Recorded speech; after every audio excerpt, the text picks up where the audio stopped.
There we go.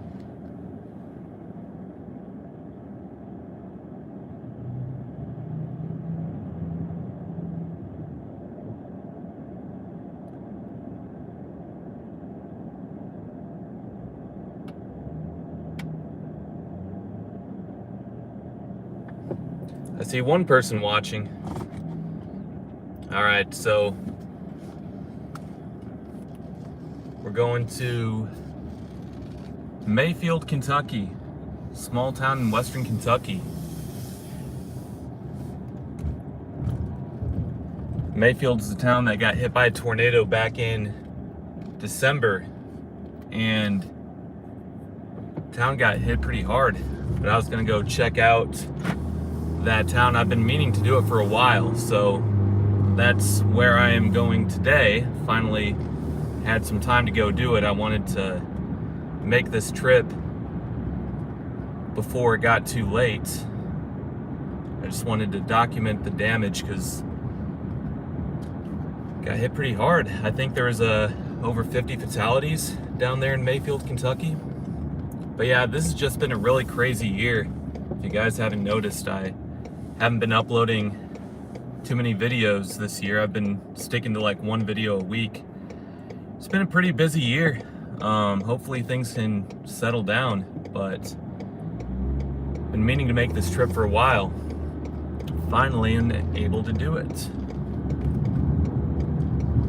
Here in Novi, Michigan right now, about to get on the interstate.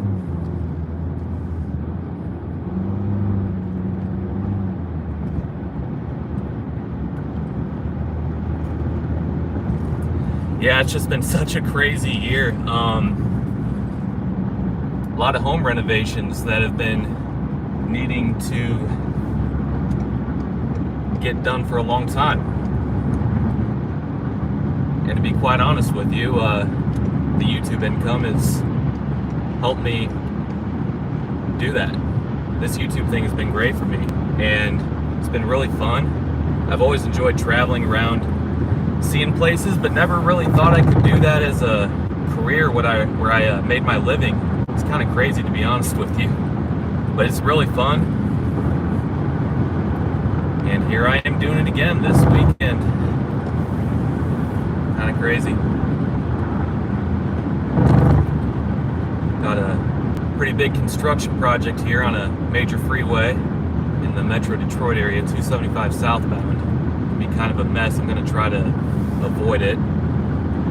Even though it's night and there's no traffic, you sometimes can come across some narrow lanes, and I don't always like driving on that kind of crap, so I'm going to try to avoid it here. Yeah, since this is a live stream, I can't play any music, can't listen to any sports talk radio like I normally do, and really interested in the NFL draft, but that's alright. I really wanted to do this, really wanted to try live streaming a road trip. I thought it'd be really fun.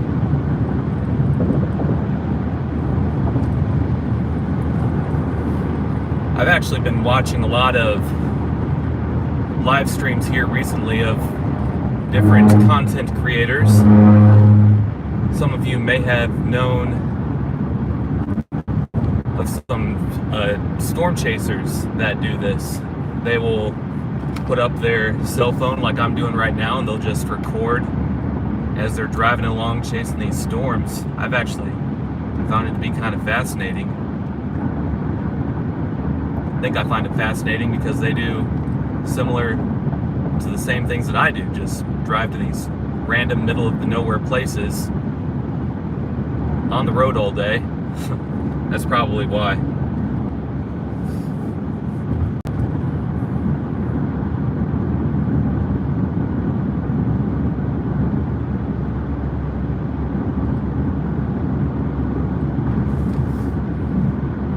I can also flip the screen around, but can't really see me all that well. There being night out. We'll wait for that till the day probably.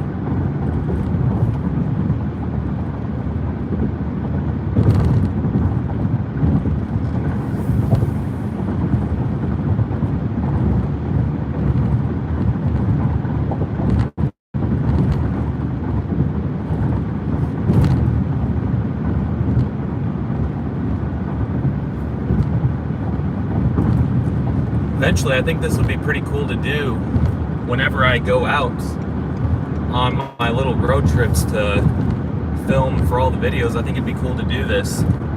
Problem is that I would need two phones. I would need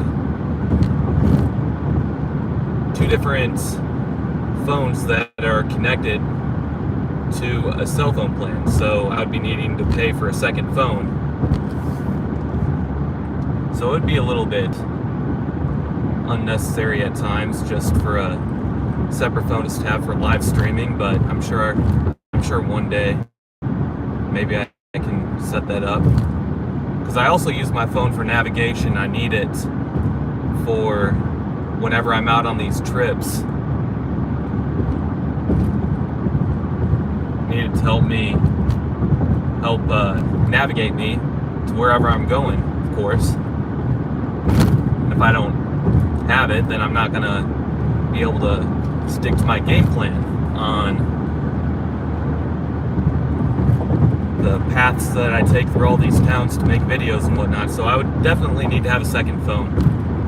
But yeah, usually I rent cars. This is a rental car. A lot of the times I like the rental cars.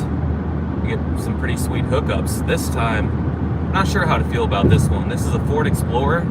It's kind of weird. It's big, so that's fine. I'm a big guy, so I like having these big SUVs, but there's no sunroof, and that's kind of hit or miss when it comes to these rental car companies. If you don't have a sunroof, most of the time I get one. I'm able to get one, but this time they didn't have one available. But I'm only filming one town. I'm only going down to film the one town that has the tornado damage, so I'm not needing a sunroof. The reason why I need a sunroof is so I can attach the GoPro to a power supply inside the vehicle. And since I'm only filming one town, I'm not going to necessarily need a power supply, since I'm not going to be recording for very long. So I guess that's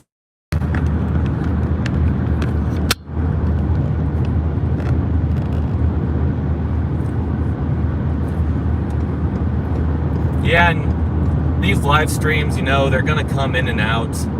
I'm not sure if you're getting a clear connection right now, but these live streams are gonna come in and out, especially if you're on the road using cell phone data, driving through remote places. That's gonna happen. Some of you might know that. Some of you might have seen some of these live streams that these storm chasers will do on YouTube. They're actually kind of cool, I think. It just kind of is part of it.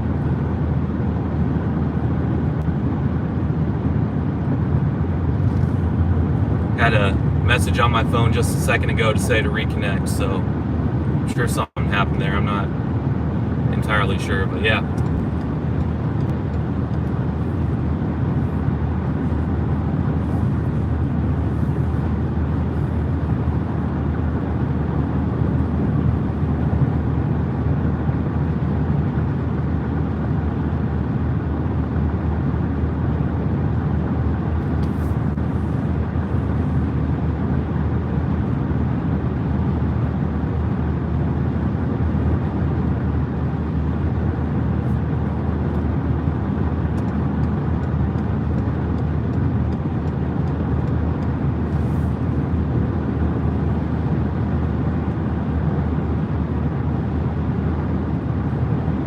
Really hope the audio's working. Is the audio working?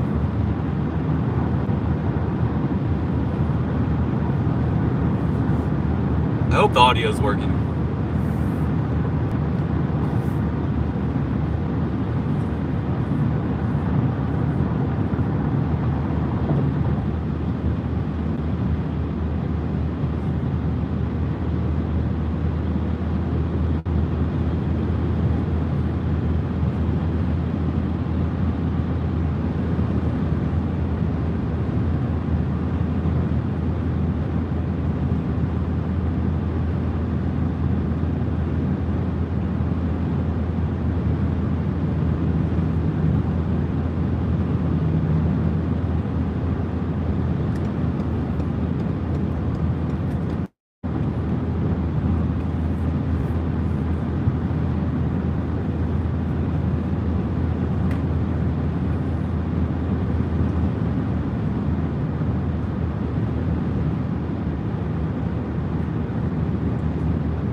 And we're about 15 minutes outside of Ann Arbor, maybe less, maybe 10. Heading west towards Ann Arbor right now.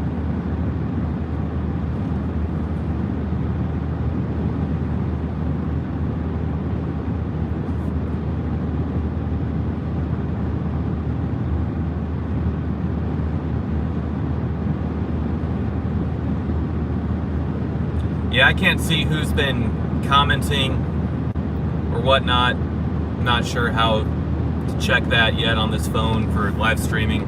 I have seen comments, but I haven't been able to read it with it being night. I'm paying attention to the road, of course. But I do appreciate you guys tuning in, and the guys who have commented, appreciate all of that interaction.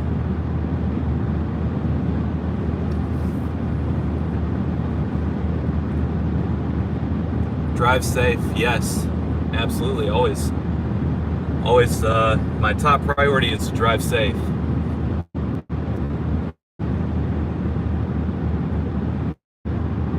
Very easy to get frustrated on these long road trips, especially when you're fatigued.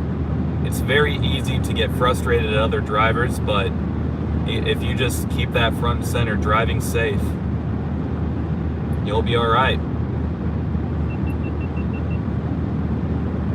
I always try to keep my distance from people, especially on these longer road trips. I'm just trying to chill out, mellow out, and driving at night, of course, much less traffic than during the day. So much easier. You do come across deer, though. We all know that.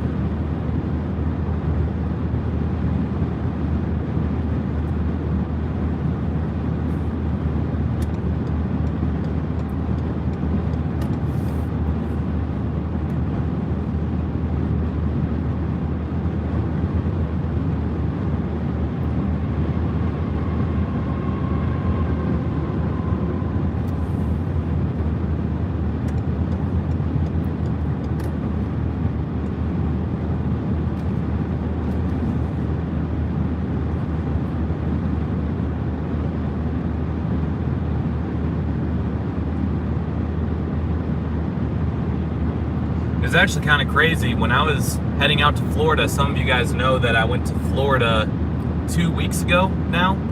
Yeah, it was 2 weeks ago. We headed out on Friday night 2 weeks ago. When I was heading to the airport, we came across this drunk driver. It was kind of nuts. I mean, they didn't come close to hitting me or anyone else. We were on this surface road. We weren't on a freeway or an interstate highway. We were on a surface road in suburban Detroit, and it was one of those situations where you're on like a 2-lane road, but there's like an extra lane near the intersection, but then it goes down to 2 lanes, so they're trying to speed up to get in front of you kind of deal.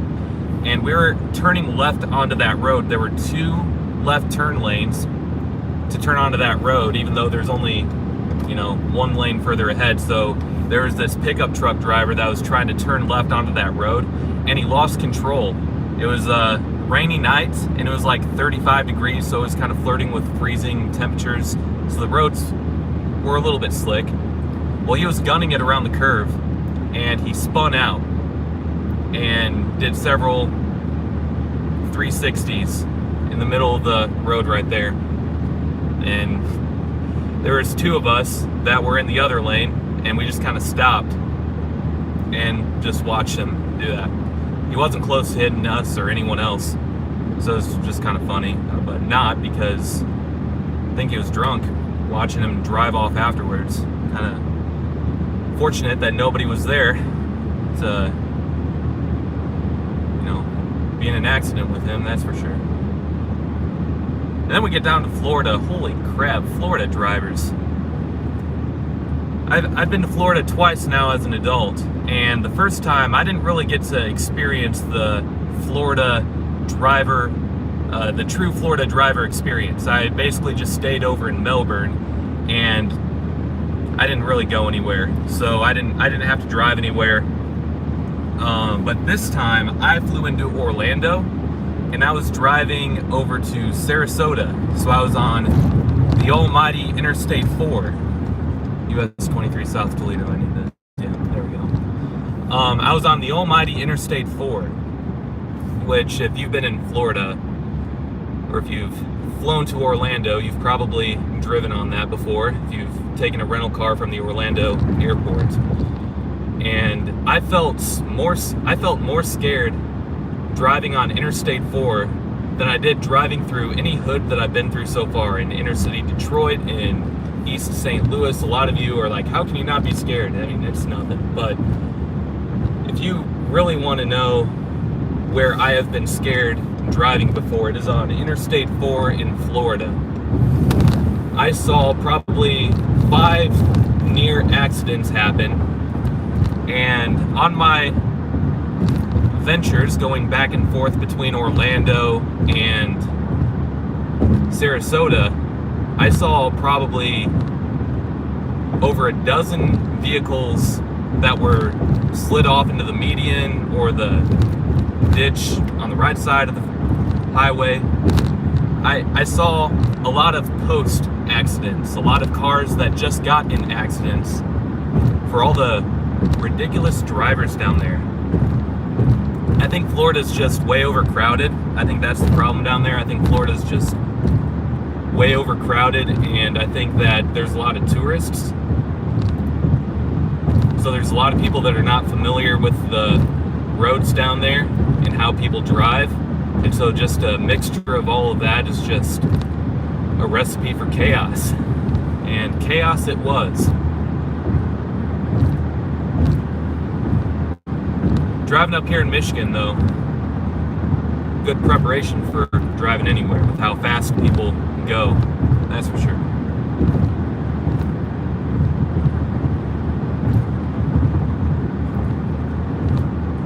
So we're on US 23 southbound on the eastern edge of Ann Arbor,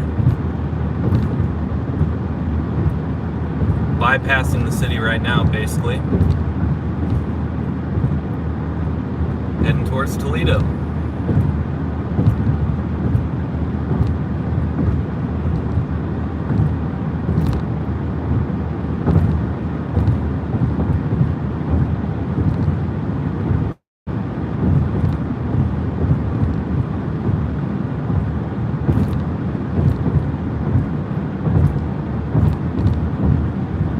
I love the UP. Do you go there? Yep. I go there. I have been there. Not going there today, but I have been there. Probably about 4 times now. 4 different times.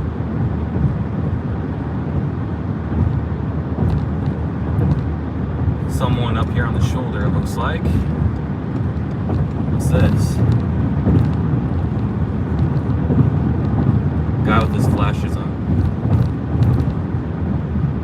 Maybe. I don't know. No clue.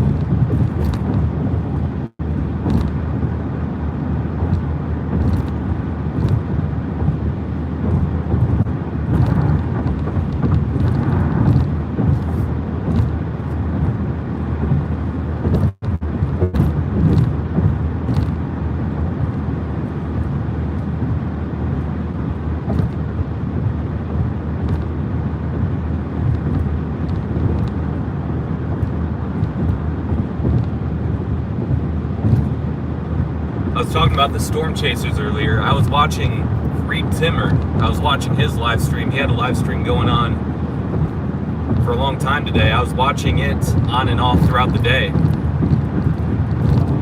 Another reason why I think I'm so intrigued by it maybe is because I used to live out in Kansas. I don't know if I've ever mentioned that in any video. I've made so many. I've lost track of what I have said and what I haven't said.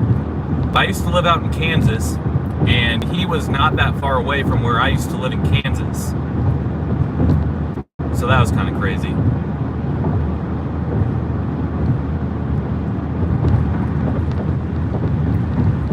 If you guys don't know Reed Timmer, maybe you guys know of the show that was called Storm Chasers. It was a big deal about 10 years ago. It was recorded 10 years ago. They had 5 seasons.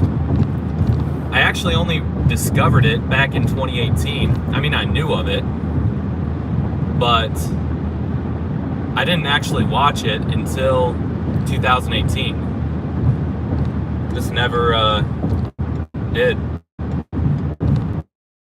Well, in season 1, I think it was the last episode of season 1 or the second to last episode of season 1, they actually go to the town that I lived in. And that's pretty wild because I lived out in the middle of nowhere. It was a no-name town. Sterling, Kansas, if you want to look it up. Sterling, Kansas. I know I have a lot of Michigan subscribers, so Sterling as in Sterling Heights.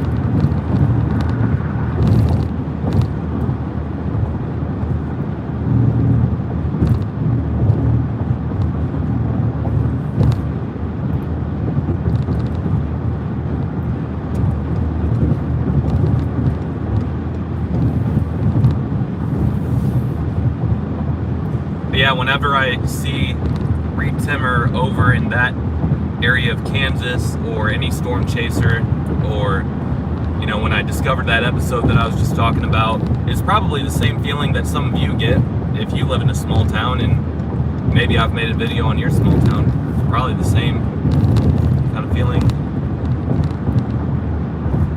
that you know, draws up or whatever.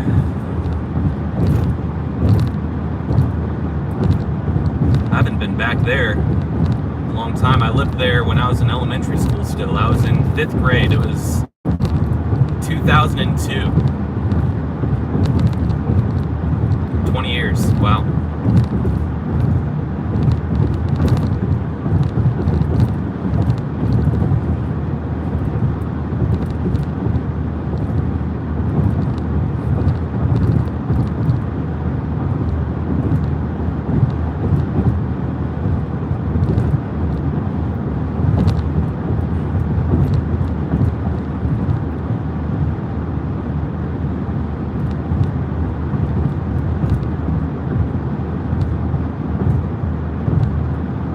Milan 7, Toledo 44.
Traffic's a little heavy for 12:30 in the freaking morning here.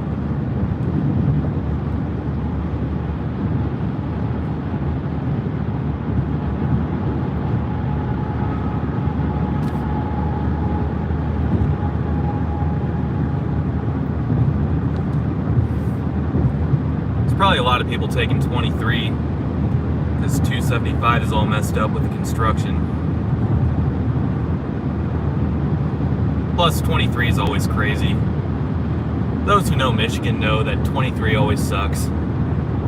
I probably shouldn't be complaining, even if it's 12:30.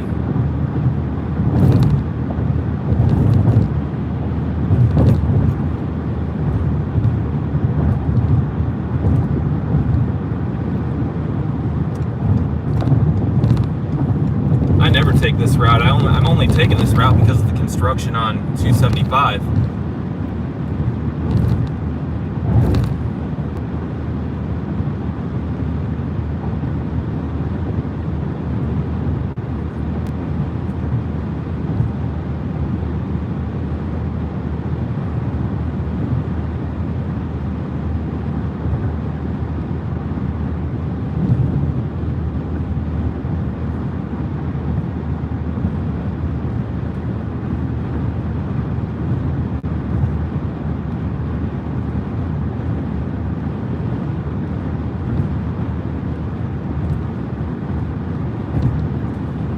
too bad we can't play music. All those stupid copyright laws.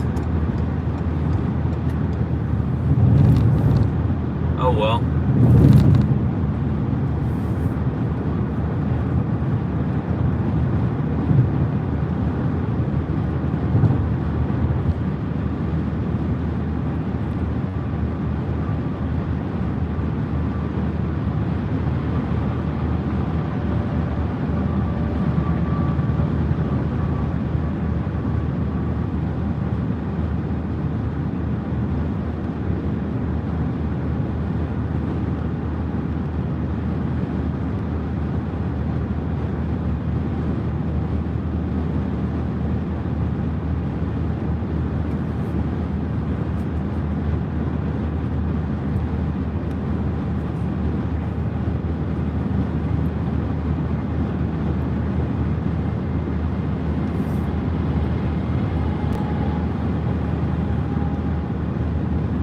Earlier I talked about how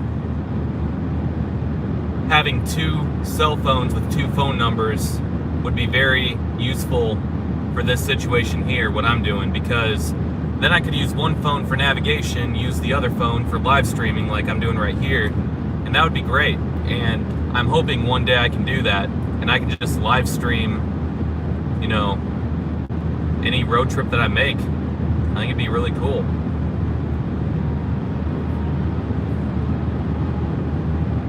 But once I get to my destination, once again, Mayfield, Kentucky, to check out the storm damage from the tornado that unfortunately ripped apart that town back in December. Once I get there, I'm going to have to end the live stream because I'm going to have to use my phone for the navigation. But since this is the only thing on the agenda for this particular road trip, I do stick around town for more than just like 30 to 45 minutes and do my filming before I go on to the next town like I normally would do.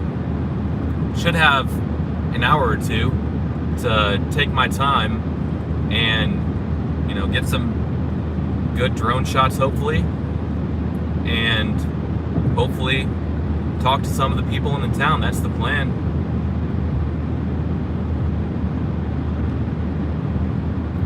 Get their perspective on how the tornado affected their lives, if they had any relatives or knew of anyone that had to deal with the unfortunate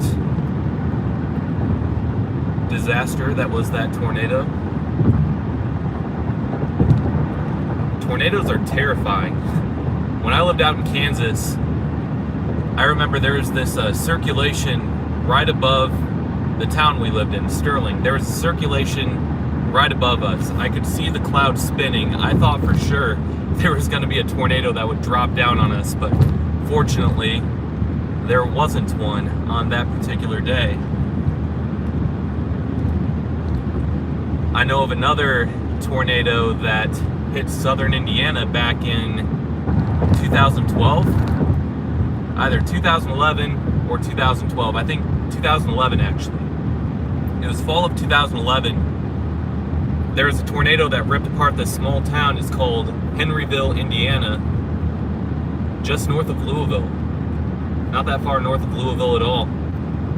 But it completely ripped apart a path through the center of that town, and it tore up the high school gym, and it destroyed several people's houses.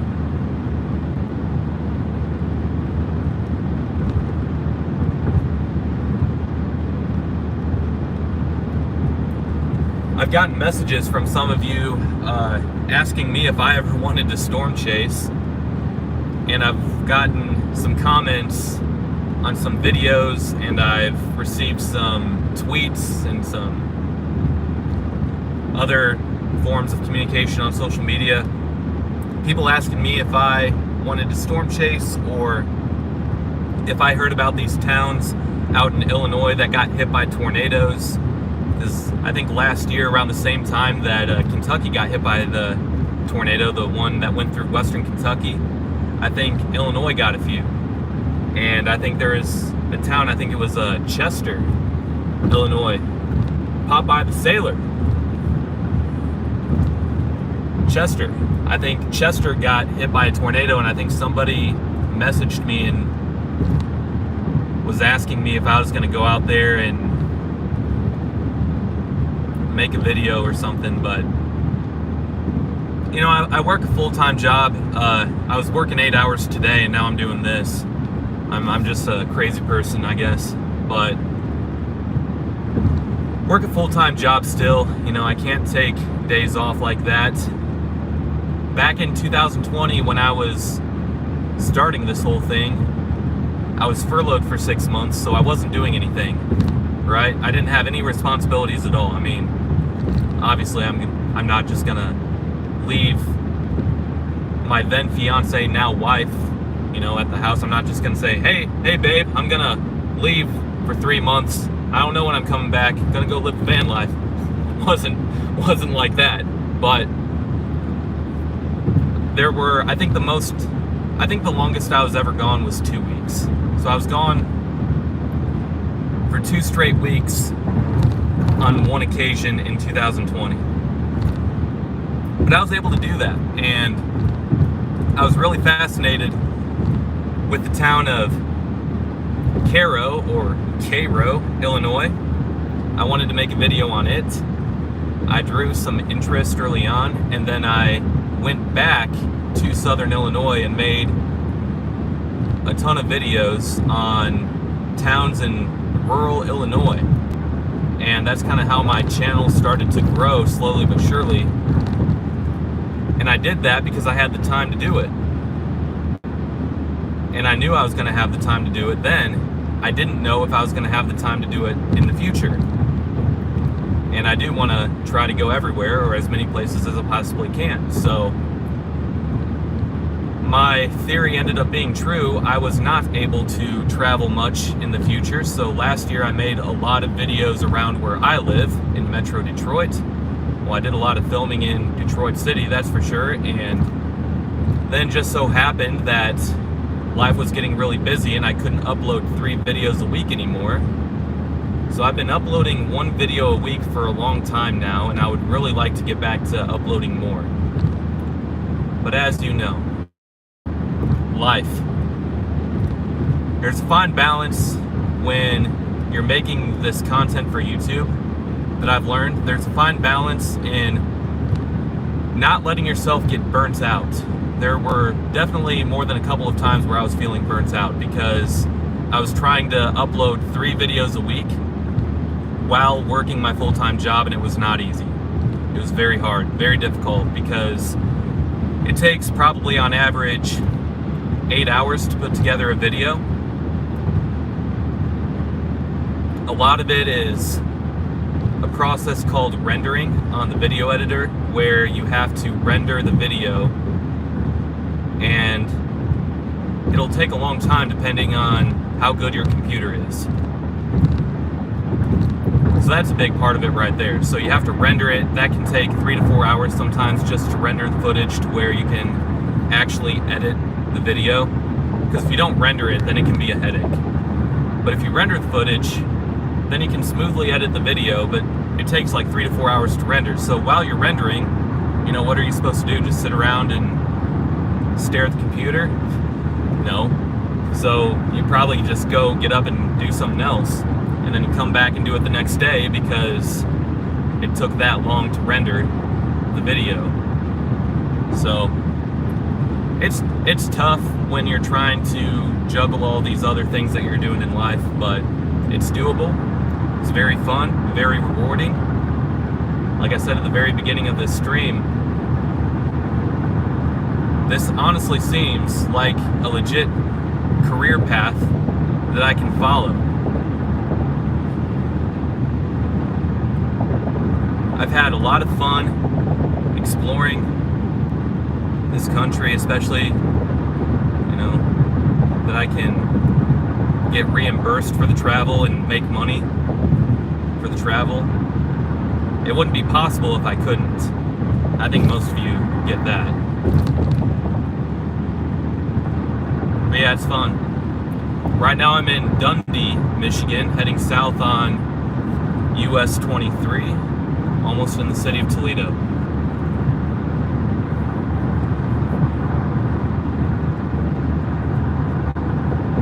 thank all of you for joining this live stream.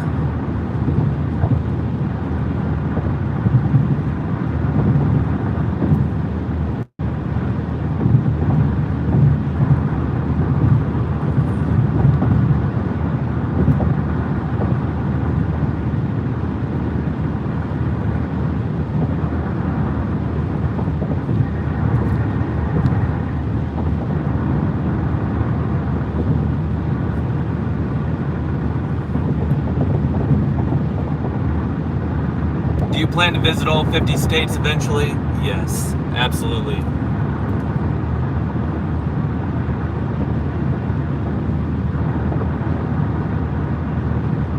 The problem is, with uploading the videos to YouTube, the problem is that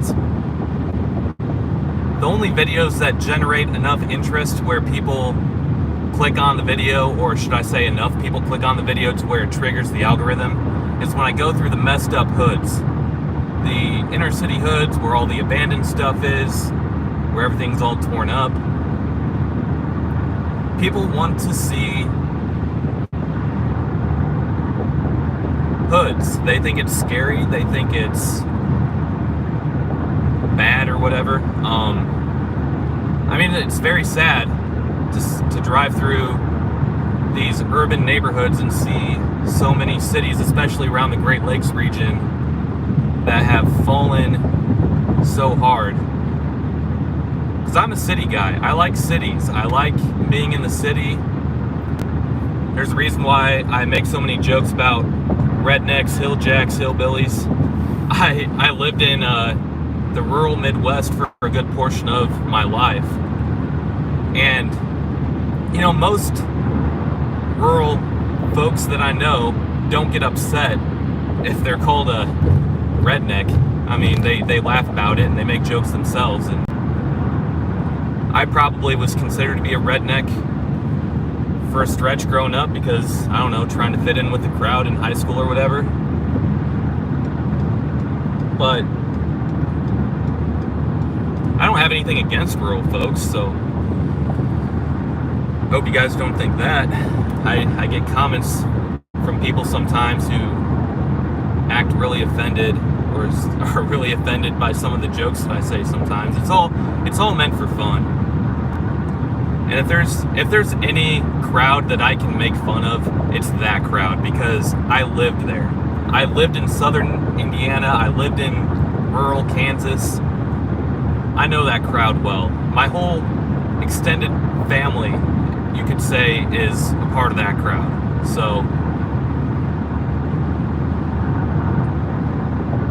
but the problem is that when I upload these videos from, like, let's say I've been uploading a lot of videos on Detroit, most of you know, and then I go upload a video on a small town in southern Indiana that nobody's heard of. People just don't want to click on that because they've never heard of the place. They don't want to waste their time. They want to, I don't know, they're not interested in it. And I don't blame them. I get it. And I know that not every video that I make is going to be a viral video. I know that for sure. But let's say I had videos where I uploaded some small towns in Michigan while I'm in the middle of uploading all the videos of Detroit. Those would probably get more views because it's Michigan. And I have a Michigan audience right now on YouTube. I do have a good portion of my audience. A good portion of my audience is still from Illinois. And I just haven't been able to get back out there. There's just been so much. I really do want to get back out there, though. There are some small towns in Illinois I haven't been to yet. I believe Salem. Salem is one that I've been really, wanting to get to. The whole reason I'm making this trip, once again, by the way, Mayfield, Kentucky, is because Mayfield was hit by a tornado back in December. And I've been meaning to come out to Mayfield, Kentucky for a while, just to document the natural disaster, so to say. It's very unfortunate, but it's one of those things, like, it's really bugged me that I haven't been able to come down to Mayfield, Kentucky yet. So I could have made excuses this weekend by saying that I was just in Florida, I need to wind down, I need to calm down, I need to take it easy, I need to edit the videos that are on my computer or whatever, but I know that I would have been really upset with myself if I didn't go down and film Mayfield, Kentucky.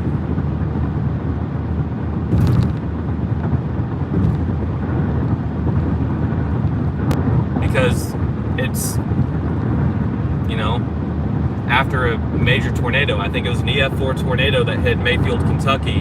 That doesn't happen all the time, and it's very sad, it's unfortunate.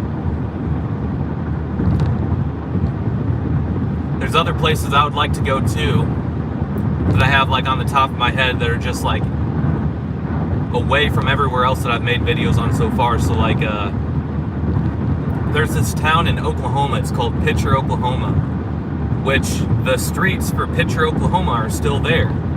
But it's a toxic town where they had a bunch of lead mines throughout the city, or something like that. There's like these chat piles. They call it chat piles. So it's like these mounds of gravel throughout the city. It looks so weird. But apparently those chat piles is toxic lead. And what happened with Pitcher, Oklahoma, for the longest time, I've seen several videos and documentaries on Pitcher, Oklahoma.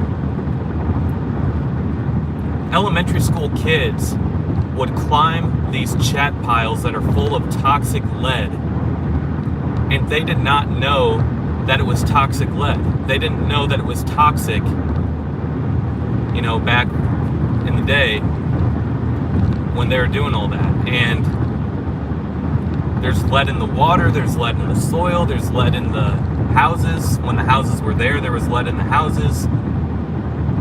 The whole town is made of lead, basically. I've actually driven through there before, a long time ago. When I was in college, I just kind of went out and did a road trip. Can you imagine that? I mean, what am I doing right now? Going out and doing a random road trip.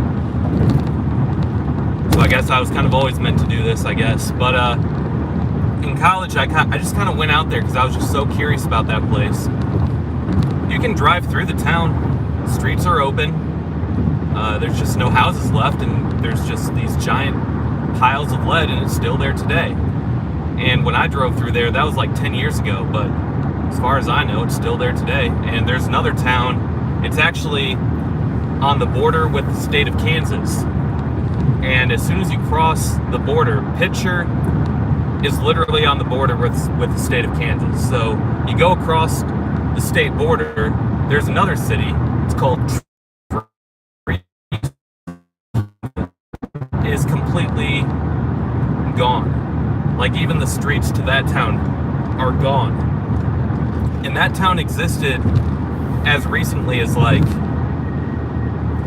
2008. I don't know, something like that. I mean, if you guys have Google Earth on your computer, or if you have Google Street View even, you could probably go over to Treese, Kansas, and see the potato shot of Google Street View from 2007 or whatever. And you can probably see, like, you know, houses. Looks like a small rural community. But so many cool places out there to go see and whatnot. But the game is to try to get people to click on your video when you make it, and to try to make every place that you go to as interesting as you can, to make people want to watch it. And I know that I'm not going to get everybody watching videos on all these boring no-name towns everywhere, but when it's all said and done, I think it'd be pretty cool to have a video on everywhere, and it would take a long time. I think it'd be cool. I'm on US 23. I-75. I'm on US 23 southbound, exit 3, Lambertville. I'm almost in Toledo, about to cross the state line. Yeah, I took US 23 because from where I live, I would be taking 275. And for those who live in Michigan, 275 is ripped to shreds right now. It's a mess, the construction project. I just didn't want to go through there. Even at night with no traffic, you never know if you're going to come across someone trying to merge into a very tight space. You know, it's just not worth dealing with if you don't have to. I took it to go to the airport last 2 Fridays ago when I went to Florida. I took 275 southbound to go to the airport, and it was at night, and it wasn't heavy traffic, but it was stupid. It was a very uneven road that I was driving on through the construction zone, and any entrance ramp that there was to, southbound 275, it was a very tight merge, and that, I don't know, not the most safe thing. So don't need to do that if there's another route, obviously, if you can take. Almost in Ohio. Exit 1 I just passed. Exit 1 for US 23 in Michigan. The stream is probably connecting really nicely right now because I'm in a populated area, southeastern Michigan, northwestern Ohio. It'll be interesting to see how this stream does when I'm on US 24 between Toledo and Fort Wayne. It's a long stretch of nothing. Probably a few dead zones in between Toledo and Fort Wayne in terms of cell phone data.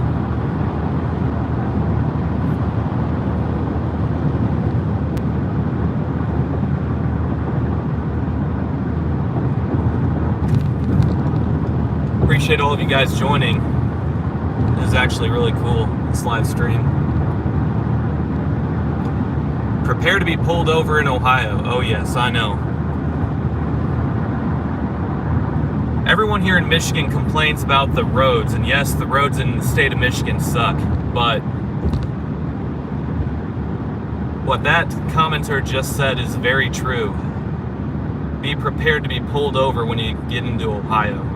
It's like, as soon as you get into Ohio on either 75 or US 23 or wherever, you just see state troopers all of a sudden. And the stretch of US 24 between Toledo and Fort Wayne is a route that I have driven many times. And there's one stretch where it's just a 10-mile straight stretch of road, and there's like 5 cops that will just hang out in the median, just waiting to pull people over. And I've seen them pull people over. Like I have clear memory of like 2 or 3 times where I'm going maybe 70 to 65 mile per hour zone on that stretch of 24. I'm going 70, and I have clear memory of like 2 or 3 times where people are passing me and then they get pulled over by a cop. Very they definitely patrol the speed limits in the state of Ohio, especially when you compare it to Michigan, that's for sure.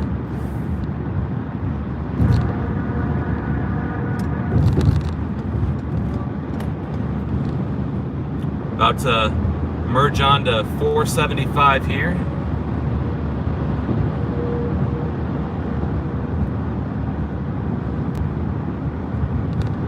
Now, I've driven this stretch of 475 that I'm about to drive on. I have driven it so many times because I have family that lives in Indiana. And the quickest way to get from the Detroit area to the Indianapolis area is the route that I'm taking right here, 475. And they've widened this road, and it was much needed. There's a lot of people out there that will say that adding freeway lanes is stupid and it doesn't ease congestion. Well, sometimes it does. When it's not in the state of Florida or California or Houston, Texas, when it's in an area that's not overpopulated, sometimes adding a freeway lane is necessary. And this stretch right here of 475 has improved greatly with the widening of the road, I would say. Someone that has driven through here many times.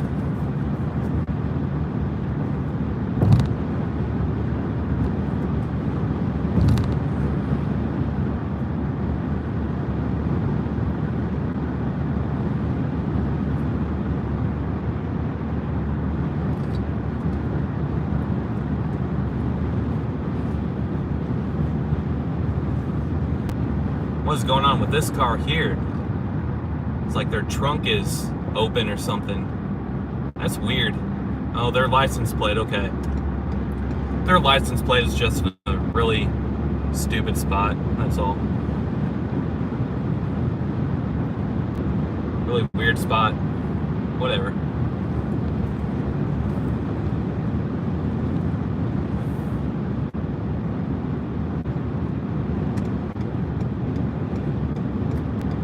Springfield Township, established in 1836. Cool.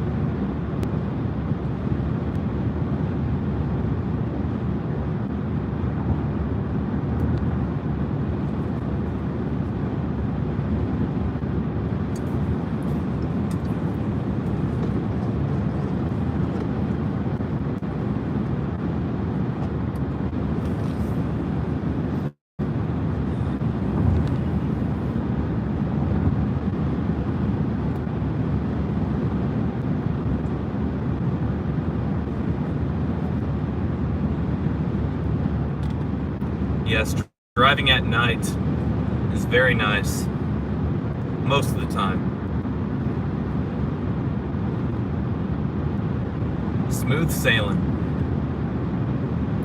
I was actually going to leave for this trip in the morning. I was gonna sleep overnight and then leave in the morning, but I saw that there's a chance of thunderstorms down in western Kentucky for the afternoon portion of Saturday.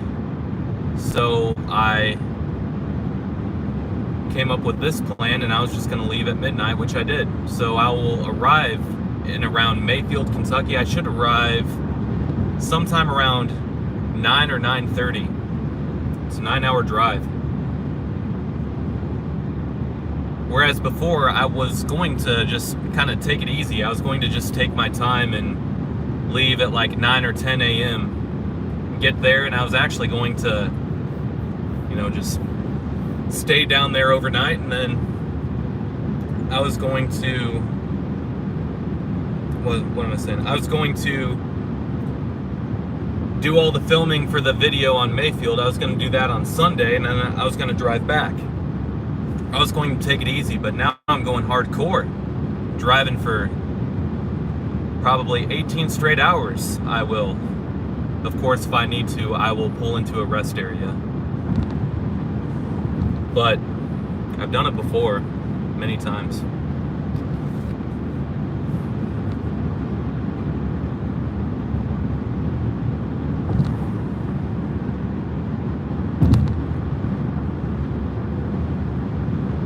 So yeah, this way I won't run into any nasty weather.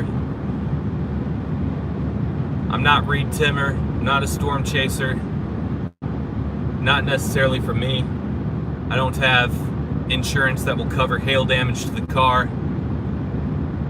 Plus, I don't know what I'm doing. If I was out there trying to chase a storm, let's say someone told me to chase a storm, I would not know what to do. I wouldn't know where to go, I should say. Because I'm not a meteorologist. I can't follow the weather the way that they do. Like, they know where they are going. A lot of people will comment on their videos and say, how brave they are. Yeah, they are brave, don't get me wrong, but a lot of it is how smart they are. They know where to go, where to be. They know how to avoid the storms, but they know how to get close enough to them. See, I wouldn't know any of that, so. But I saw that there is a good chance for some really strong storms in western Kentucky. I don't know if you guys saw, but there is a tornado that hit over near Wichita earlier this afternoon. I think it's the same storm system that's heading for western Kentucky for Saturday evening, possibly. I could be wrong. Maybe there are not going to be any storms, maybe. But when I looked at the forecast yesterday morning, it said there was like a 50% chance of storms in that area. So I don't really want to mess with it if I don't have to. That's one thing I like about living in Michigan. You don't have to deal with that nasty weather. You deal with long winters is what you deal with in Michigan. You deal with long winters. Depending on where you live in Michigan, you get more snow than other spots. Where I live in Metro Detroit, we get the least amount of snow for the state of Michigan. Because we don't get lake effect snow. We're the furthest south in the state, almost, basically. So we get the least amount of snow in the state of Michigan. But don't get me wrong, the winters are still long. It's still doom and gloom. And it sucks. But once the winter is over, I think the summers up in Michigan are amazing. I was down in Florida, once again, 2 weeks ago, and 3 out of the 4 days the weather was really nice, don't get me wrong. But on the last day, the humidity and the heat was unbearable. And if it's like that for like 3 or 4 months straight down there in Florida, I don't know if I could ever live in Florida year round. I think I could deal with the cold better than I could that kind of heat. So one thing I like about Michigan is the weather, and it might sound funny, but it's true because we're in one of the least natural disaster prone areas in the country, where Metro Detroit is. And believe it or not, Cleveland, Ohio is that way too. So I do like that. I don't ever have to worry about, obviously tornadoes do happen in Michigan. There was a couple of tornadoes last year in Metro Detroit. It was a really crazy year last year for Metro Detroit in terms of weather. But so they do happen, but not near to the scale as they happen almost anywhere else in this country.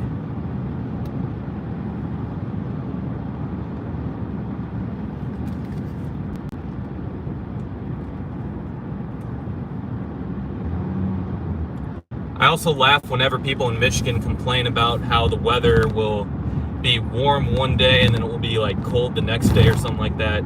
Well, it's not near as extreme as it was in Indiana. This semi here.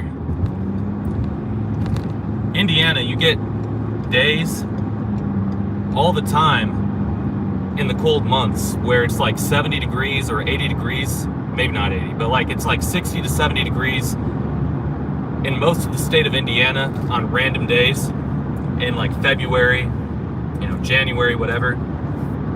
And then it'll go right back to being cold, and it will go right back to being warm, and it'll go right back to being cold. And in Michigan, the temperature fluctuations are not that extreme. You do get them sometimes, but it's definitely not as extreme. And I don't know about any of you, but when the weather does that, it really messes with my head. It gives me a headache. So that doesn't happen up there either. But yeah, I'm not able to read too many comments right now because I'm focusing on the road. I'm sure some of you are probably laughing at the idea that I'm saying that I actually like the weather in Michigan. I know it sounds funny probably, but after living in Kansas and after living in southern Indiana, yeah, I like Michigan. I also do not have near as many allergies up in Michigan as I had in Indiana, but I know a lot of people that do have allergies in Michigan. That's a real thing, and I guess it just varies from person to person when it comes to allergies. So now I'm on US 24 heading west from Toledo. I just basically got out of Toledo. Not that big of a city. It's about a 65-mile stretch, I think, between Toledo and the Indiana state line. So this sign right here says Napoleon 23, Defiance 40. And those are the two towns that you pass by on US 24 in the state of Ohio. And if you're hungry, you're kind of out of luck on this stretch of highway, because this highway sucks. Boring. It's a very boring drive.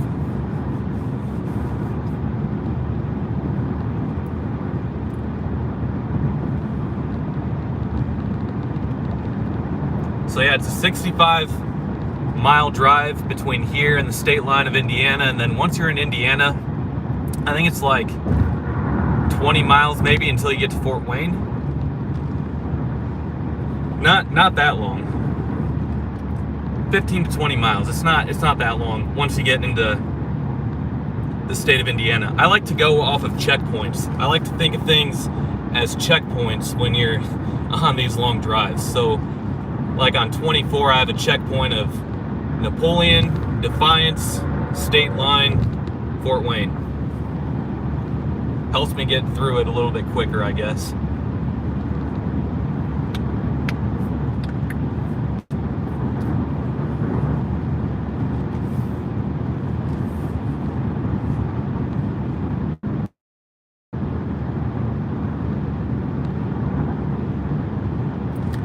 Yeah, these live streams are really cool. It's a really cool idea for, this kind of thing.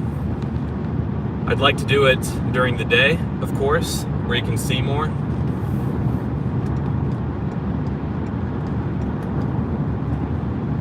But I definitely think that I am going to do this more often. I don't have any plans to go on a road trip again anytime soon, but, that could change. But I really do have a lot of stuff on my computer that I need to edit and get off of my computer. I have over 100 videos. I'm not even kidding. I have half of the Detroit series that I still have to upload.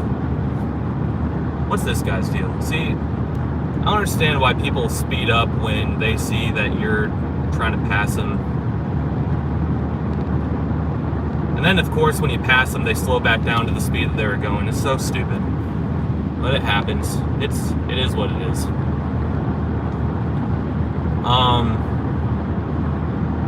But yeah, I have like half the Detroit series that I'm still trying to upload. So that's like 14 videos, 15 maybe. I'm halfway done with my 13th video on Detroit, for those who care, for those who are following along. About halfway done for my 13th video on Detroit. That will be uploaded this next week, even though I said it was going to be this week. It's going to be next week. This upcoming week, I should say. Then I have 6 videos, I think, from South Carolina. I went to South Carolina back in January. I filmed like 6 or 7 videos in South Carolina, Myrtle Beach area. Basically went through the entire Myrtle Beach area. Myrtle Beach isn't that big. It's a very fastly growing area, though. A lot of people are moving there. But I was able to knock that out. I got 6 or 7 videos there, South Carolina. Florida, I made 24 videos in Florida. Hawaii, I went to Hawaii for my honeymoon. And on my honeymoon, I worked. I didn't vacation, I worked. I did some vacation stuff, but it seemed like I was out driving around trying to capture everything more often than not. I'll have to try to go back there again to Hawaii, which is a beautiful place. I'll have to try to go back there again when I know that I can just vacation, if that makes sense. Because I basically have captured the entire island of Oahu. There's 40 videos that I have to upload on Hawaii. I'm such a madman. I understand why people don't want to be friends with me sometimes. Oh man. Like who can relate to this? Driving around everywhere, capturing every little detail of everything. Probably not that many. It's alright. It's fun for me.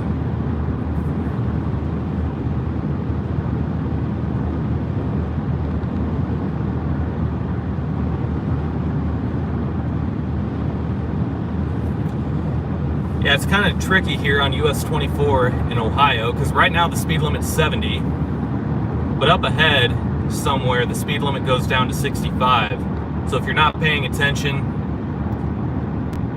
you might be screwed, because you'll get pulled over, because there's cops.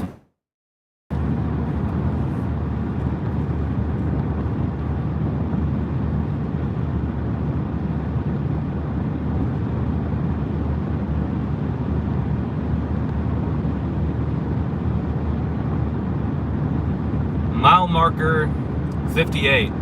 That means I'm 58 miles from the Indiana state line, because it's counting down the way that I'm going. So I am 58 miles away from the state line of Indiana. Blown through a quarter of a tank of gas so far. Started in Novi, Michigan.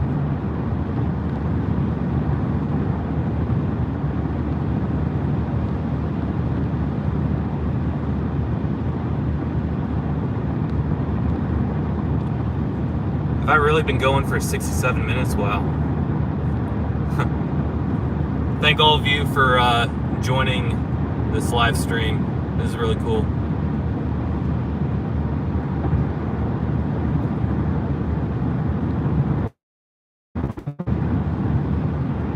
$96707, is that your zip code that you've lived in for the last 5 years? Is that what you're saying?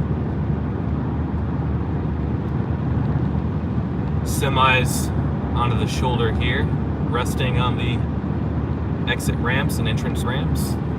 Pretty typical for driving at night, for those who haven't driven at night.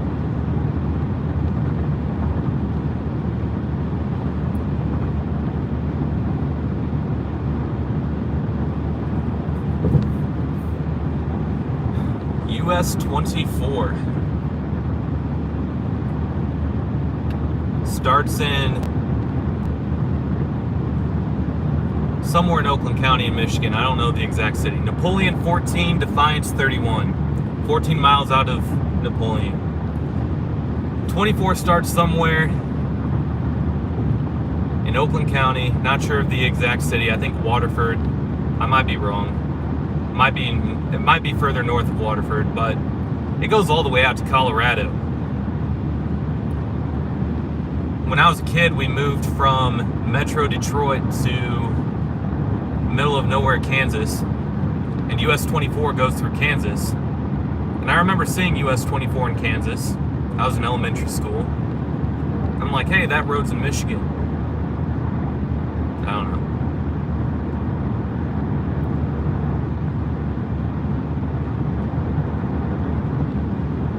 It's kind of crazy when you're like 1,000 miles away from the area that you're familiar with and you see the same road. Maybe it's just me, I don't know.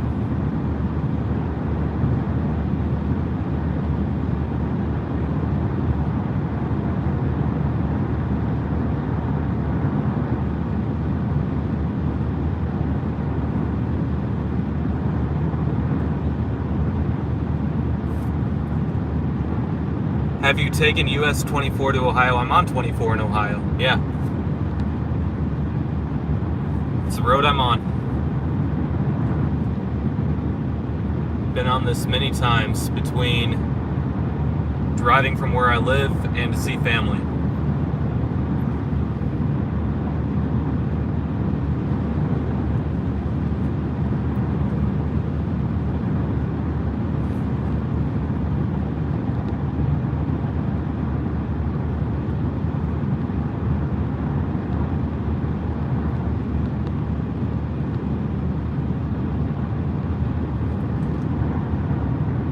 Entering Henry County. I just entered Henry County, Ohio. Not sure what the county seat of Henry County, Ohio is, but that's the county I'm in. Maybe it's Defiance, I don't know. I've never actually gotten off of 24 to go through any of these towns, really. Don't really know them all that well, that's for sure.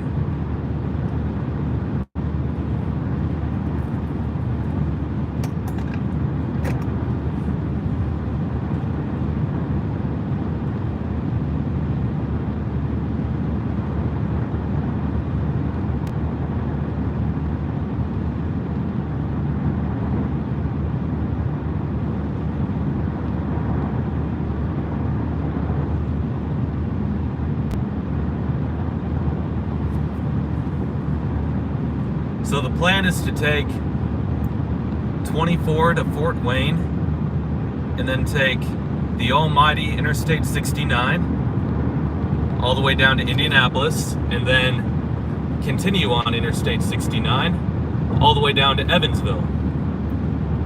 For those who don't know, Interstate 69 has been a construction project in southern Indiana for the majority of my life. And it's almost completed. They have one last stretch to finish, which is a stretch between a town called Martinsville in Indiana and the Beltway, the Freeway Beltway loop around Indianapolis 465. So there's one last construction phase to finish of I-69 in the state of Indiana. And then once that is finished, they can all celebrate with joy and throw a parade on it, because they finally have made a connection between Indianapolis and Evansville. I feel like I've heard about that project my entire life, because I spent about 10 years of my life growing up in southern Indiana. And whenever you turned on the news, it seemed like they were talking about the construction project of 69 between Indianapolis and Evansville. It seemed to be a story all the time.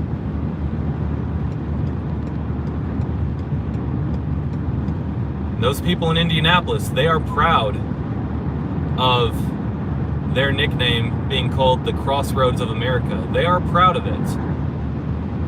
They like to say how they are close to a lot of major cities, which they are. I mean, not necessarily like Washington, D.C. is, or Baltimore out east. That is one giant population center. Washington, D.C., Baltimore, New York City, Philadelphia, Boston. That is one giant population center out there. But Indianapolis, they like to talk about how they're the crossroads of America. They like to talk about how they're a close drive between all these cities. They're about, I don't know, off the top of my head, they're like a 3-hour drive from St. Louis, about a 3-hour drive from Chicago, maybe 2.5 hours. But if you hit traffic in Chicago, you're about 3. 4 hours from Detroit, 4.5. I know that because I drive it all the time. You head east, you're close to Columbus, Ohio, Cincinnati, Ohio to the southeast, Louisville to the south. So you're close to a lot of, medium-sized metro areas. Then you got Chicago to the north. St. Louis is bigger. So I don't know. I've always made fun of Indiana and Indianapolis to an extent.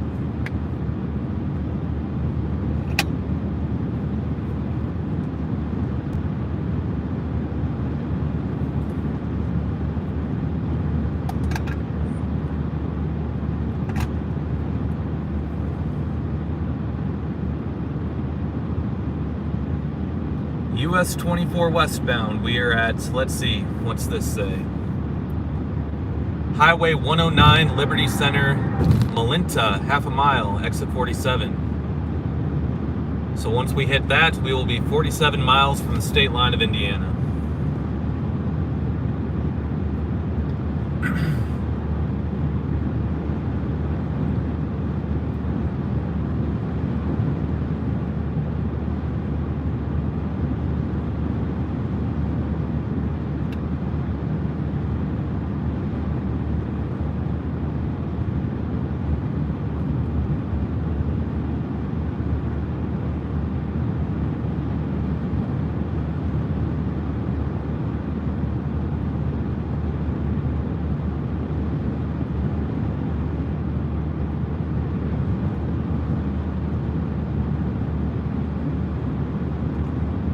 It's my guess that there's like a lag between the comments as they come through. Wouldn't surprise me at all. And you guys are probably watching it on a little bit of a delay too. Just probably with the way things work. Louisville. I like to say that when I want to make people mad. I like saying that. I like making fun of Louisville too. I do. I like it because they're very prideful in the way that they pronounce Louisville, when it's spelled as Louisville. And I think there's a suburb of Denver called Louisville, if I'm not mistaken. It's spelled the same way, and it's pronounced as Louisville, I'm pretty sure.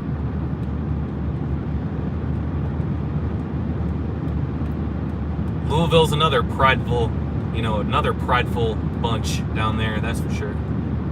A lot of these medium-sized cities and markets, as we like to say in the world of media. For those who don't know, I work in radio. Studied it in school. I was wanting to be a sports broadcaster. But now I'm doing this.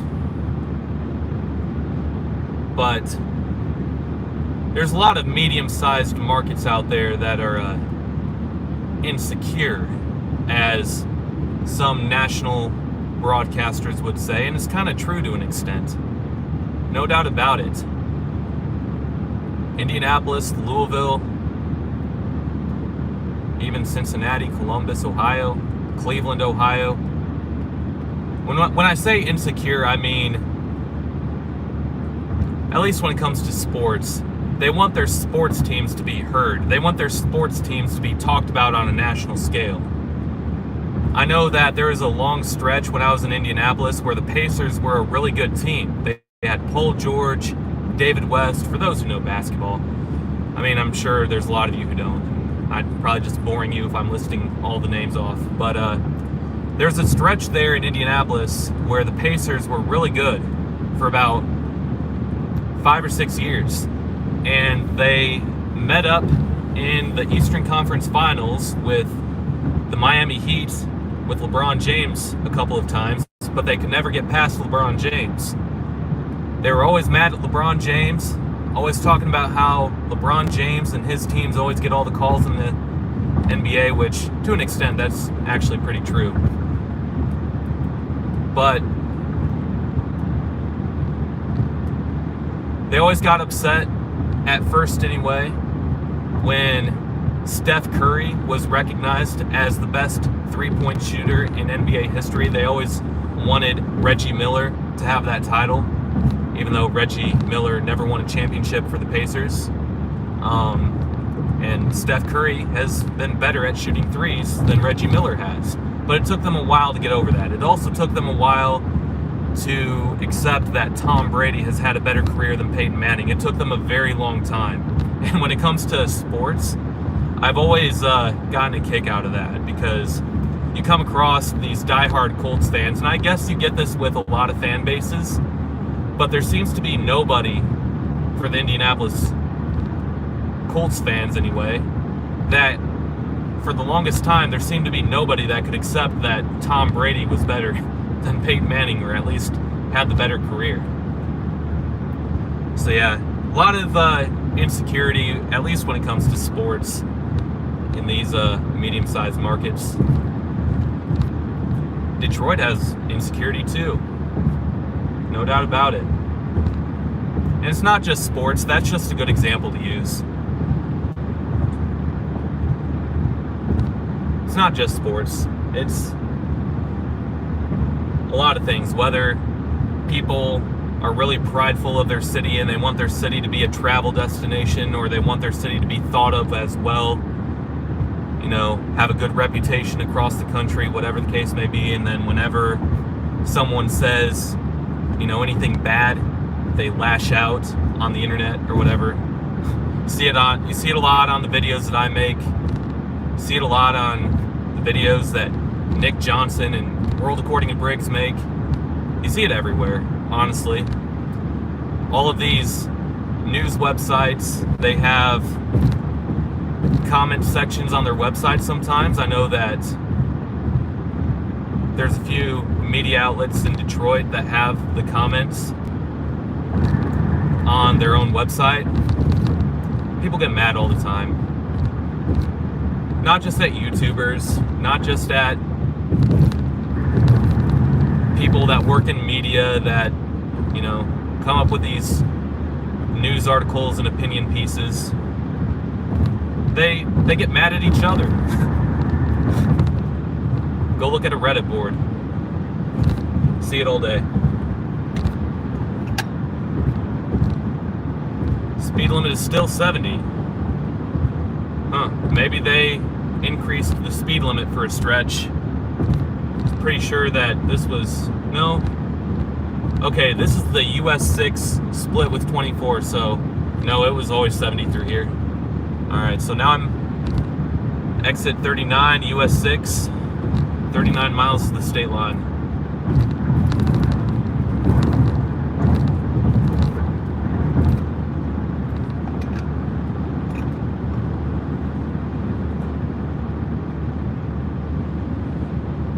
Yeah, there's a lot of people that grow up and live in the same city their entire life, and you'd also be surprised at how many people have never traveled out of their own state. To me, that's crazy, but there are so many people, and those people make up a good portion of the crowd of the ones who get like upset at like certain criticisms. And look, maybe I'm not as sensitive to the criticisms over these different cities and states because I am from Metro Detroit. I'm not from Detroit itself, but I have definitely felt attached to Detroit for a very long time. I grew up here as a little kid. I liked living in Metro Detroit more than I liked living anywhere else when I was growing up. So I definitely felt an attachment to Detroit. I was a Pistons fan, I was a Red Wings fan, I was a Tigers fan, I was a University of Michigan fan, I was not a Lions fan, I was a Pittsburgh Steelers fan, and I still am a fan of all those teams I just listed. And I do root for the Detroit Lions as my second team in the NFL. So I definitely felt a big attachment to Detroit growing up, and everywhere you go, people are slamming on Detroit. So maybe I'm just not as sensitive towards the idea. Look, this is... Okay, so we're on 24. Back to that in a minute. We are on US 24 heading westbound. There is a cop right there pulled somebody over. I am not surprised. One bit. Pulled somebody over for speeding, no doubt. There are cops on this stretch of 24 because it goes from being a freeway to being a divided highway with intersections. There's a sign back there that says intersections next 10 miles or something like that. And so the speed limit lowers, and they patrol this stretch like no other. Crazy. But yes, maybe I'm just not as sensitive as maybe some other people are, or as understanding as other people are. Maybe I'm just I don't know, maybe I'm just more of a brutal honesty kind of guy, because I've been attached to Detroit for a long time. I've always felt like Detroit was my home city. I have ancestors that built the Fox Theater in Detroit. For those who know Detroit and the Fox Theater, that's like one of the more historical buildings in Detroit. There are many people throughout the country that know of the Fox Theater. It's not just a local thing, like maybe the Grand Indiana Ballroom in Indianapolis. They like to think it's a national thing there, but it's not. But in Detroit, the Fox Theater is known on a much bigger scale. But anyway, my ancestors helped build it. I don't know. I just have always felt an attachment to the city of Detroit. And anytime that I expressed that to anyone, or like when I was going through college and I said that I wanted to move back to the Metro Detroit area, I mean, they had never been there before, and they're just slamming the city, and I'm just like, yeah, I've heard it before, yeah, I know. So I just learned to just laugh it off, because if I sat there and just got mad about it and argued about it, I would probably just look stupid to everybody, because in the big picture, they probably wouldn't care about anything that I tried to say. So, but we all have opinions on everywhere. All of us do.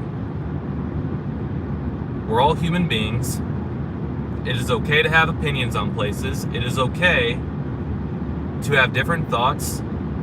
It is okay to agree to disagree.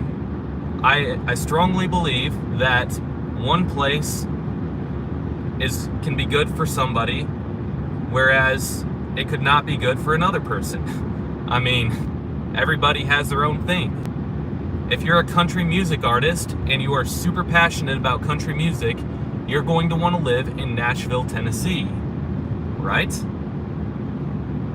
If you are passionate about acting, you are not going to want to live in the rural plains of North Dakota. You are going to want to live in a bigger city. New York City, Chicago, Los Angeles. So, people want different things. It's okay to have opinions. It is okay to disagree. It is okay to, have your own opinion on something. So that's all that is. If I'm ever criticizing a city or making fun of it, we all do it.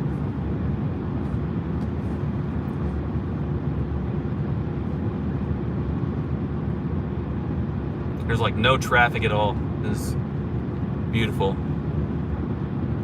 On an otherwise very boring stretch of roadway.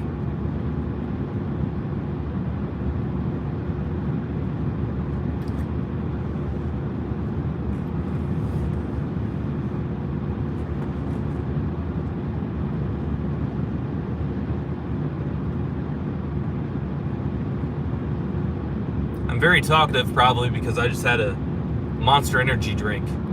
Just like a true hilljack out here in the rural Midwest. Drink a Monster.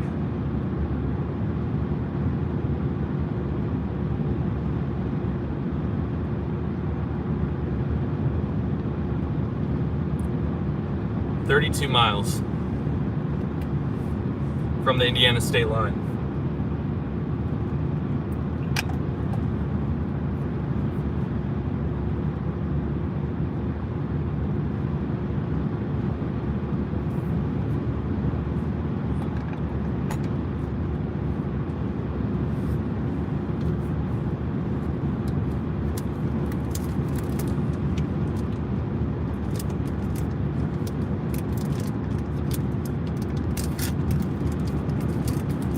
"1:30 in the a.m.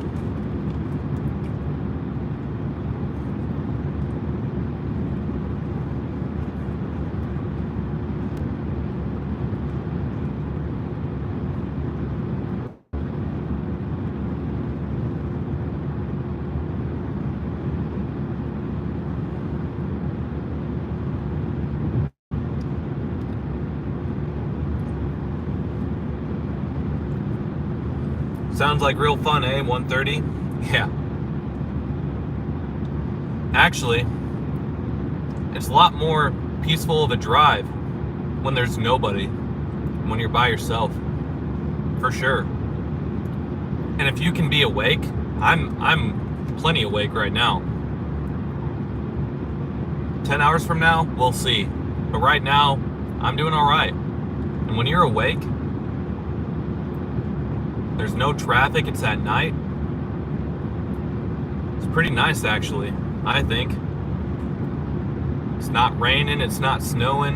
You don't have to worry about any stupid weather. You don't have to worry about any stupid drivers. It's pretty nice.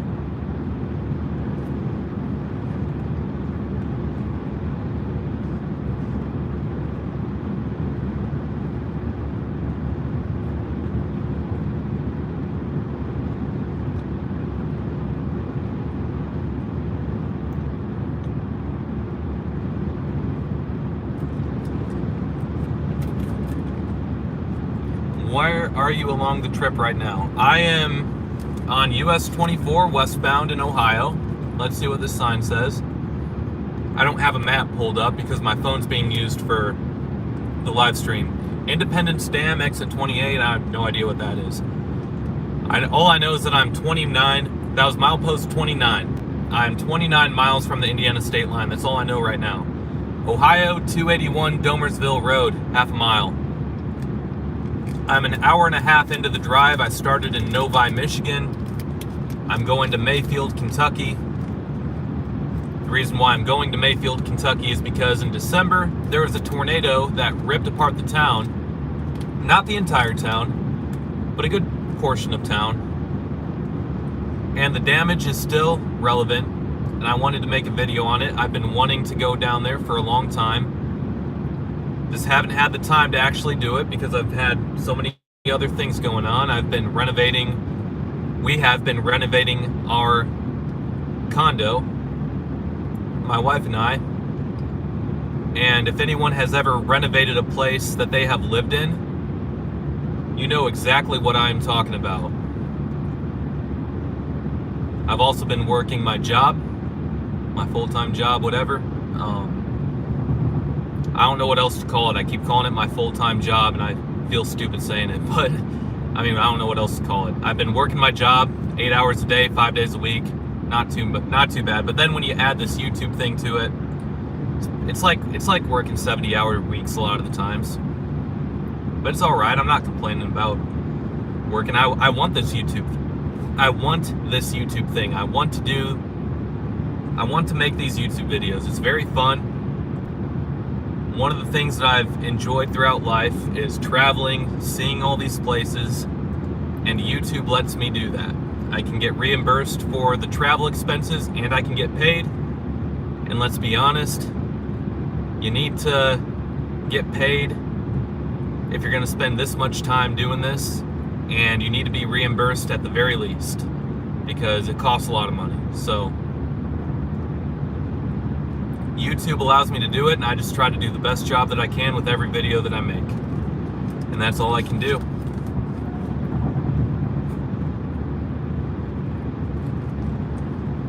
I'm hoping that eventually it's not only the really bad cities that get the most views. I'm hoping that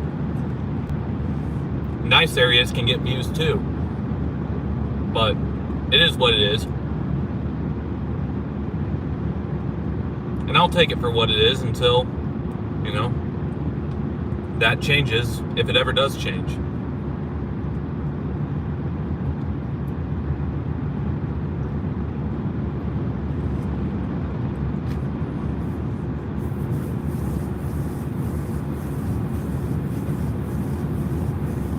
Exit 25, Defiance, Bryan, Highway 15 and 18. 25 miles from the state line with Indiana.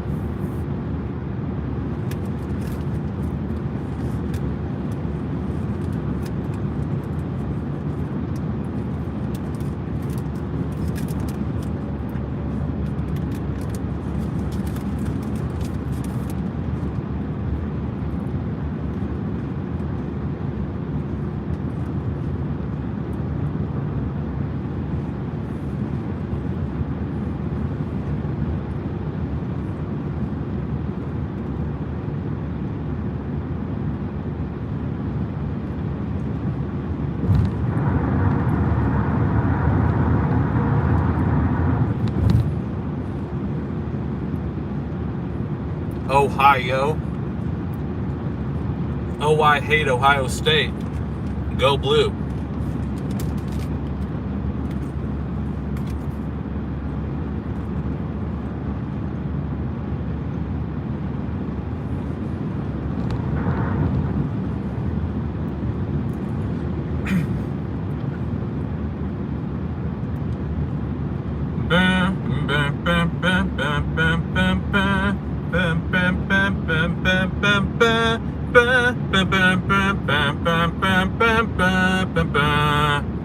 All day long, go blue.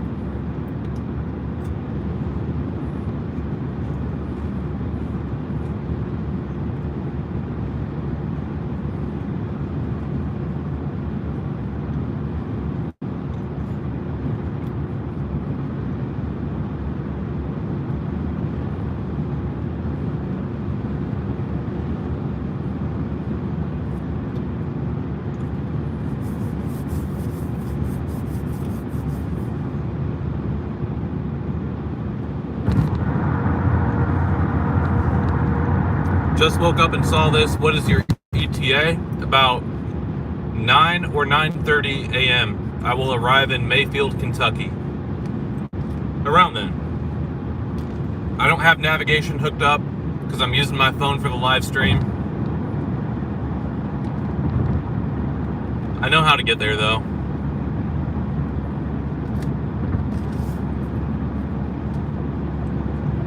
And it said it was about a 9-hour drive. I'm guessing I'm gonna have to stop for gas. So anywhere from 9 a.m. to 9:30.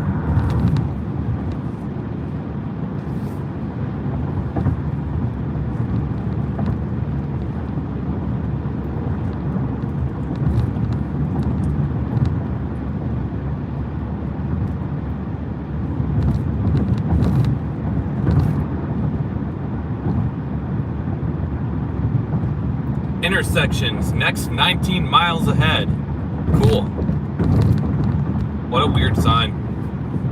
Intersections.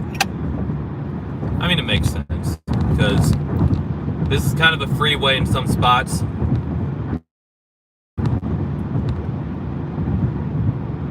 "600 miles? Yeah. What do you say, chips? Could you hear me eating?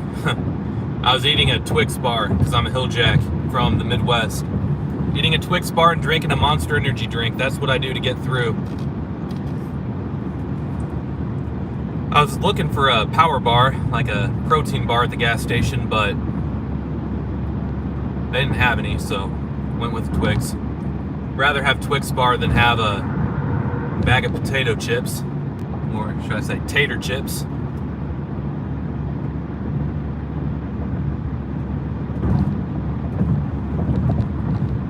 Not the healthiest choice, and not my first choice, but that's what I went with for the day at least. Monster Energy drink and a Twix bar.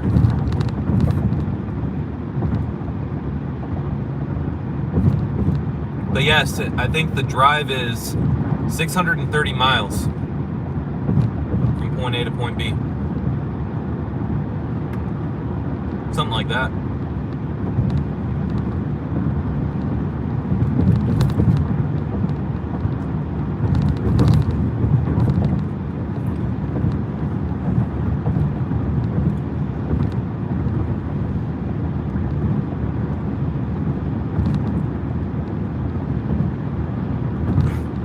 US 24 in Ohio, a long straight road of nothing. And then you get into Indiana, and it's still a long straight road of nothing. You get to Fort Wayne, and then you go west of Fort Wayne on US 24, and it's the same thing. A long stretch of road of nothing. 4-lane highway like it is right here throughout most of the state of Indiana. And there's nothing. Small towns, and that's it.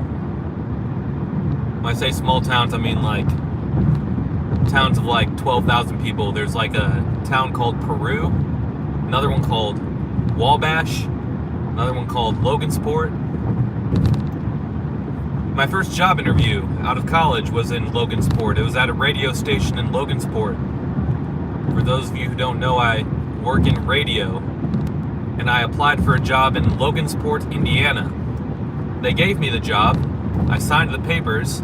I was looking for a place to live in Logansport, and then last second, they called and told me that they couldn't hire me because of the company's car insurance wouldn't accept me into their plan or something like that. Because I would have had to have driven station-owned vehicles, and their explanation was that their car insurance company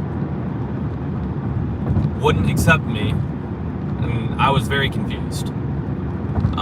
It was a very weird situation. I'm graduating college. I think it's like the month of May. So I just graduated or something like that, right around the time that I graduated college. I went to college at the University of Indianapolis. So there's that. And then so I was applying in state. And the station in Logansport offered me the job. I accepted. I signed the papers and everything. And then they call me like 2 days later and tell me that they can't bring me on anymore. So it was weird. And then I went on to work at a station in downtown Indianapolis. That was probably the station that I wanted to work at more anyway. It was more exciting. Downtown Indianapolis. I know I make fun of Indianapolis, but it was a cool job. For those who know Indianapolis, there's a Monument Circle in downtown, and the studios of the radio station that I worked at overlooked Monument Circle. So it was cool. It was a cool vibe. You had important people walking around. It was cool. Good first job for radio, that's for sure.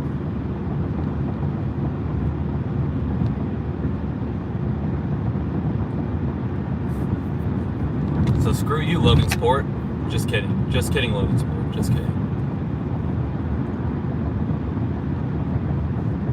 I know you people in Logansport mean well, even though nobody from Logansport is ever going to see this, probably.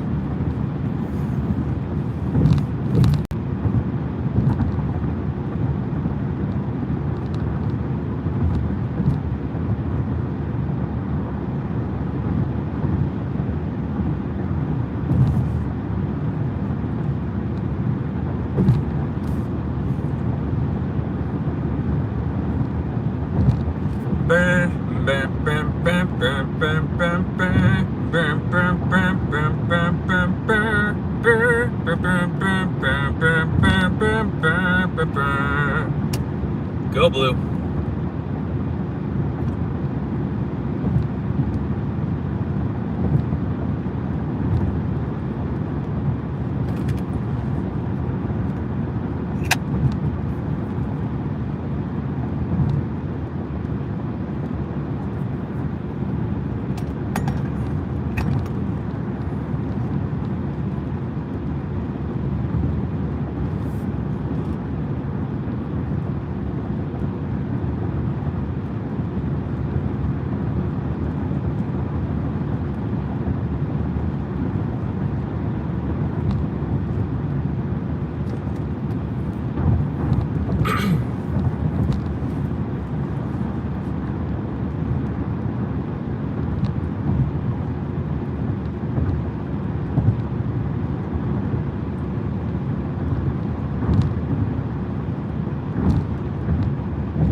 Looks like Michigan with all these construction barrels. Really, it's the entire Midwest, not just one state. It's the entire Midwest. Construction barrels everywhere, probably the entire country at this point. Not a good idea to be in enemy territory. Go Blue.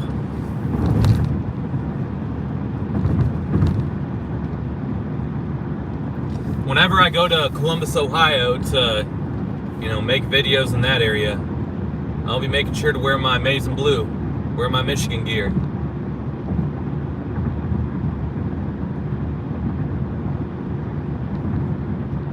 I'll have an MP3 saved on my phone of the Michigan fight song too, and I'll have the windows down, and I'll just be blaring it everywhere.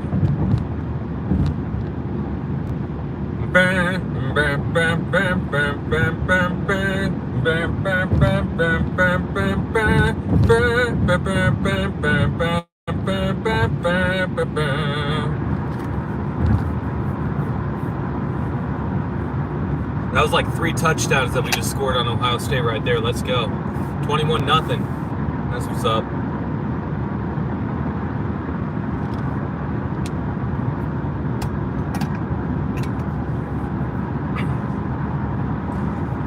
Now, everyone that I've come across that's an Ohio State fan, not on the internet, it's been a friendly back and forth, It's been fun. Like, when I went to Hawaii last year for my honeymoon, I wore my Michigan shirt. I have a Michigan shirt that I wear sometimes, and I wore it when I was there. And here I am in Waikiki, another Midwesterner comes up, and he says, "Oh, Michigan, huh? I'm Ohio State," and we laugh about it. When it's not on the internet, behind all the fake, stupid names, or whatever, people saying personal attacks or whatever on the internet. When it's away from the internet, when it's away from Twitter, it's always a friendly back and forth, in my experience anyway. I mean, I've never gone to a Michigan-Ohio State game in Columbus or even in Ann Arbor. I've never been to one. So that's probably a crazy environment, and I definitely believe that some real stuff goes down at those games, no doubt about it. I've been to a couple of Steelers games, Pittsburgh Steelers, in my adult life. I did not grow up with much, so I never got to, go to these games when I was a kid, really. But as an adult, I have experienced these football crowds, at least on the NFL level. I was in Pittsburgh back in 2017. There was a Sunday night football game, Green Bay Packers, Pittsburgh Steelers, and it was in Pittsburgh. And here I am walking from the parking lot to the stadium, and there's Pittsburgh Steeler fans harassing these Green Bay fans like at such a violent, hardcore level. Now, I hear about that stuff happening all the time. I listen to a lot of sports talk radio. They talk about that kind of stuff on sports talk radio shows all the time, and then I actually saw it, and I'm like, oh, dang.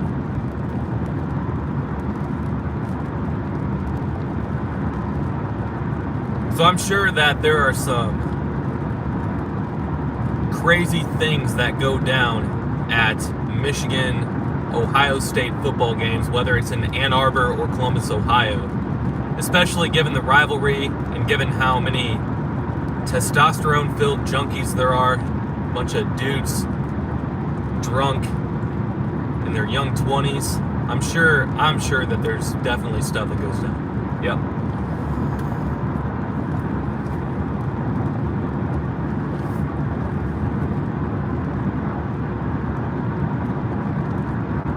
Starting to sprinkle here a little bit in rural northwestern Ohio. I'm sure it's just a light sprinkle because I didn't see anything too crazy on the weather radar. I always look at the weather radar before I go on these trips. Of course, I always look at the weather radar because if it's going to be raining where my destination is, it makes the trip pointless. It costs a lot of money to go on these trips, to spend money on these rental cars, to spend money in the hotel rooms, to spend money on gas, food, and it takes a lot of time, especially when I'm working another job. So I have to be back for that. I only have so much time to work with on the weekends. I have a weekend to work with unless I take a day off, a Friday or a Monday to make it a 3-day weekend. But even then, I have to do that so far in advance that I don't know what the weather forecast is going to be. So like what I've had to do this past couple of years is I have to have trips planned out. I have to have like multiple trips planned out and ready to go, and then whenever I have a weekend that I schedule off, far in advance, in case one area sees bad weather, I can go to the other, kind of thing. So I've had to do that. Weather is very important in going places because what I do is I put a camera on top of my car to get the best picture quality that I can. And in order to do that, I need to have it plugged in to a power source in the car, so that the camera doesn't run out of battery, because these GoPro cameras can quickly run out of battery if they're not plugged in. And if they're going to be plugged in to a power source while they record, then they're no longer waterproof. So if it's a torrential downpour, it could ruin the camera. If it's just a sprinkle like this, it's not going to ruin the camera. But if it's a torrential downpour and I don't pay attention to the weather at all, and I just go on my own time and I don't respect Mother Nature, then that could cost me a lot of money. I'd have to replace the camera, and then I spend all the time and energy and money on the road trip that I make, only to get nothing out of it. So I definitely pay attention to weather. Driving safe is my number one priority. I always have driving safe at the top of my head. Never want to get in a road rage with anybody. If somebody wants to bully their way through, I let them. I do not want to pick fights with anybody, because who knows if that could end up in being a fender bender, right? So, just not worth it. Stupid. It's like trolls on the internet. That's a great analogy there. But driving safe, paying attention to the weather, having everything planned out to where I'm going, what I'm doing, being organized, big part of everything that I do when I go out and make these videos for this channel, because I try to get as much done as I possibly can in each trip that I make, solely because of the reason about how much traveling costs, and I try to make it worth it. So I'm out here driving. A lot of the times I will drive overnight to get to my destination early in the day. My first destination, that is. Maybe I have a list of 12 cities that I try to film in a day. Maybe not that much anymore. Maybe like 6 or 7. I try to time it to where I will arrive at my starting point for my first city as soon as the sun rises, so that I can get as much done as I possibly can.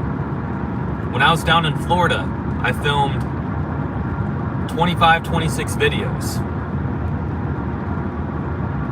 It took me all day, 2 days in a row. So my first 2 days in Florida was me driving around in a car, just driving around all these cities that I had planned out.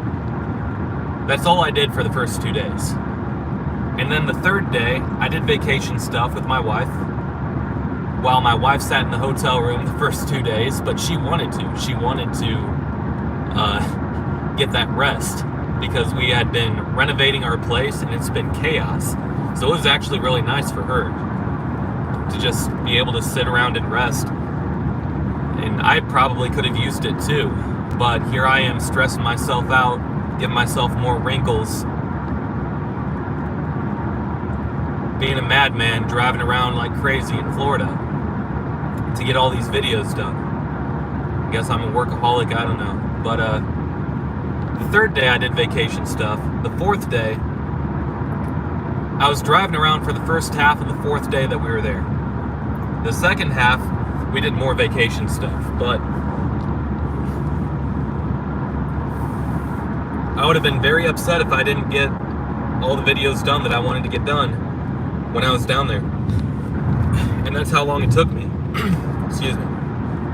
That's how long it took me. It took me 2.5 days of driving around and filming. 2.5 days worth of time.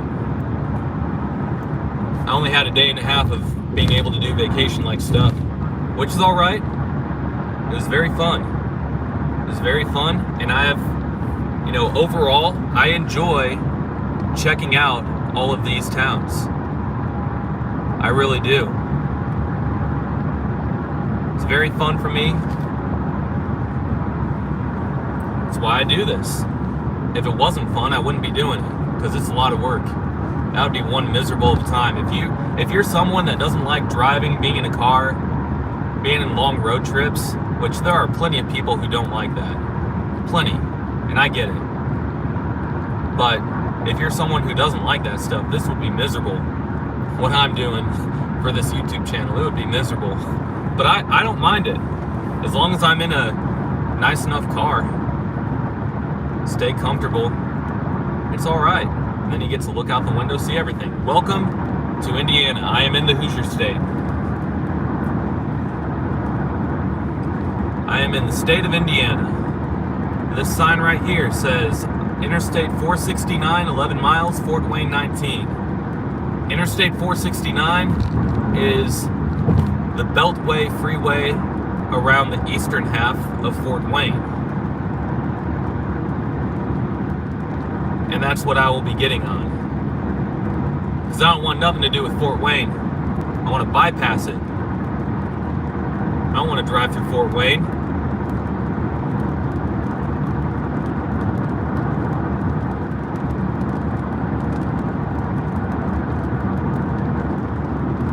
Fort Wayne makes me sick. Just kidding. Fort Wayne doesn't make me sick. That's just the quickest way to go through the area.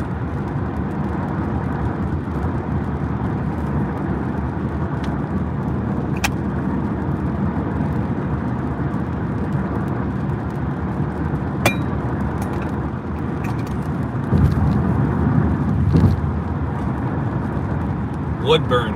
That's an unfortunate name for a town. Indiana 101. Woodburn. Next exit.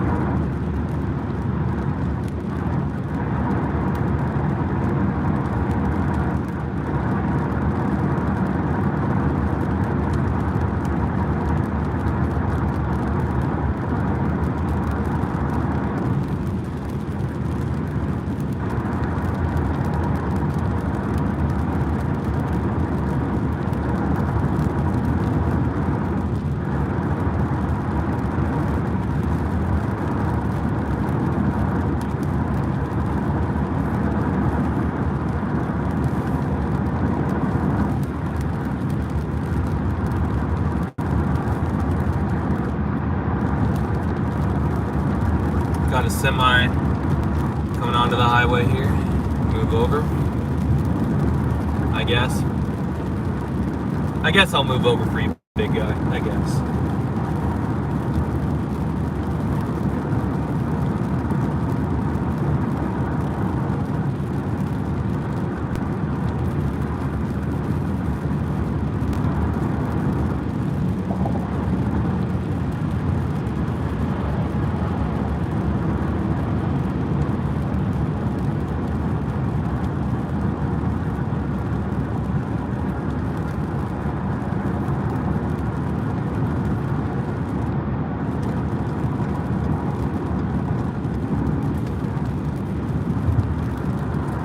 Very close to Fort Wayne, Indiana.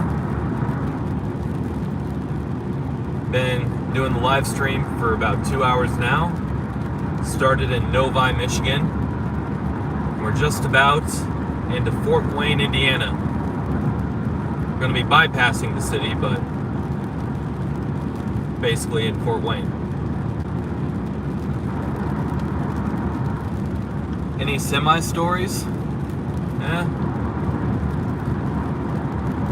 When I was in Indiana, when I was living in Indianapolis, I had a job I had to get to really early in the mornings. I worked at the YMCA, and the job that I had was to go to elementary schools.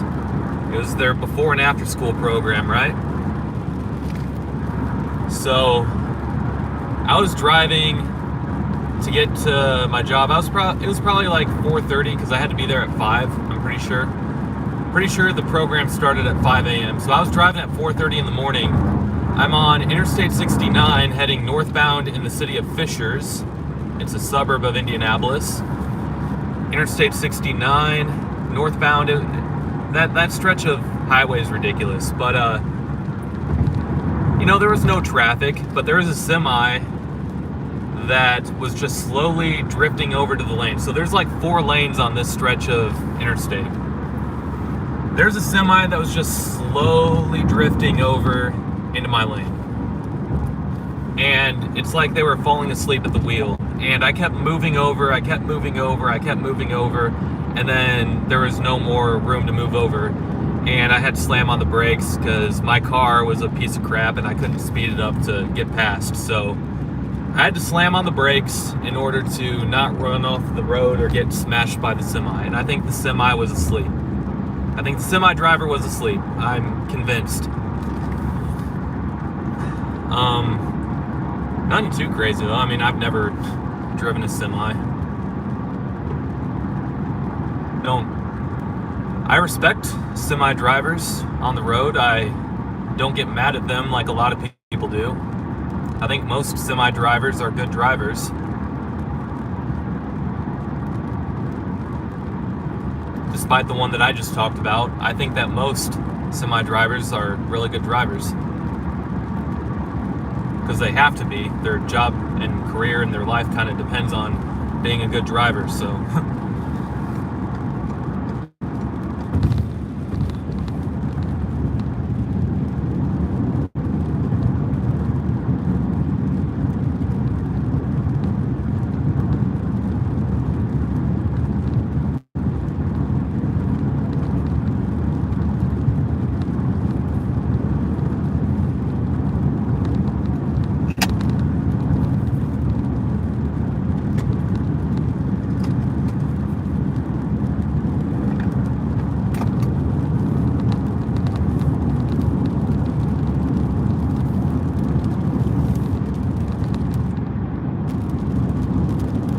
Yeah, this phone is not as smooth as the GoPros, is it? Stabilization isn't all the way there, is it?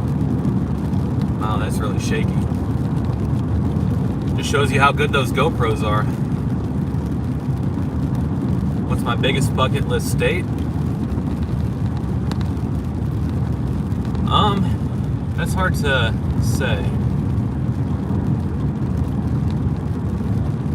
Probably Alaska right now. It's probably one of those things that changes all the time. But right now, probably Alaska, because it's kind of extreme in terms of like how far away it is, and I've never been there. I've already been to Hawaii, so can't say that. Probably say Alaska.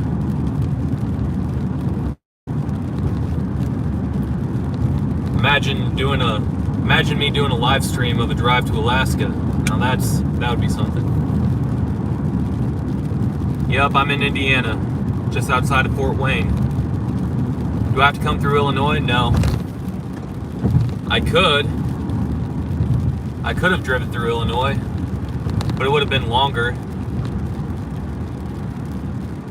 Would have been about 45 minutes longer, according to Google Maps. The route to have gone through Illinois would have been to take I-94 all the way across the state of Michigan, and then once I get into the Chicago metro area, I would take 57 south all the way to the very southern part of the state of Illinois, and then I would take Interstate 24 south, and then I would cross the Ohio River by Metropolis, Illinois. That route would have been about 45 minutes longer.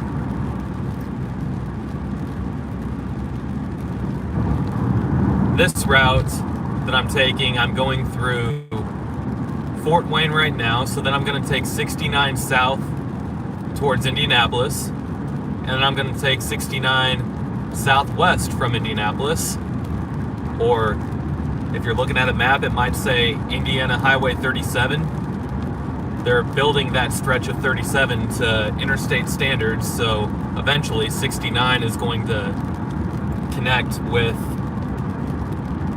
465 in Indianapolis, but 69 southwest of Indy towards Evansville. I'm going to cross the Ohio River between Evansville and Henderson, Kentucky. And then there's a marked highway of Interstate 69 in Kentucky that takes you over to Mayfield.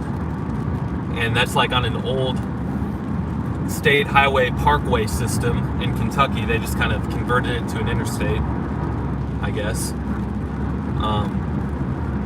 So that's the route. There's like 3 or 4 different ways I could have gone. I could have gone 75 southbound throughout the entire state of Ohio, and I could have taken 71 southwest between Cincinnati and Louisville. And then I could have taken 65 south of Louisville, and then I could have taken some parkway in Kentucky that headed west towards Mayfield. Then I could have headed south on 65 towards Louisville after Indianapolis, but I'm not going to do that. I'm going to take 69 towards Evansville.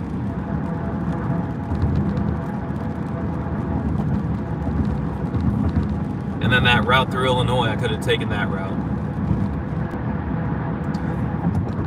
So here is where I am getting onto 469. I have taken this route many times in my life. More often than not, there's a semi in front of me turning onto this ramp right here, and they're going really slow because they have to. And it always takes a super long time to head through here, but I'm driving at 2 a.m., so there's no traffic. There's a semi behind me right now doing exactly what I just said, so.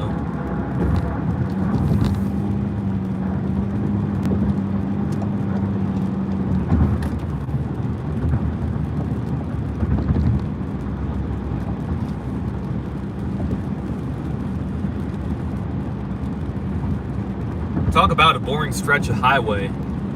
Interstate 469 seems like forever to get around this Fort Wayne loop or whatever. 20 miles until we get to Interstate 69 to head south towards Indianapolis. 20. Road's pretty wet out here. Maybe it rained a decent amount before I got here. I mean, it's just been sprinkling, but this road looks like a decent rain just came through. Maybe I missed it.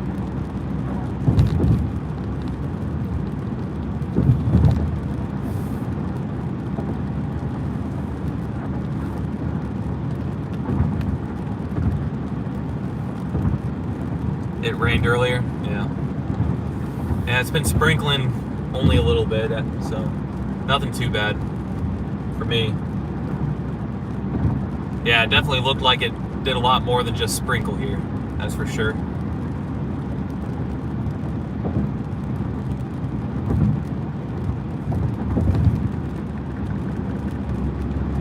The good thing about 469 is that the speed limit's back to 70, unlike the 65 speed limit on US 24, so at least there's that.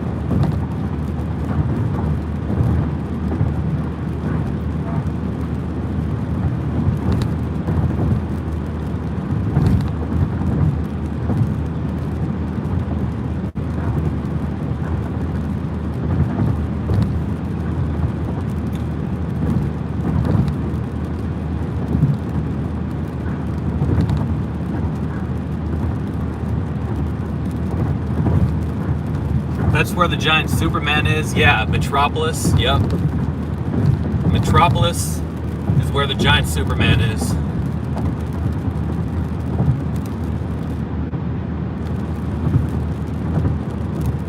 I'd like to see the look on somebody's face in that town if you try to tell them that Superman isn't from Metropolis, because they like to say that Metropolis is Superman's hometown. I don't know anybody from Metropolis, but just knowing Midwestern people, I'd like to see the look on their face if you try to tell them, yeah, Superman isn't from Metropolis, he's from Los Angeles, California, or something like that. I'd like to see how, it'd be funny to see how upset they'd get.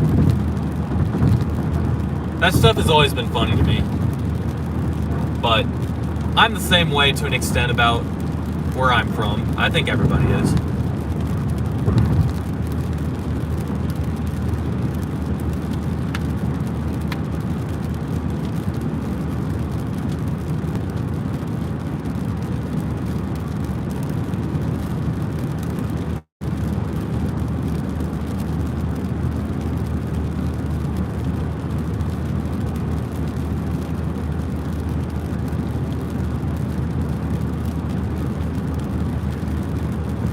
I'm impressed with this live stream and how well it's done.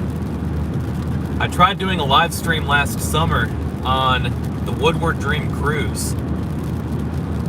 The Woodward Dream Cruise, if you don't know, in Detroit, is a major car event where everybody shows off their hot rods and everything. And it's really cool if you like looking at cool cars, that's for sure.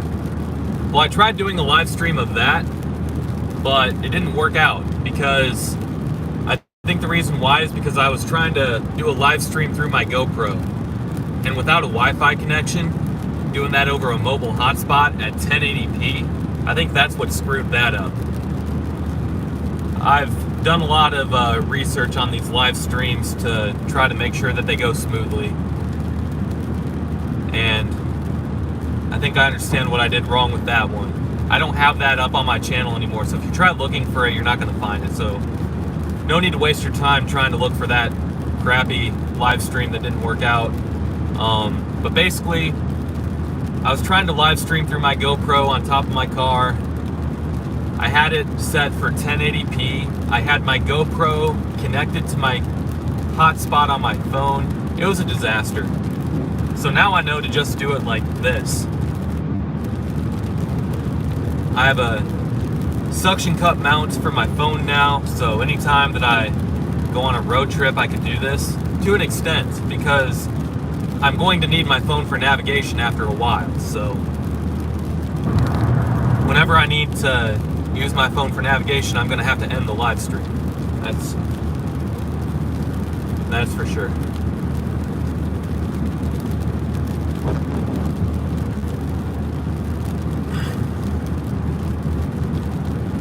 Well, go figure. As soon as I enter the state of Indiana, it starts raining. What a coincidence. Not.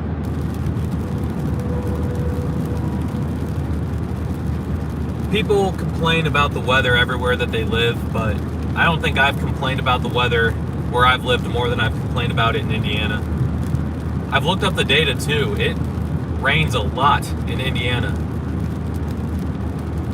Like, if you just take the summer months, the months of the year that are supposed to be nice, you come across more rainy days in most places in the state of Indiana than you do where I live now in Michigan, for example. At least when it's supposed to be nice in Michigan, it's more often than not nice, you know, during the summer. Here, it seems like there's a lot of rainy days. You know, my family has always lived in southern Indiana. And even as a kid, I remember every time that we were on a road trip, wherever we lived, I lived in 5 different states. So we were always driving to Indiana from all types of different directions throughout the Midwest. And every time that we came to Indiana, it was always raining. Always. I'm probably exaggerating about how bad it is with rain in Indiana. I'm probably exaggerating, but the weather in Kansas was a lot worse than Indiana. That's true. The weather in Kansas was a lot worse in terms of the extreme things that can happen. So like in Kansas, when it's cold in the winter, it is very cold because you get 30-mile-per-hour winds on a daily basis. No matter what time of the year it is in Kansas, there's going to be 20 to 30-mile-per-hour winds blowing through. So when it is cold, it is very cold in Kansas. And then in the summer, it gets very hot. And we all know that Kansas is like the epicenter of like tornadoes and severe storms and golf ball size hail and all that crap, so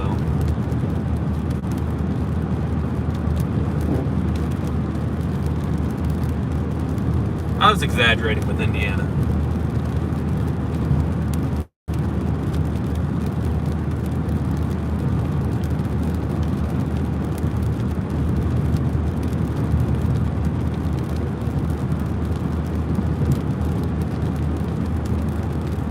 (2:15 a.m.)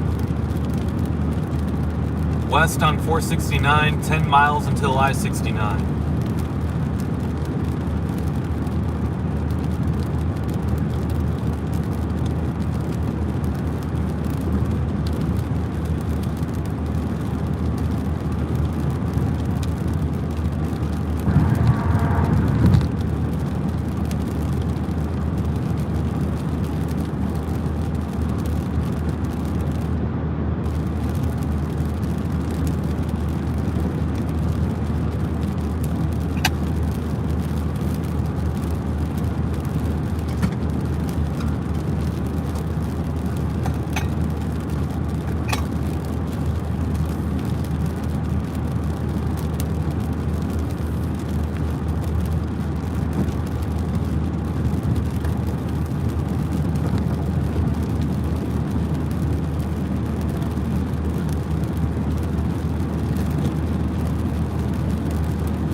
Why? Why what? You respond to another comment, or you ask me why I'm doing this trip?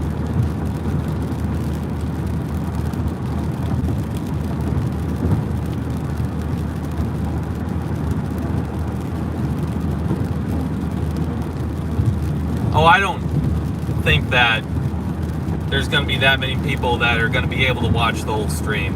I appreciate the ones watching for however long that they choose to watch. I do. I appreciate the quick check-in and check-out or whatever. I mean, to expect someone to watch for 9 straight hours is kind of crazy. Especially when I'm starting the stream at like midnight. There's always going to be a few night owls out there though.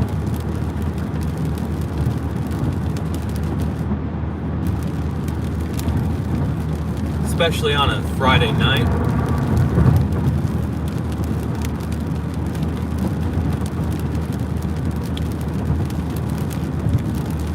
Plus, this video is saved. After it's done being a live stream, this video is saved as a regular video.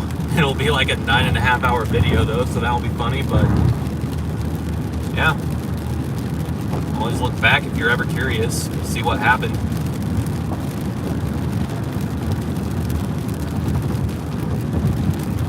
It's really starting to rain now. Rain's been picking up. Mile marker 5.6. Mile marker 5.5. 5.4. Mile marker 5.2.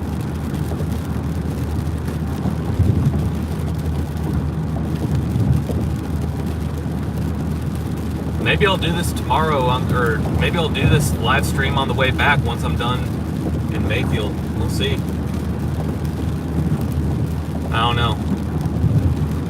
Maybe one 9-hour live stream, maybe that's enough.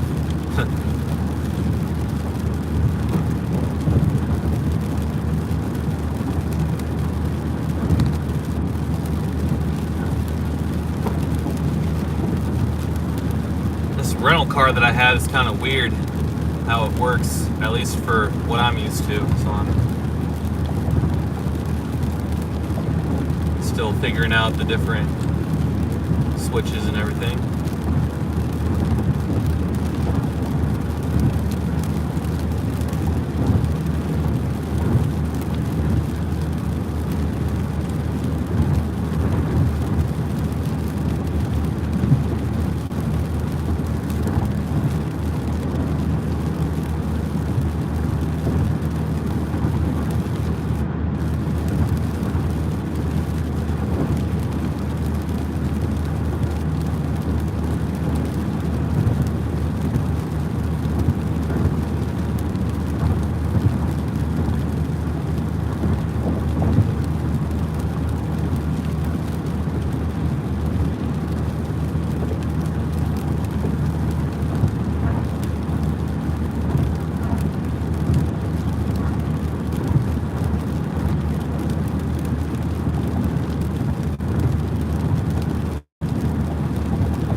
Thought I was in a semi?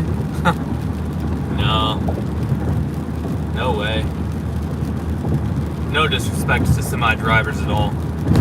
Just not for me. It doesn't mean that I don't respect semi drivers and what they do, because if semi drivers didn't exist, or if they didn't do their job, if there's nobody to drive semis, then this country would be in a logistics nightmare.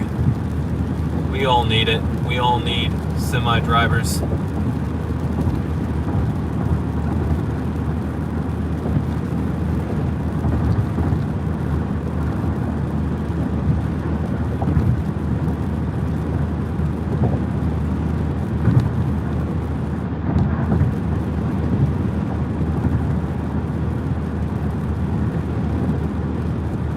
What kind of rental? It's a Ford Explorer. 2019 Ford Explorer, the most basic model, the most basic trim level of the 2019 Ford Explorer that you can get. So it's got like no extra luxury features or anything, it's just the basic trim level. I went from renting a loaded Ford Explorer in Florida that had everything, all the extra features, all the extra options, to renting this one that is the most basic trim level out there. It's kind of funny. Gotta get on, excuse me. Gotta get on this exit here. Interstate 69.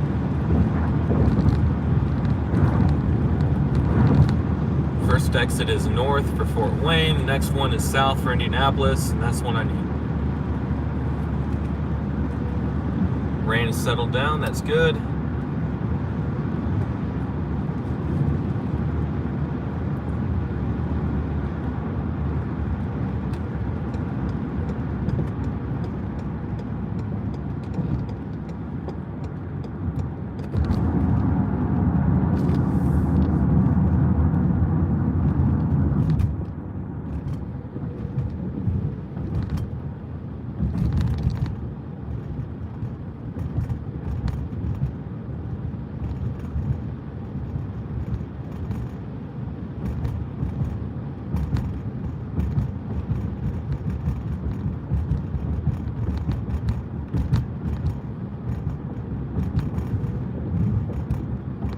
I always hate the interchanges like this where you merge onto a highway only to have an exit straight ahead, because when traffic is heavy, that's always like a mess.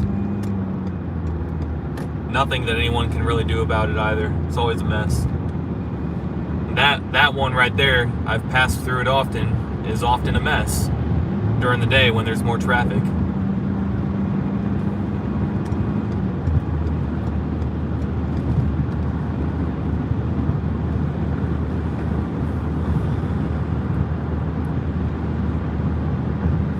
We might run into some lagginess on this stretch, maybe, between Fort Wayne and Indianapolis. There might be a few pockets where the live stream comes in and out because of the service. We'll see. You have some decent sized cities between here and Indy, like Marion. I mean, it's not anything special, but Marion, you got Anderson and Muncie further south. I think once we pass Marion, I think we're good. But there might be some pockets here and there between here and Marion where the stream cuts in and out. We'll see.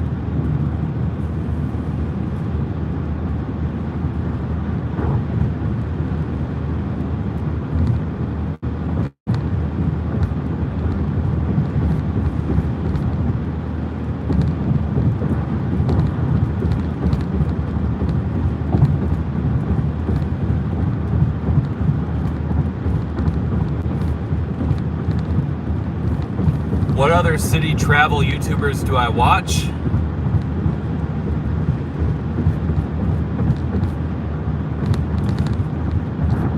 I watch Nick Johnson's every once in a while, but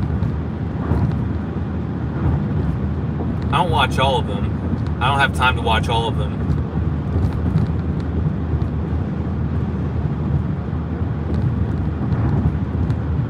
There's a lot of people who have channels on YouTube that I've noticed that drive around with no context.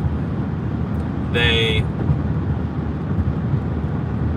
just play the audio of the wind noise or whatever you want to say, and they don't provide any context. I get bored really quick.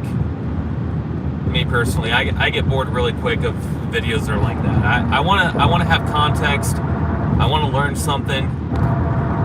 You know, I wanna laugh.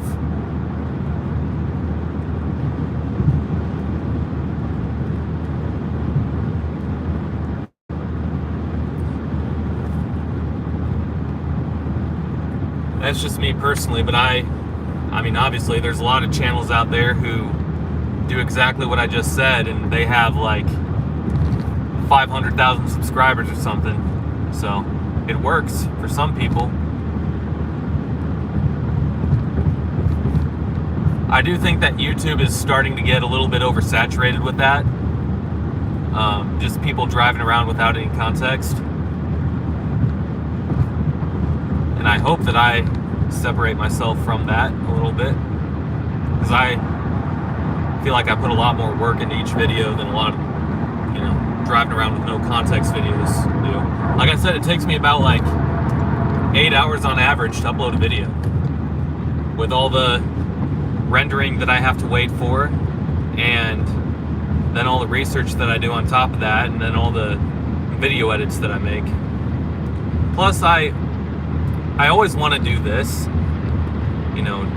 make videos of driving around with great camera quality.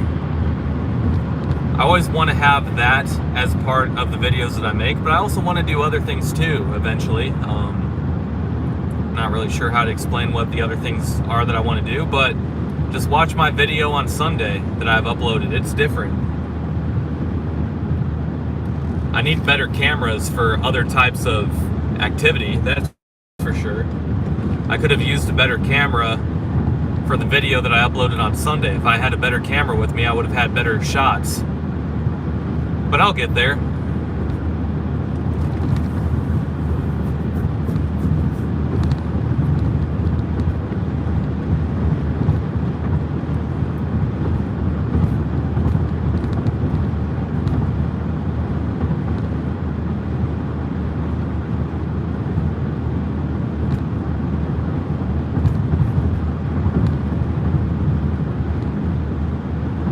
I've just always liked traveling, seeing new places, exploring.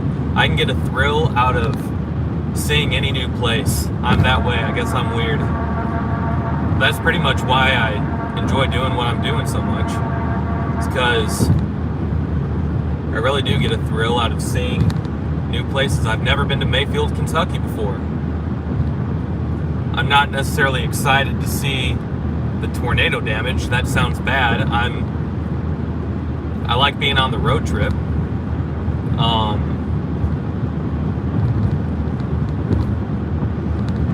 not excited to see the tornado damage, but I am very curious and I'm very interested in seeing what the town looks like with all the damage that it has, because it has quite a bit of damage.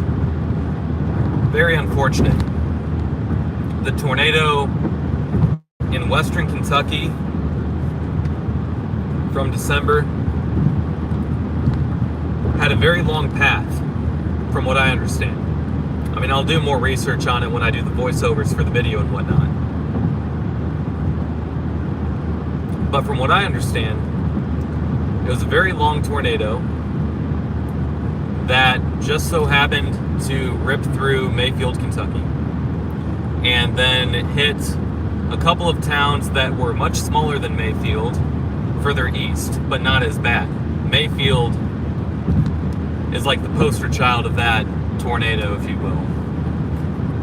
And it was like a tornado outbreak in December that this one was a part of. There were other tornadoes in an area that stretched all the way from like rural Arkansas somewhere to like the boot heel of Missouri, through northwestern Tennessee and southwestern Kentucky, over through western Kentucky. So it was that area that got affected by the tornado outbreak, and Mayfield is like the poster child of that particular outbreak, as the particular tornado that went through Mayfield was an EF4 tornado, and it had a very long path. So, very unfortunate.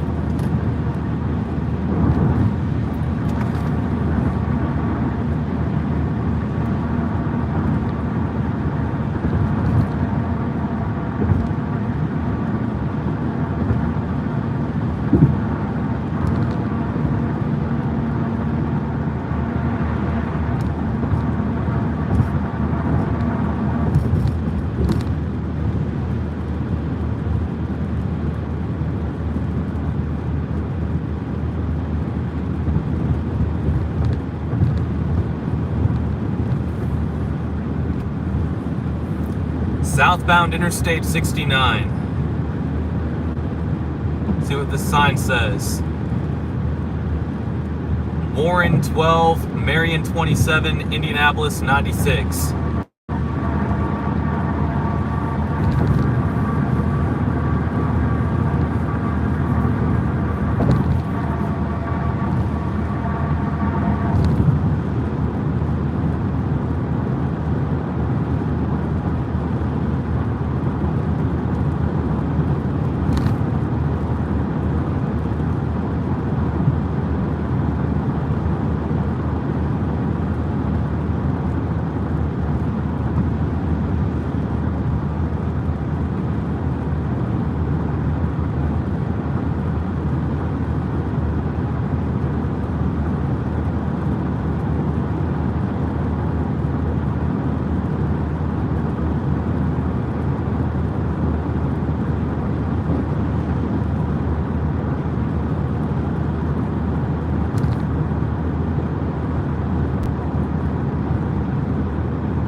hopefully I can do these live streams during the day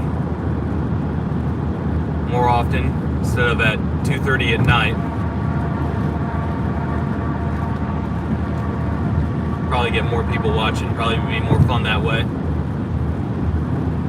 Just kind of how things ended up this time around. I was gonna leave at 9 in the morning, and then I was just gonna drive all day on Saturday, and then I was just gonna spend the night down there, and then I was just gonna go film my video in the morning of Sunday. But then I saw that there was gonna be like potentially like severe storms going through, so I didn't want to deal with all that, and plus this way I don't have to spend money at a hotel or try to sleep in the back of a car at a sketchy rest area or anything. Which I have done. Not that much, but I have done it.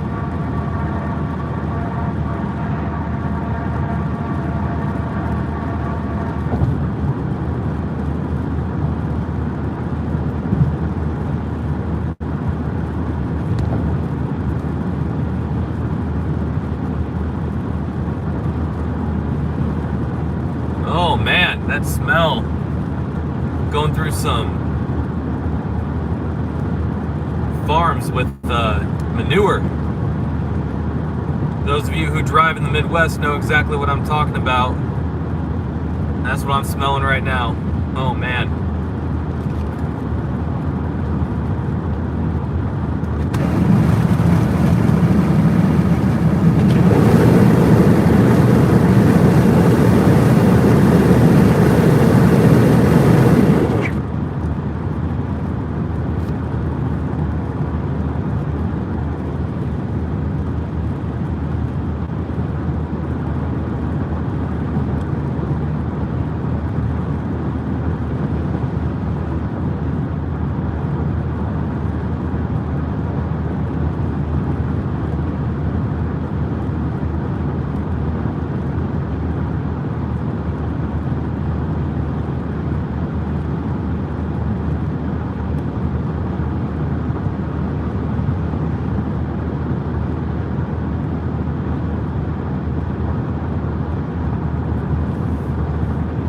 Rain seems to have stopped. That's good.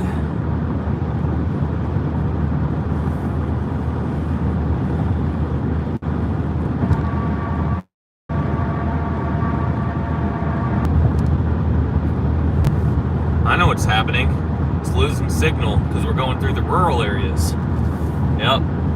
So it's going to be laggy, probably.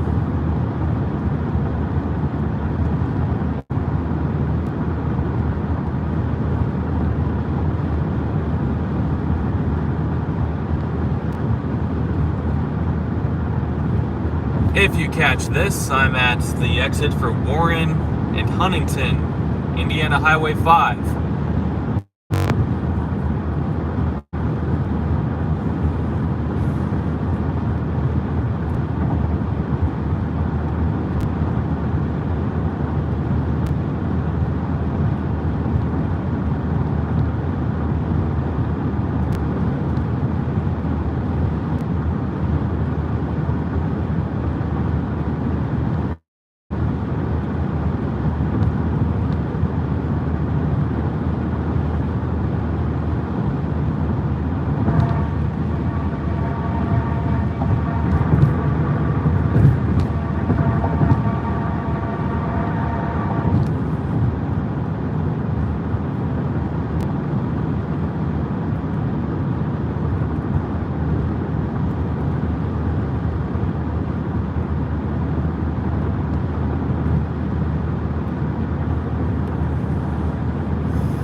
This semi-driver's on that guy's tail, it looks like.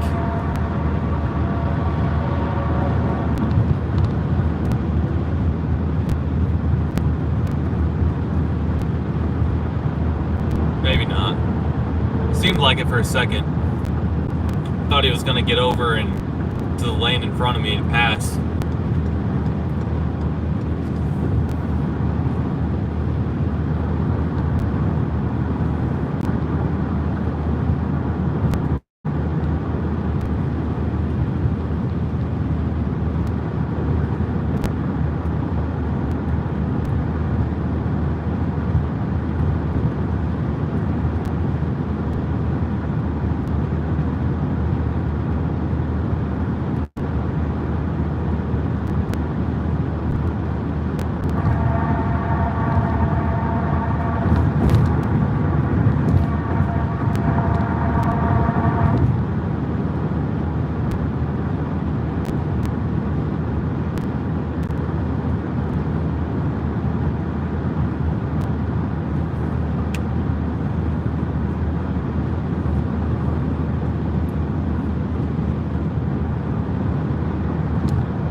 Marion 14, Muncie 44, Indianapolis 83.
There's all kinds of stupid little filters on this thing that you can try.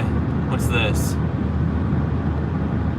I don't know if you can do it after, I don't know.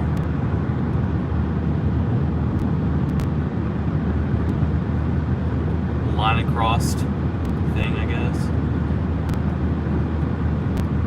Make everything lighter, different filters.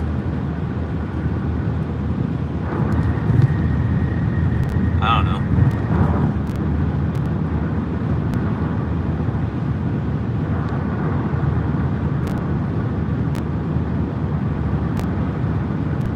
There we go.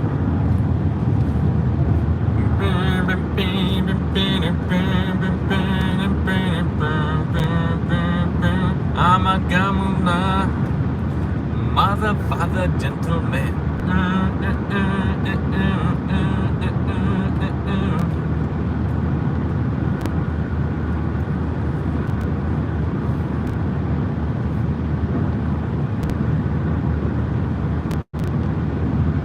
The heck? That's weird.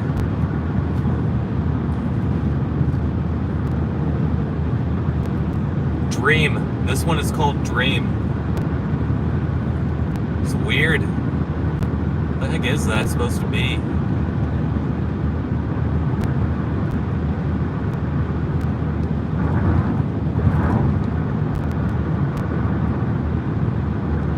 It's a red screen. Does that mean I'm going through hell? Hope not. I don't want to go through hell. Hell, Michigan. Hell, Michigan's the place.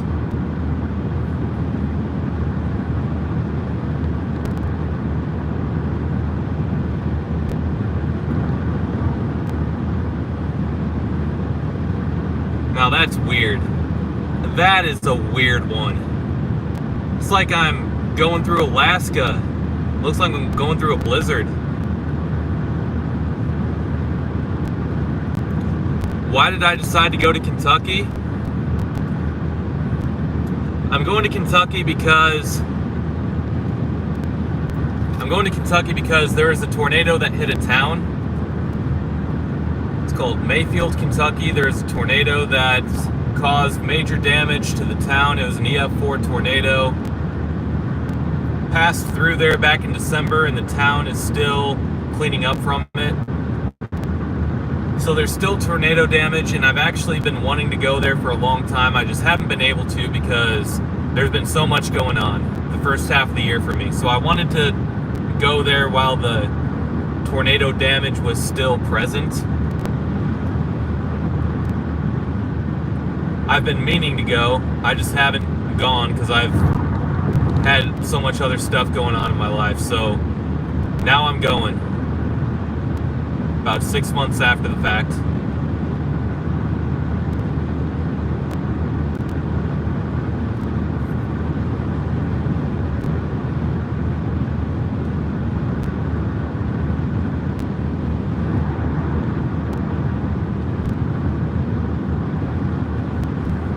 That is weird.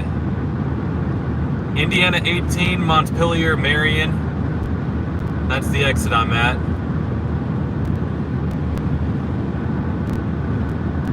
So all of the little black circles, those are the lights. That's weird. It's a weird filter.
Can't even see me at all.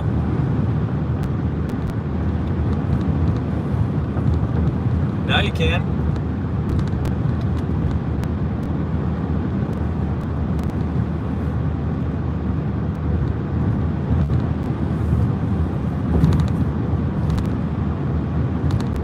Do I try the foods?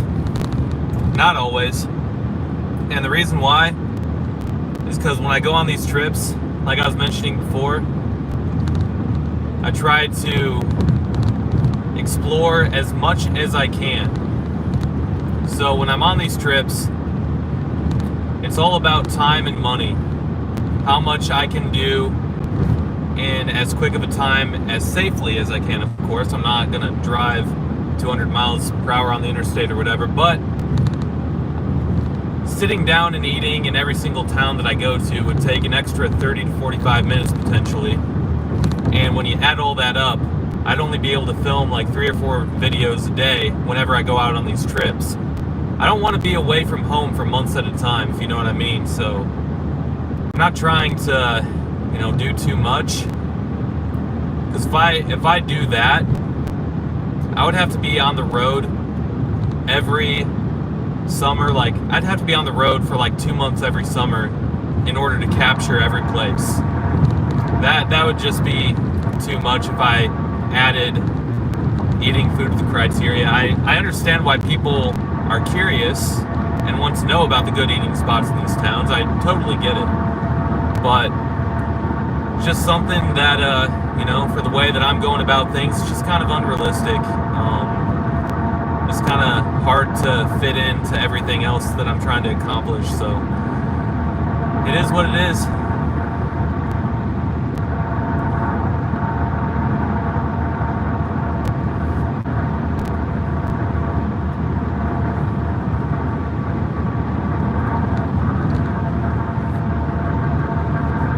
Gas City.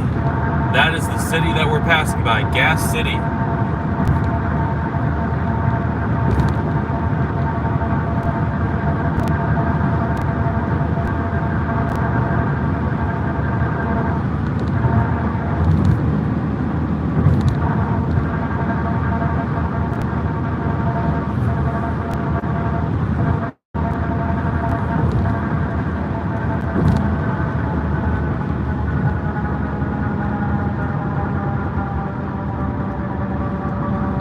Let's see if this construction zone is actually a construction zone. A lot of the times you come across, yep, it is, okay.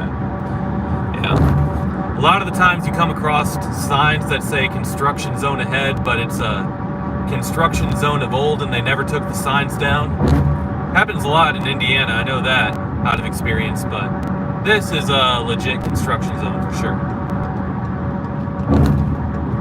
Obviously.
Construction, eh?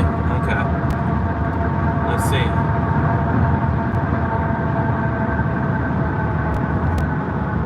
See what we got. Let's see.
Boise 26, Sanderson 28, Indianapolis 69.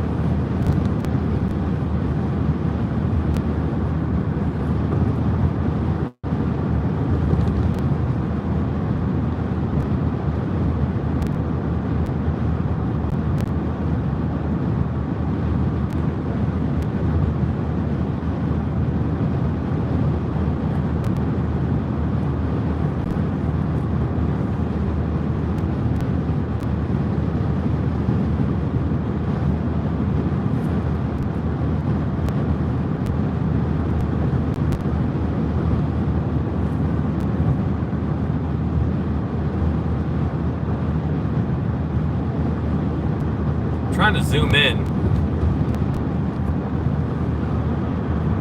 but I can't get the camera positioned in a way. I can't get the phone positioned in a way with the way it's mounted. I can't center the road any more than that.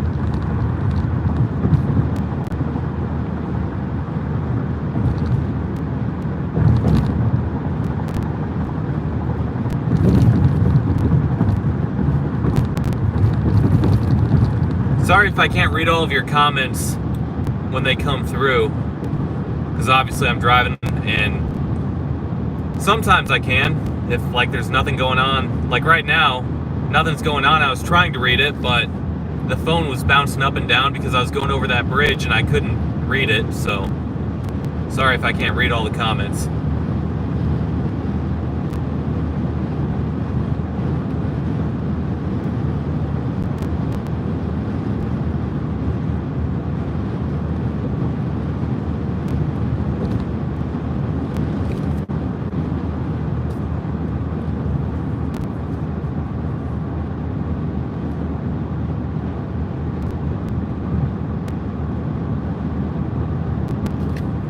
Because on my screen, I see what the camera is showing, and then I'll see like a quick bubble of a comment, and then it will like fade away. So like as the comments come through, they will show, but then it'll like fade away.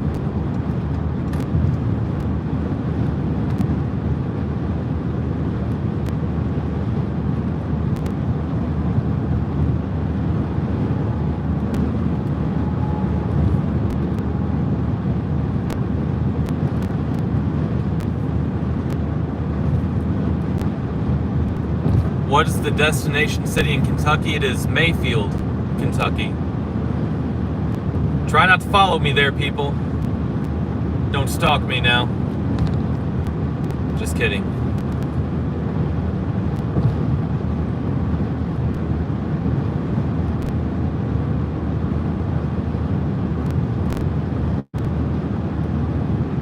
This semi is probably going to try to get in front of me, maybe. Let's see. No. Oh, oh no, okay, alright. He'll probably get in behind me once I pass. A little bit, what? A little bit windy, I guess. That's probably what's going on. It's probably just a little bit windy. I'll get over here.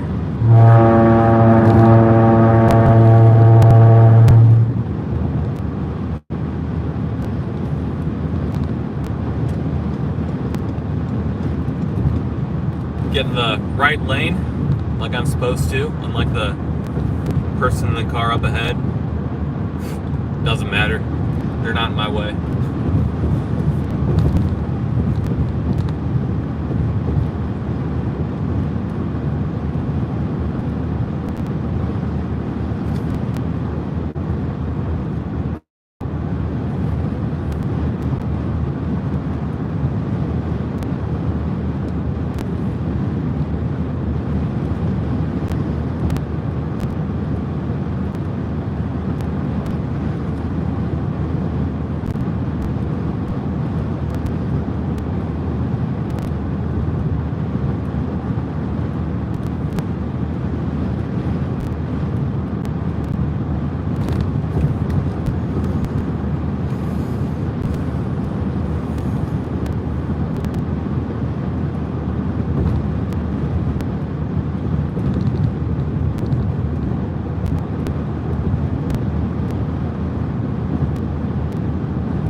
3 a.m. in the morning.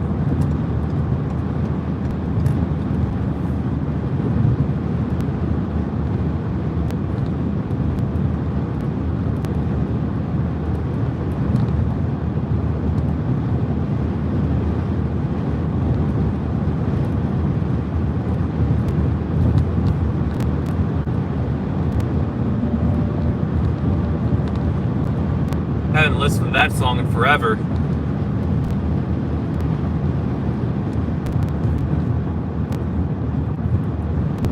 It's crazy how when you get older you stop listening to music as much, even though you still like music. Seems like you listen to it a lot more when you're younger, though, that's for sure. At least for me.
Traffic usually around here.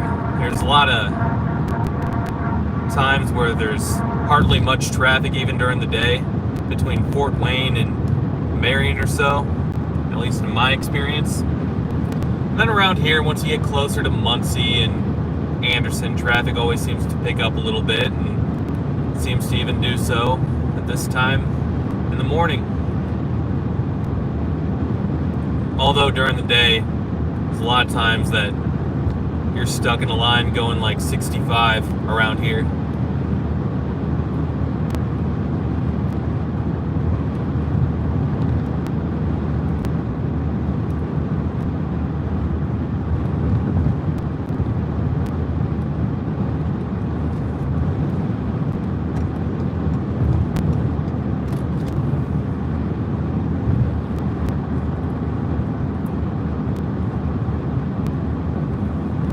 Highway 332, Frankton, Muncie, 1 mile. Mile marker 242, 42 miles from 465 in Indianapolis.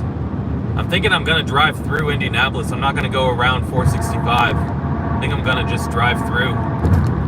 Benford Boulevard, baby.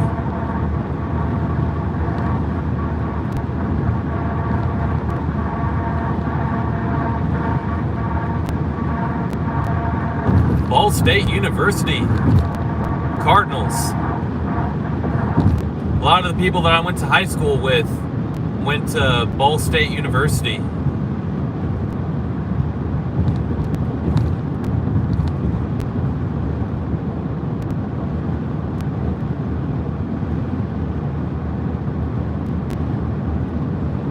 It's like the only nice part of Muncie is around Ball State. The rest of the town is kind of trashy. There's a story that made headlines everywhere back when I lived in Indiana. This was like 10 years ago, where there's a meth lab in the Walmart bathroom in Muncie. Wonder why I make fun of Walmart shoppers.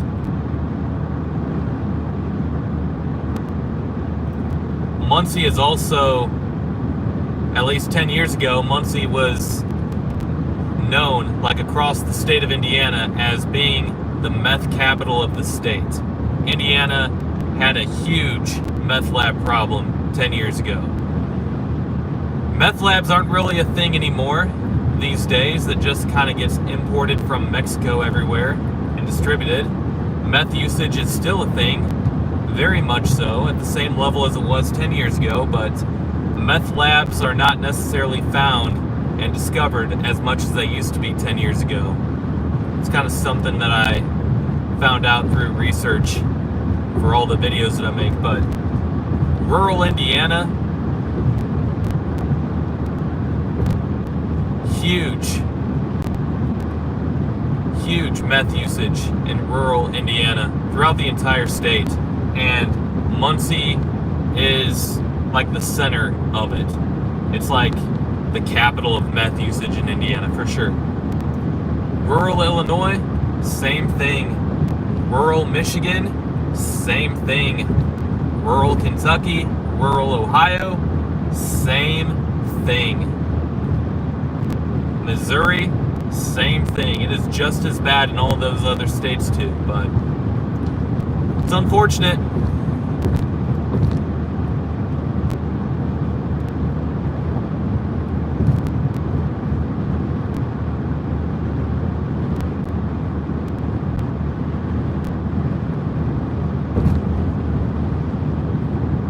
But every time I come across Muncie, or anytime anyone ever mentions Muncie, that's what I think of. I think of meth. And a lot of people are the same way. A lot of people think of meth whenever Muncie is mentioned, that is for sure. I would say Anderson, the next town ahead on I-69, I would say Anderson is much worse. Not in terms of meth usage, but just in terms of the town itself. Anderson has fallen really hard. It used to be decent from what I understand, but last 20 years, Anderson has fallen really hard.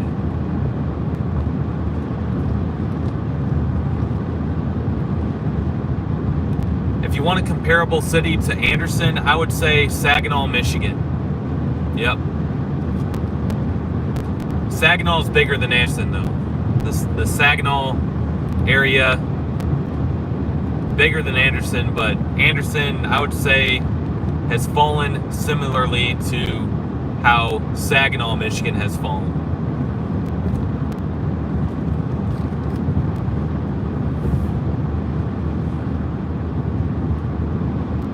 Maybe try Decatur, Illinois. I know I have a lot of Illinois subscribers. Maybe Anderson would be comparable to Decatur, Illinois, even though Decatur is bigger than Anderson. So, but I would, just a blue-collar town that has lost its manufacturing jobs and has just fallen. High crime, high poverty. People moving out, nobody coming in. If it keeps up that trend, it'll look like, Flint, Michigan, or Saginaw, Michigan, eventually. I don't think it looks quite that bad yet, but it might. If it keeps heading in that direction, good chance that it might.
sign says Pendleton. Oh, that's a bad sign. Couldn't see it. It said Pendleton something, Fortville something, Indianapolis something. I couldn't read it. It was a bad sign.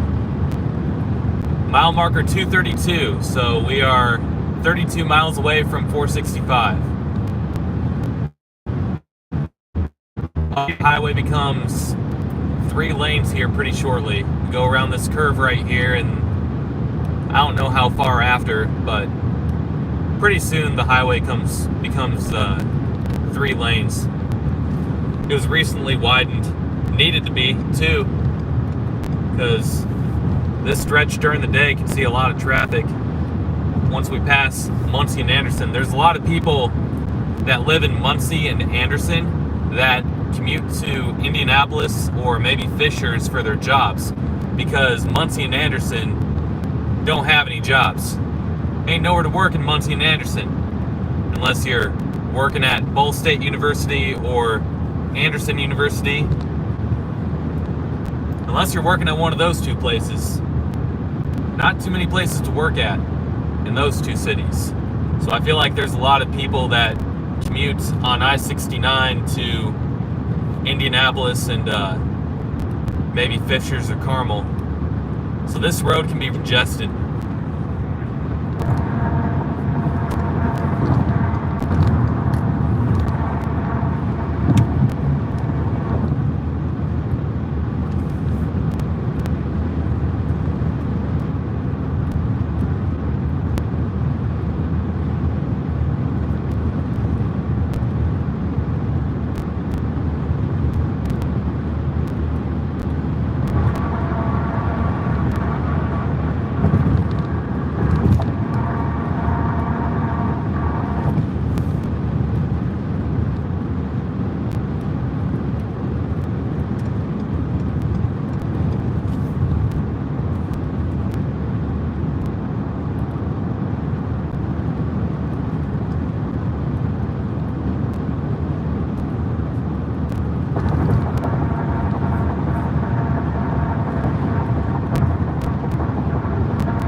That was the State Road 236 overpass that we just went under. About 30 miles away from 465.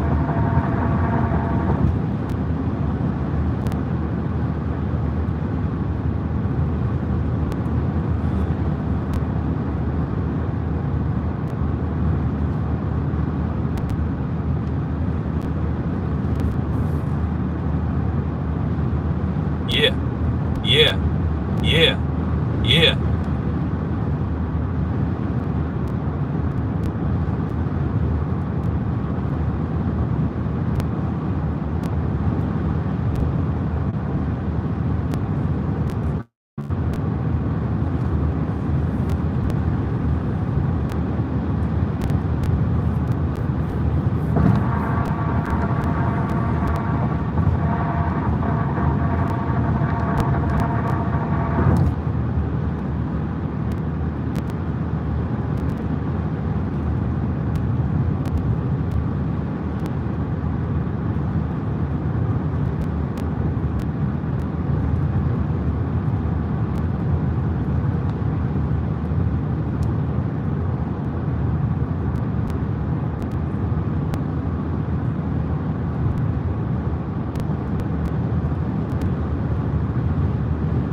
This exit here is the main drag for Anderson.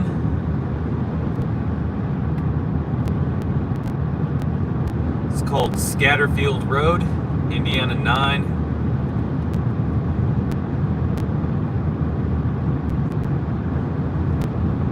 It's alright right by the interstate exit because you have all this traffic, so people are stopping by all these businesses, but you head north and there's an abandoned mall. It it looks like Dort Highway and Flint in some spots. For those who are familiar with Dort Highway and Flint, not near as bad. It doesn't have the reputation as Dort Highway and Flint, but kind of looks like it's starting to head that way.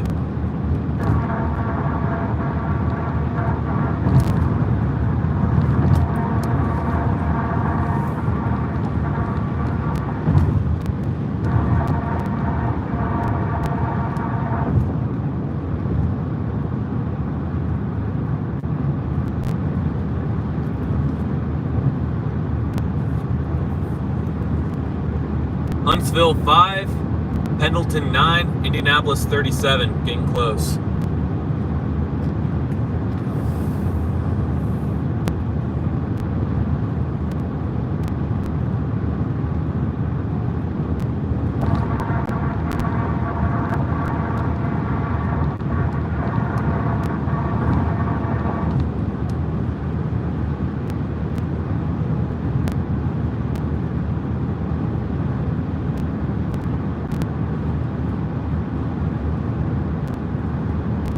Oppa Gangnam Style. Oppa Gangnam Style.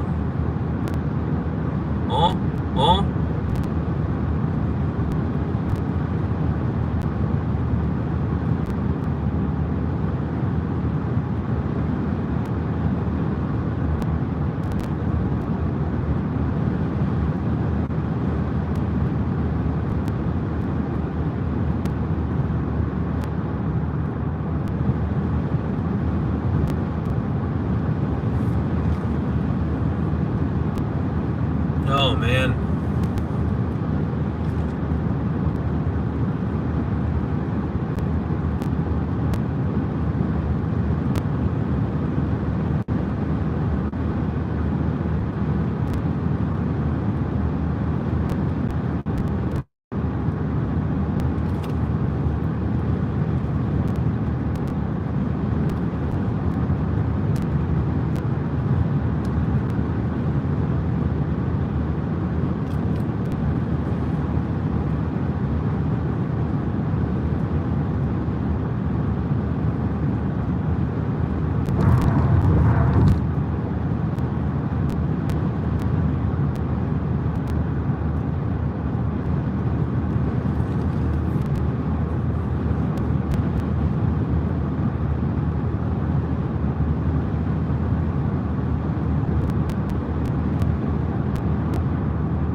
That was a nasty pothole back there on an otherwise pretty smooth road.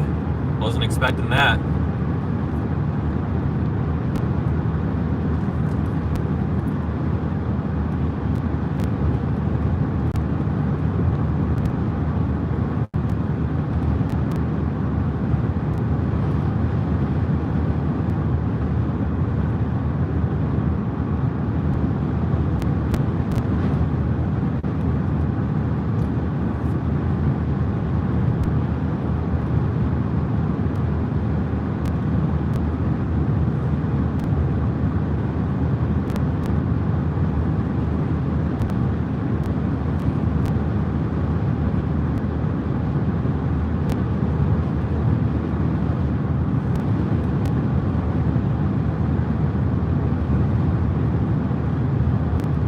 Indiana 38 West Pendleton, Noblesville, 1 mile.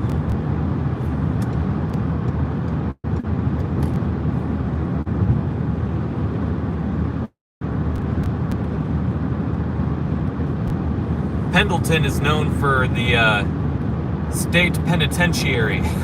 There's a big prison in Pendleton.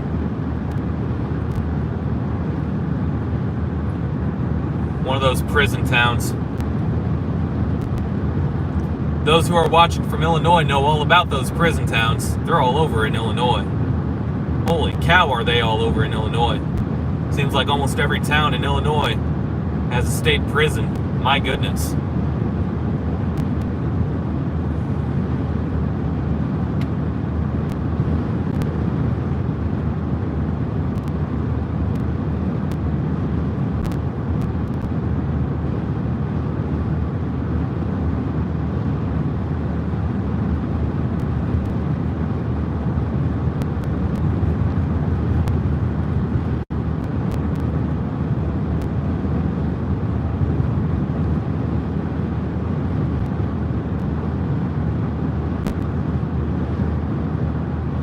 In Michigan, the prison town that I know of is Jackson. Huge state prison there in Jackson. It's been there forever. Like, I think ever since Michigan started to be a state, I think that's where the state prison was. I mean, there's other prisons too throughout the state, of course, but that's like the one that I know of and think of.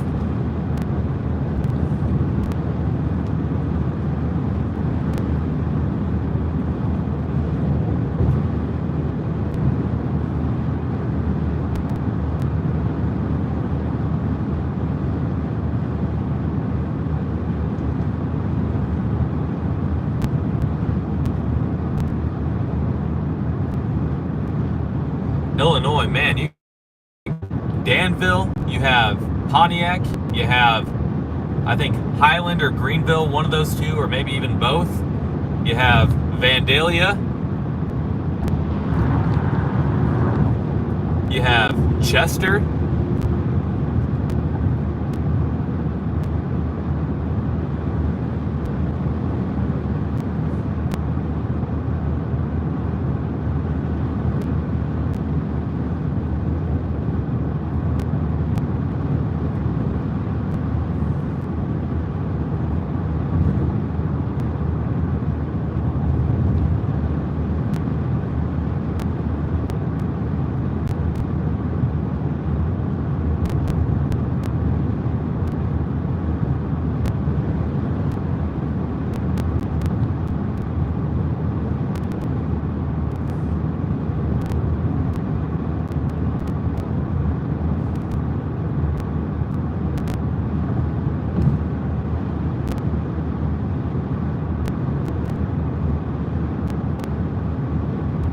Fortville, Lapel, Highway 13, 1 mile.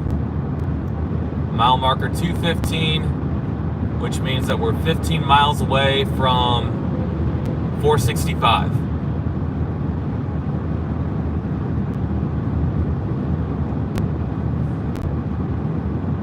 This all used to be only 2 lanes both ways, all the way through here. During the day, there's a lot of traffic through here. Nothing now, of course. I mean, it's 3:30 a.m. Saturday, so there's not going to be traffic, obviously, but during the day, this stretch can be pretty busy. Used to only be 2 lanes through here not that long ago.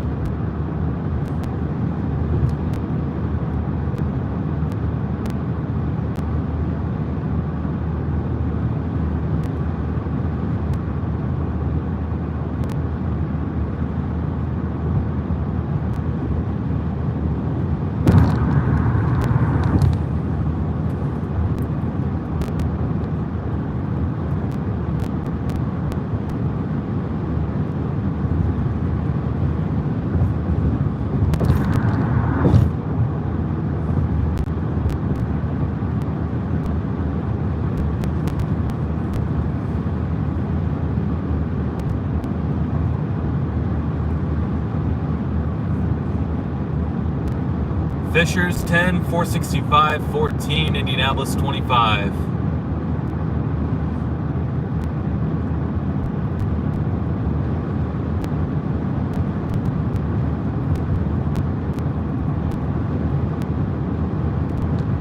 Entering Hamilton County. Hamilton County is Indiana's best county to live in, probably. Offers the best quality of life. All the northern suburbs of Indianapolis, or all the nice areas of the Indianapolis area. Fishers, Carmel, Noblesville, Westfield.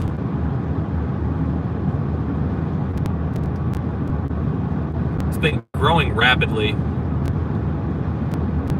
by Indiana standards, or for Midwestern standards, that is. It's been growing rapidly over the years.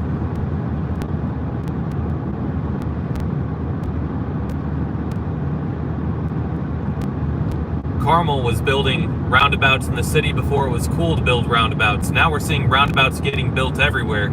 Carmel was doing it way before the trend started. Carmel might have even set the trend. It's like every intersection in Carmel is like a roundabout.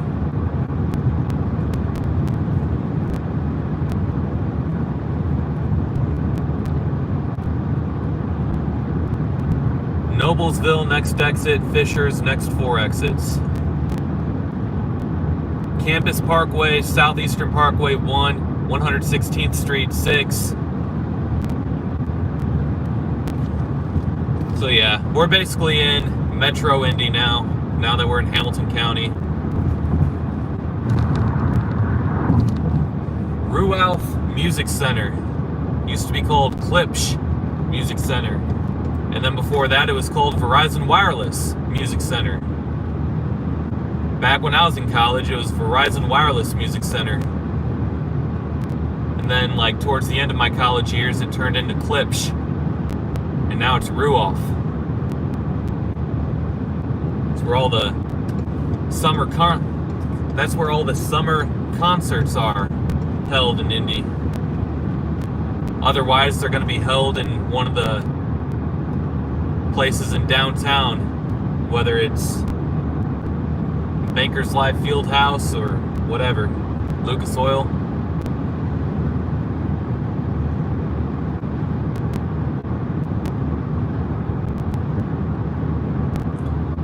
Yeah, if we were to get off of the freeway here, we would be into the really nice areas of Indianapolis' suburbs. Really nice area up here. All the way across, from here to Zionsville, it's all really nice. It's like Oakland County, Michigan, for those who are from Michigan. It's like some of the fancy northwestern suburbs of Chicago for those who are from Illinois. Obviously, not as big of an area as Oakland County or the Chicago suburbs, but it's nice like that.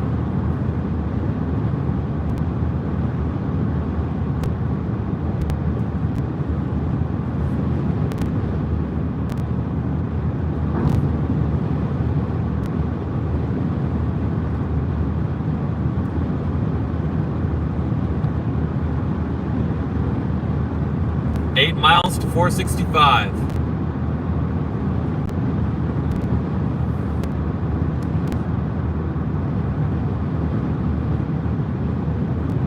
I think I did something, pressed a wrong button on this thing that turned off the comments. I was wondering why nobody was commenting. I just thought it was because it was 3:30 in the freaking morning, but I got the comments back. Next bridge, 121st Street. Yep.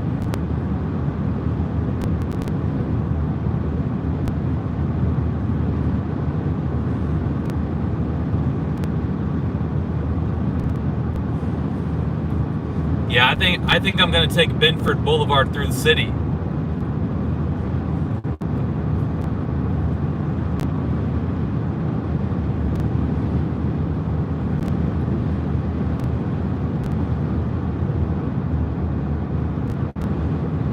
Huh.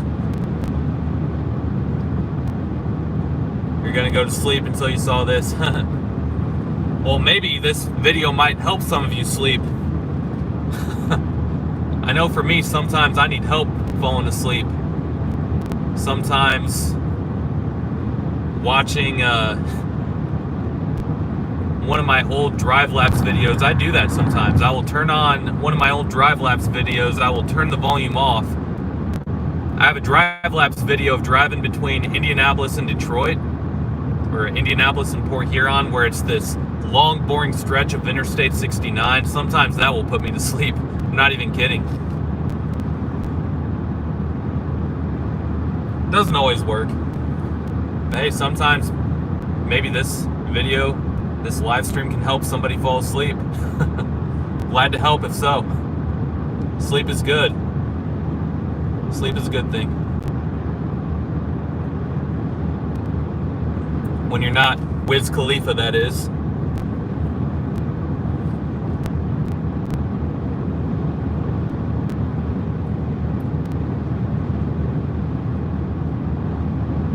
I have not been through Fishers in a long time. I used to work in Fishers, so someone had asked earlier in the live stream if I had any stories with semis. Well, and I explained how I used to work at the YMCA. When I lived here in Indianapolis, I worked at an elementary school. I used to work here in Fishers, and I would drive this stretch of Interstate 69 both ways to get to my job. And I had to get there early in the morning. It was before and after school YMCA that I worked at. And the school that I worked at in the morning at this particular time was here in Fishers. And so I would be driving north on 69. So I'd be driving the opposite way that I'm driving now to get to my work in the morning. It was like 4:30 because I had to be there at 5. So it was probably like 4:30 when I was driving through. And a semi was just kind of drifting over into the left lanes. And you can see it's a wide road, so there's like 4 or 5 lanes in some spots here. And so I kept moving over to get out of its way or to get around it, but it kept drifting over, it kept drifting over, it kept drifting over, and then I had to slam on the brakes because my car was very crappy at the time. It couldn't accelerate all that much, so I couldn't speed up to get around the semi. I had to slam on the brakes because it kept drifting over, and I think that semi driver was falling asleep. But yeah, I haven't actually been off of the interstate into the city limits of Fishers in a long time. It's probably changed a lot. It's a fast-growing city still to this day. A lot has probably changed. Probably looks a lot different in some spots. Probably more developed in some spots.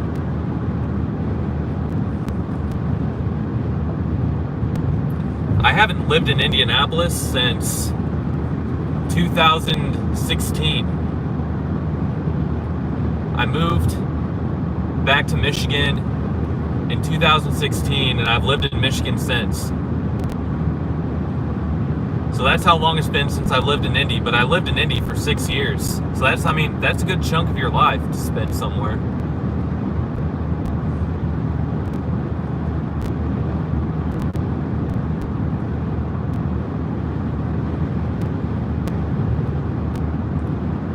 Screw 465, screw that road. I hate driving on 465, especially with all the construction that they always have going on. There's always some kind of construction on 465. I'm taking Benford Boulevard. All day. Benford Boulevard, baby.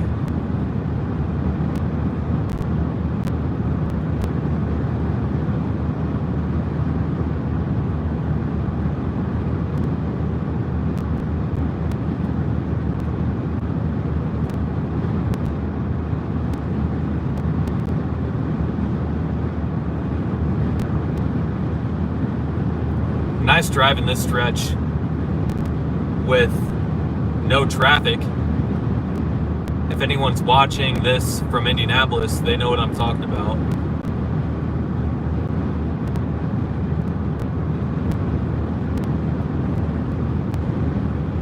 It's got nothing though on Chicago, that's for sure.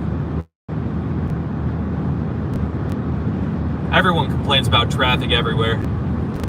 Everyone thinks that their city has the worst drivers or the worst traffic.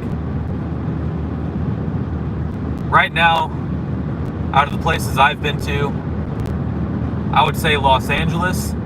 I've been to LA. Don't have any videos up on YouTube over LA. I went there before I really started this channel. So I don't have any videos of anywhere in LA, but LA is horrible. I'd say LA is number 1 in worst traffic department. And then I would say Chicago, because you're just stuck in traffic forever in Chicago. Kind of similar to LA, but Chicago's not as worse as LA. I haven't been to New York City, but I'm sure New York City is just as bad as LA. But out of the places I've been, I'd say LA, Chicago, and then Florida. I'm not even going to say a city in Florida. I'm just going to say Florida. If you're going to say a city, I would say Orlando. Orlando traffic is definitely worse than Tampa traffic. Tampa's the other city I drove through in Florida. Orlando is way worse.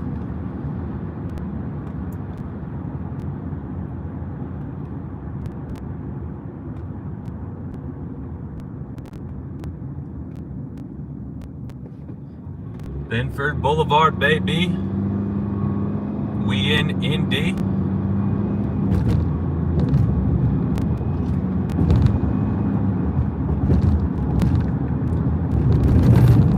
This was a nice part of Indy when I lived here. Probably still is. Probably still a decent area of Indy.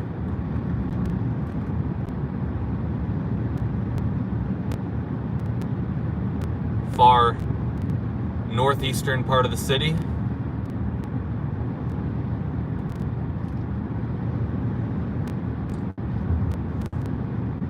Gas used to be cheaper in Indy. I'm not saying, not talking about anything about the recent hikes in gas everywhere, but there's a new gas tax that Indiana implemented sometime over the last 5 years. And gas used to be cheaper in Indiana than it was in Michigan. Michigan used to have higher prices, but now Indiana and Michigan are kind of both the same. Ohio's the state that has the cheapest gas by far and away. It's like every time you drive through Ohio, it's like cheaper gas everywhere. And it's like a noticeable difference. It's like 30 cent, 40 cent difference sometimes. Illinois, man, that place is off the charts expensive gas. Especially for Midwestern standards. My goodness.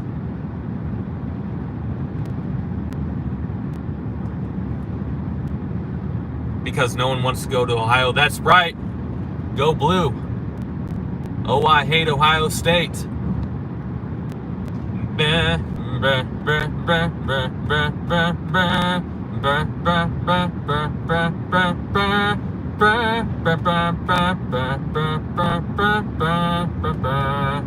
Go blue.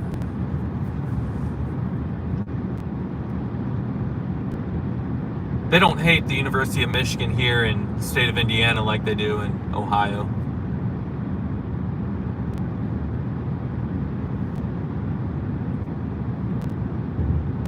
But I think overall there's a lot of Big Ten fans that hate U of M.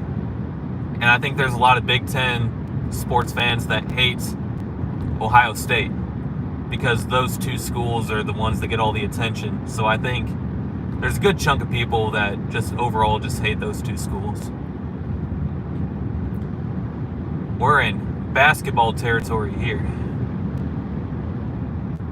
Bunch of basketball weirdos critiquing 16-year-old kids. Bunch of 40-year-old men critiquing 16-year-old kids. Hardcore. Joking, but not joking.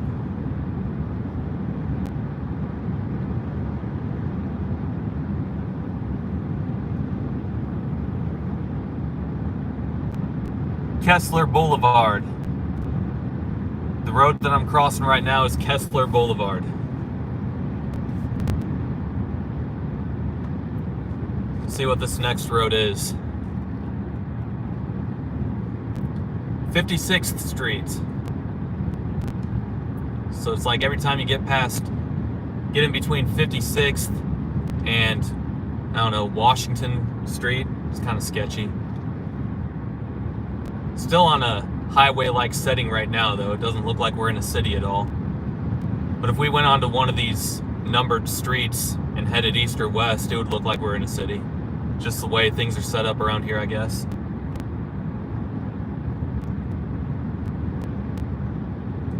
We're definitely in Indianapolis, but yeah, it might not look like it if you're not familiar with this area and you're just seeing this. Just looks like a divided highway that you'd see anywhere in the rural area, maybe. Del Mar Road.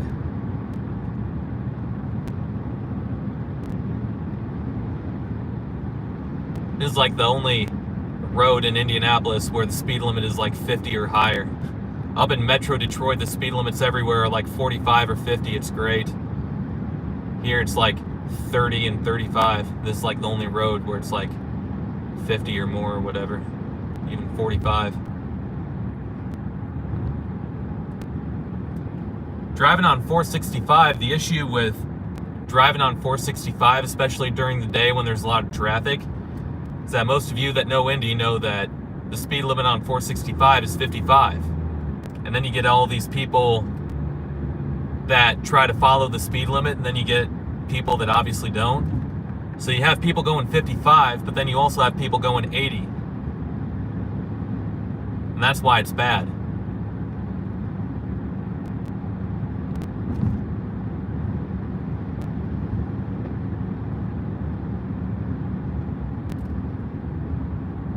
And I'm sure it's like that in a lot of cities. But like here in Indianapolis, the speed limit on 465 should be like 60 or 65. It would be much safer, in my opinion, if it was, but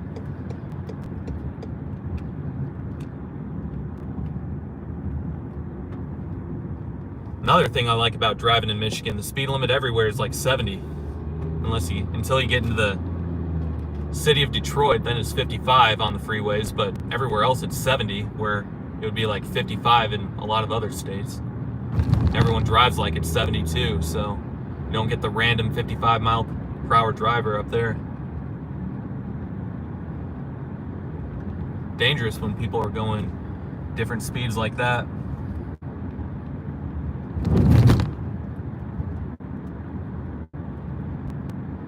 Rough tracks there. We're going by the Indiana State Fairgrounds, by the way. Not necessarily in a nice part of the city, but it's a big deal around here. All these hill jacks, they love their state fair. 4-H queens and kings showing off their pigs and sheep and cows and calves. All the cattle shows around here. All the horse shows. All the quilt competitions. Mending quilts. It's a great activity for a lot of young kids to get into. It really is. It gives them something to do. The ones that live in the rural parts of the state, gives them something to do. And if they enjoy it, what's wrong with it, you know? Good thing for them to do. I make fun of it, but in all reality, it's a good thing overall.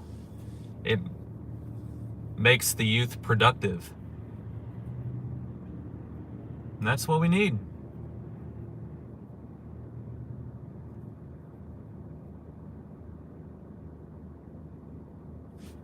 Indiana State Fairgrounds.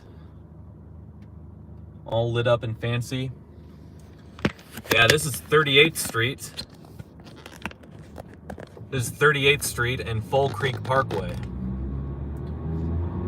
For those who have watched my channel, I made a video on 38th Street like 2 years ago. It was one of my first videos. I was kind of ripping on it because 38th Street's kind of sketchy.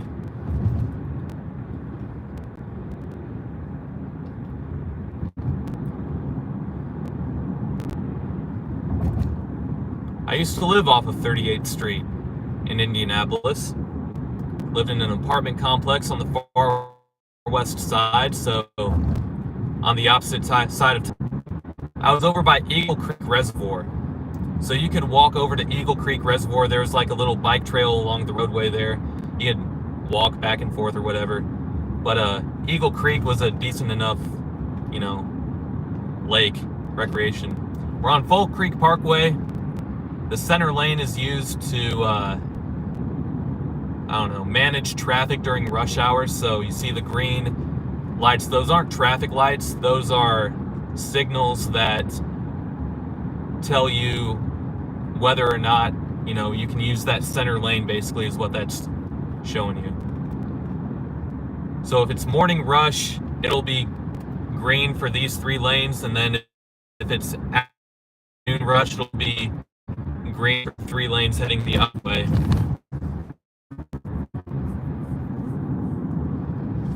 For those who care. For those who care about Indy. Who cares about Indy? Just kidding. Just kidding. I kid. I kid. End lane control. Okay, so what's this? Okay, College Avenue, alright. Yeah, I don't have navigation open, so I can't follow a map, and I've gotten really used to following maps, even though I know where I'm going a lot of the times, especially in places that I've already been.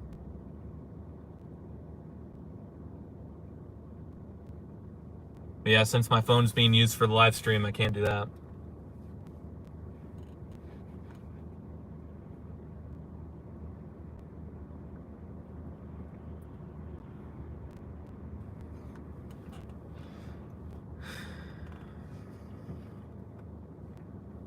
If I were to turn left on College Avenue, it'd be there's a pretty sketch area down there.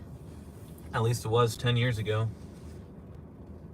Kind of looked like some of the empty parts of Detroit.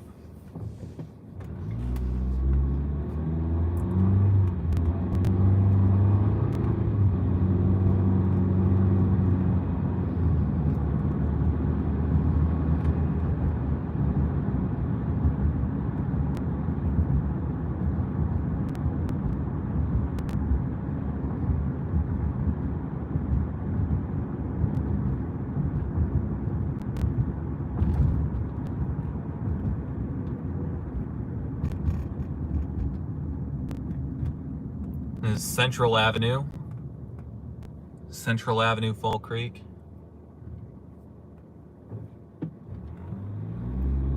I keep giving out my location. Is that not smart of me? It's not like I have a drug cartel after me or anything. I'll be alright.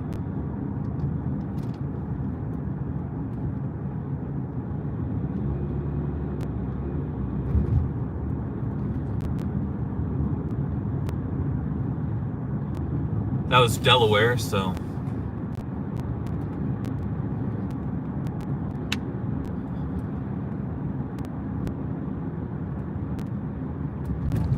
This would be the street to take right here, Meridian.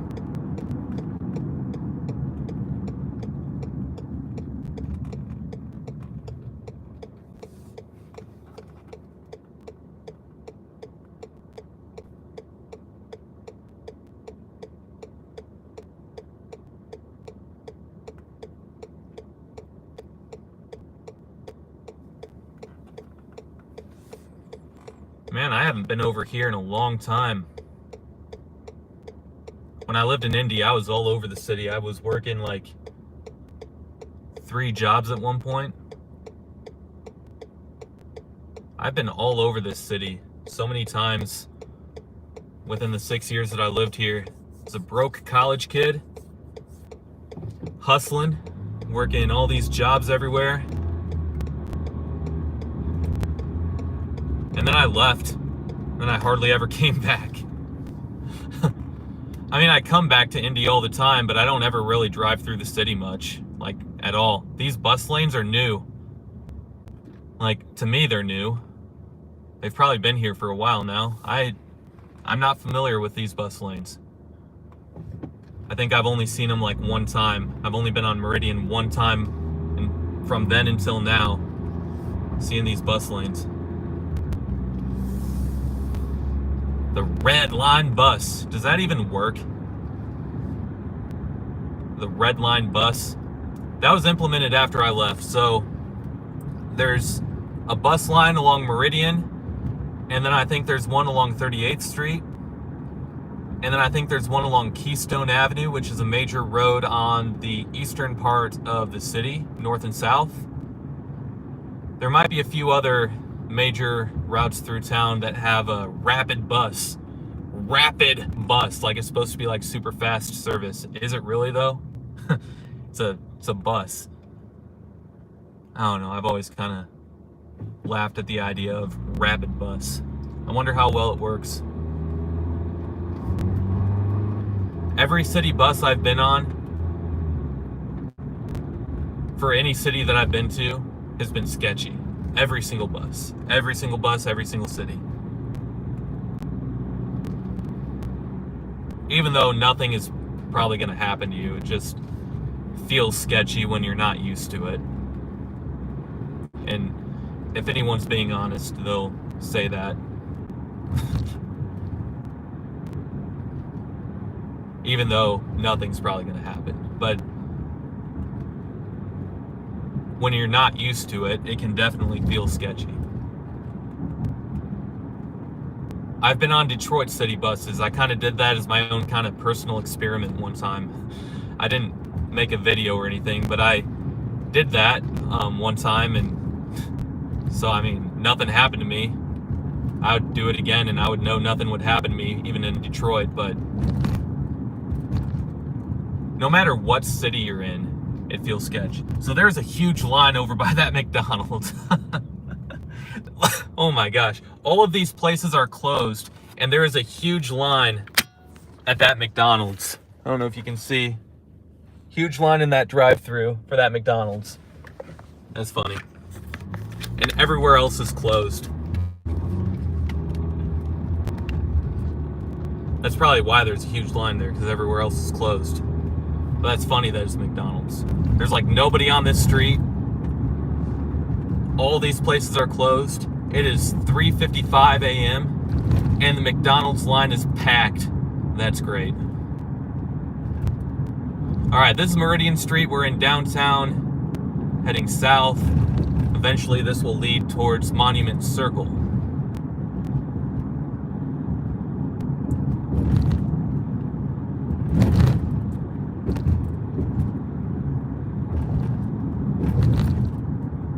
Pothole City. It's like Michigan roads here. Yeah, downtown Indy has always had a reputation of having nasty roads. And it's kind of started to spread out towards the rest of the city now too. So like the whole city of Indianapolis is basically known for having really crummy roads. I think the roads are fine throughout most of the state of Indiana, but I think the city streets of Indianapolis, they're bad.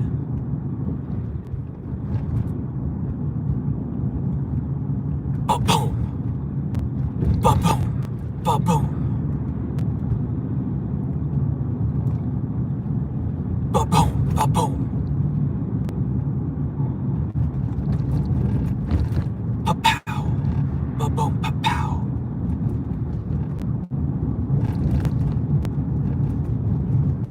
You can see Monument Circle straight ahead. That's the Soldiers and Sailors Monument. And if you were listening earlier, if you were watching this stream earlier, I talked about how my first job out of college, my first real job, was at a radio station off of Monument Circle. It was a pretty cool setting, actually. A lot of important people walking around the station. It felt good to work there. It was cool, it was fun.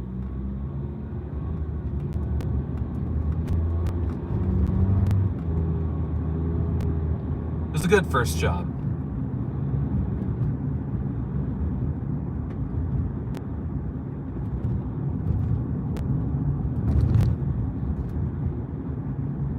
You see Indianapolis's tallest building up here on the left. You can see it on the screen. Monument Circle all lit up. Now I've heard that there's been a big homeless problem along Monument Circle. I mean, I don't know for myself, I haven't lived here, but I've heard that there's been a huge homeless problem over the last couple of years on Monument Circle. To where they were doing their business on the street, and that's like Indianapolis's main attraction. It's the downtown area's main attraction. It's like where people go out and gather, you know, they take pictures, take selfies, get outside, enjoy the weather, walk around Monument Circle. There's quite a few nice little shops, to get a bite to eat and then go, just enjoy the circle. So it's unfortunate to hear that, if that's true, turning that into San Francisco.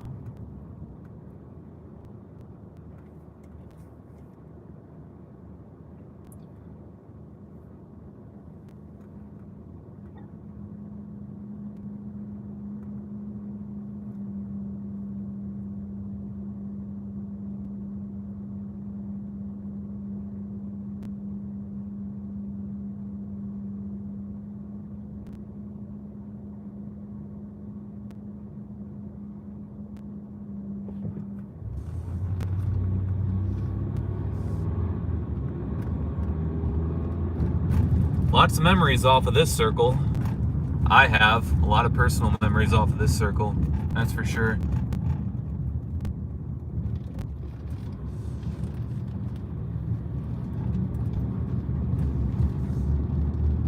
I don't know what that car's doing, if they're trying to go or I don't know.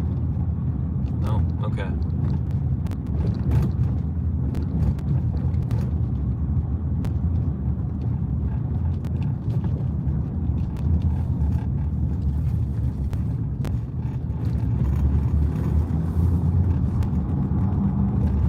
South Meridian Street, heading south on, oh shoot, what are you doing? There's a person just walking across the road wearing black clothes in the middle of the night. When I had the green light, I didn't see them until I was too close, but they were far enough away. Scared me a little bit there.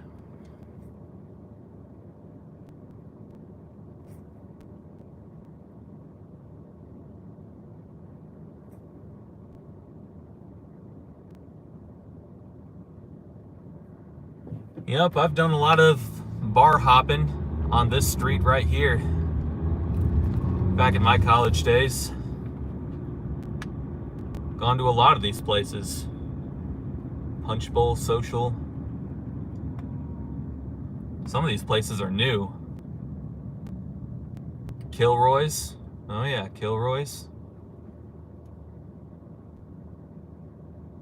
This is Georgia Street. If you were to go left, you'd be at Lucas Oil Stadium. Indianapolis Colts. This Georgia Street Plaza right here was built during the Super Bowl. The Super Bowl that was in Indianapolis back in 2012. February 2012. The city invested a lot of money to make everything go just perfectly. There's a lot of money invested in downtown Indianapolis for the Super Bowl. They did a good job. I was a security guard during it, and it was a really fun experience. I got to be on the field during the game. Very fun experience.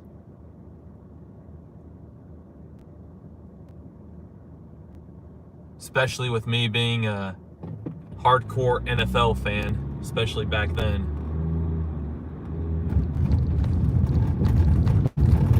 Got to escort Eli Manning off of the field after the game, along with Tom Coughlin, the head coach for the Giants, after they beat Tom Brady and Bill Belichick. Good stuff. That's what I remember most, escorting them off. I was a security guard. Before the day started, all of us security guards, we were supposed to meet at one spot, like in the stadium. And then I was like one of the first ones there. And there was someone directing people to like go this way, go that way. This group go to the field, that group go upstairs to this concourse, whatever. And I kind of snuck in with the group that was supposed to go on the field because I wanted to be on the field. Gonna make sure that happened. No, but yeah, I was on the field. It was great.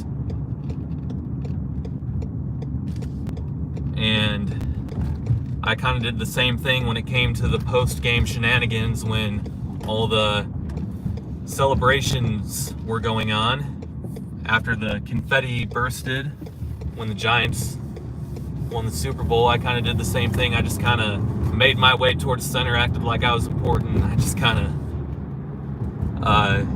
walked over towards Eli Manning when they took him off the podium, when he was being escorted off the podium, and then I just kind of walked with him and escorted him towards the locker room area. And then I did that with Tom Coughlin and Justin Tuck, defensive end with the Giants. Good stuff. The one thing I wish I did, I wish I took pictures. I didn't take any pictures because they were making it really clear that if you took pictures that you would have been removed from the field, or you would have been removed from the job, been told to go home or whatever. I didn't want to get sent home. I wanted to be there. I didn't want to risk that. Although I know some people that did and got away with it, but it's all right. Nothing happened. Everybody enjoyed themselves. Security guards weren't even needed. Nobody even needed to, step in and do anything. I mean, obviously it's good that we were all there, but no, it was good stuff. Now I'm on Madison Avenue, heading south into the south part of the city. It's kind of a crummy area. This used to carry the signage of US 31. Up here it turns into East Street, but you can continue going straight on a non-continuous stretch of the street and it'll still be Madison Avenue. But the University of Indianapolis, where I went to school, is right up here. Not gonna go past it though. But it is. It's up here, for sure.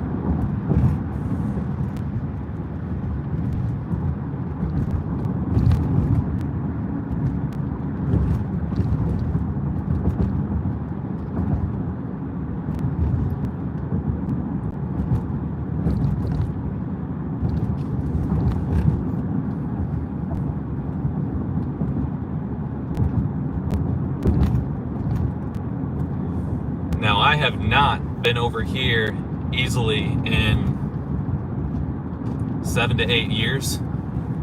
I've had no reason to go down here. That used to be a Kmart to the left. It's now a storage place, it looks like. It used to be a Kmart. I still have a fan that I bought from there when it was a Kmart. I still have a pair of shorts that I bought from there too. I was a broke college kid. Had to get them somewhere, right? Fan is still nice. Fan still works.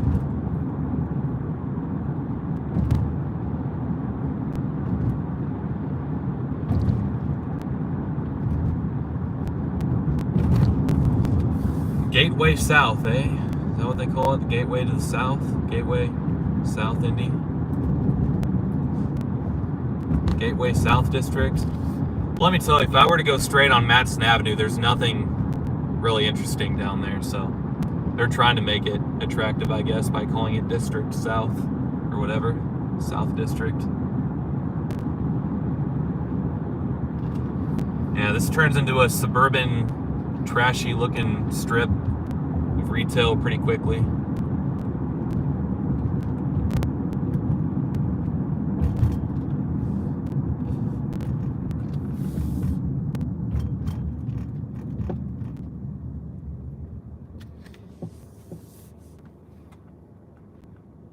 Sumner Avenue.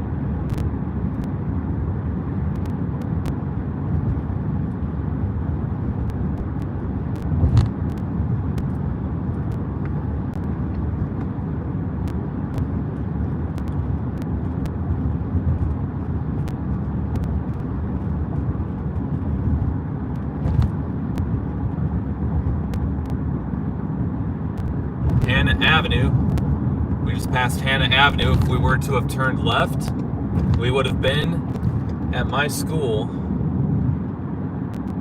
that I went to for 4 years, University of Indianapolis. It's a nice school for the most part. It's just not in a nice part of town necessarily. It's kind of surrounded by a sketchy neighborhood on all sides really, but the school itself is pretty nice. It's growing. The campus is growing. Student enrollment continues to grow.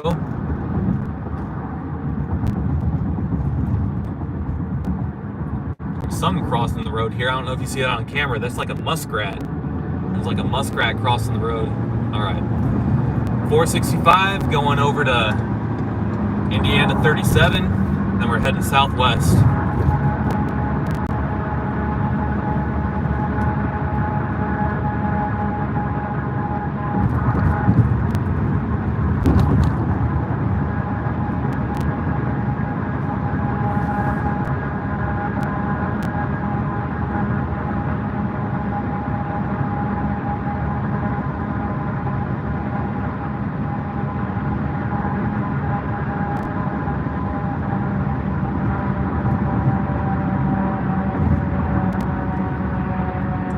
Is that the same school as what was, no, IUPUI is in downtown.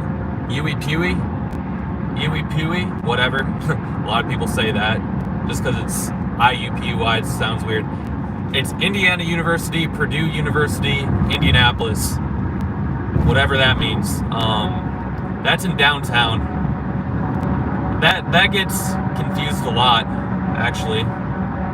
When I tell people that are not familiar with Indianapolis that I went to the University of Indianapolis, they often think that I'm talking about IUPUI. That's common. University of Indianapolis, it's athletically, it's a Division II school. IUPUI is Division I. Not a huge Division I school, but it competes in Division I.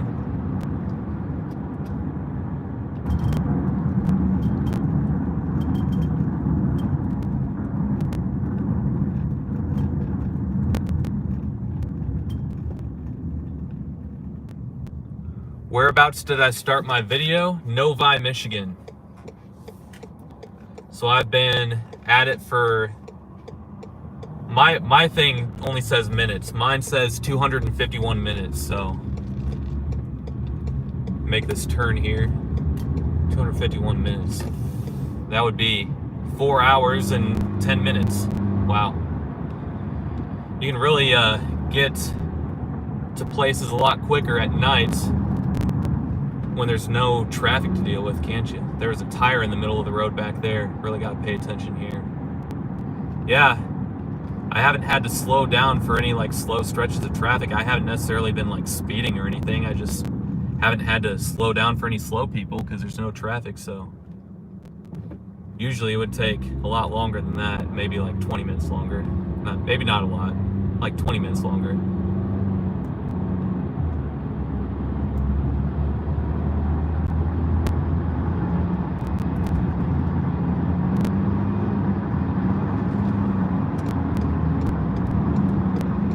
Yeah, this is Indiana 37, people.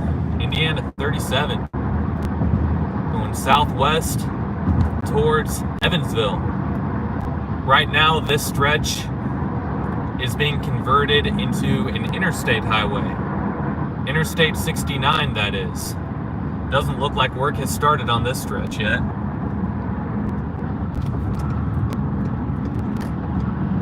Work site speed limit 45, so the work starts here, I guess.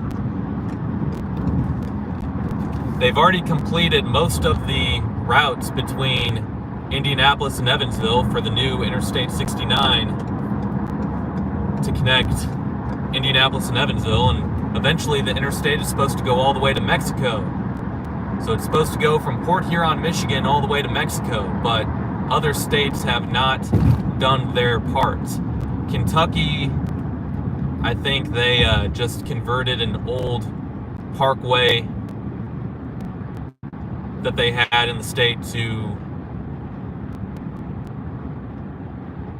I don't know, adapt with interstate highway standards. So they were able to convert that into Interstate 69. So once this is completed, Interstate 69 will be continuous from Port Huron, Michigan to the southern edge of Kentucky where it borders Tennessee. But Tennessee hasn't done squat to build Interstate 69. It's supposed to go through Memphis, and then it's supposed to go further southeast. I just know this because I lived in Indiana, and in southern Indiana, this was a news story headline for a very long time. It was always talked about, so that's how I know about it.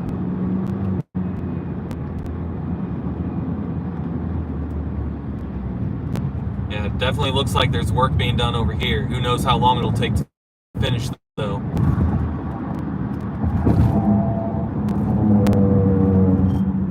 Road construction projects in Indiana, they take forever to finish. I know that. It's like the entire time that I was in college, they were working on a certain stretch of 465 on the south side. It takes them forever to finish projects around here, no doubt.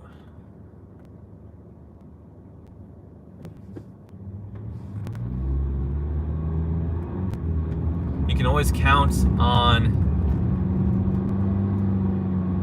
a certain stretch of 465 to have construction. It's not like the same stretch is always having construction, just as in like there's always some construction going on somewhere on 465, always. Inconveniencing everybody, because if you live in Indy, you have to take 465 to basically get anywhere, it seems. Right now they have the freeway shut down in downtown. You can't take 65 or 70 straight through downtown because they're working on a certain stretch of the downtown split interchange that conflicts both with 65 and 70. So that puts all the traffic onto 465, and then that makes that over congested, especially in the construction zone. So it's a mess. Yeah, it's always a mess here.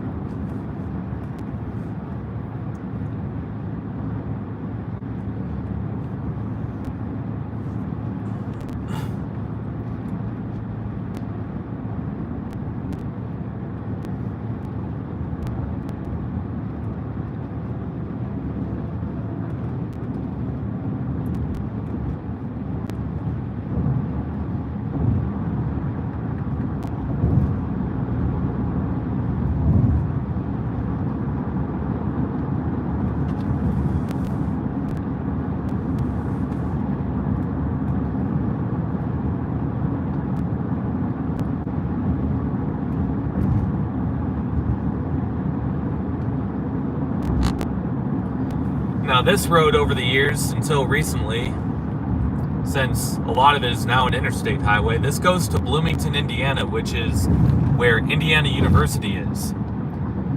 There's a lot of IU basketball fans in Indianapolis. So anytime that there would be a home IU basketball game, this stretch would just be notorious for being awful to drive on, because you have all the sports fans driving down to see the IU basketball game anytime that there is one, and they use this road because this is the only road to go to Bloomington. It's kind of a hilly topography here. Most of the route that we've gone so far, we started in Novi, Michigan, and now we're south of Indy. The route between Novi, Michigan, which is Metro Detroit, and Indianapolis is very flat.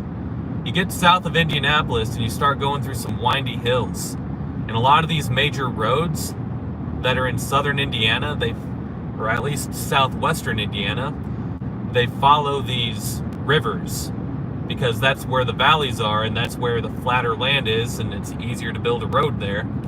So a lot of these roads are windy, they follow these rivers. It's not like super hilly, but it's just hilly enough to where there's not necessarily a grid of roads to follow, so the major roads around here always get congested whenever there's like traffic. There's no other road to take to get from point A to point B. This is the only road. And that would be why.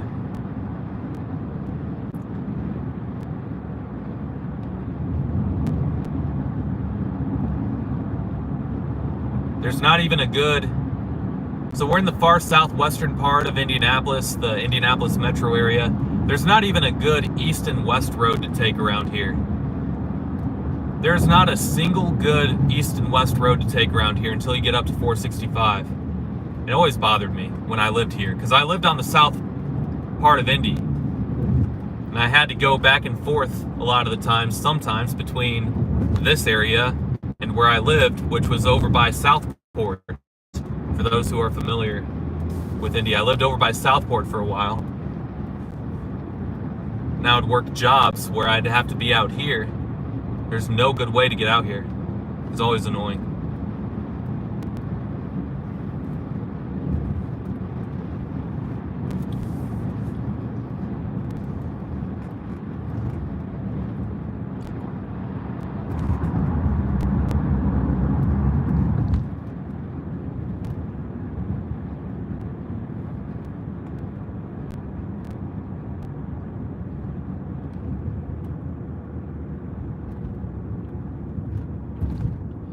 Yeah, we're probably going to get into spots where the service is going to lag.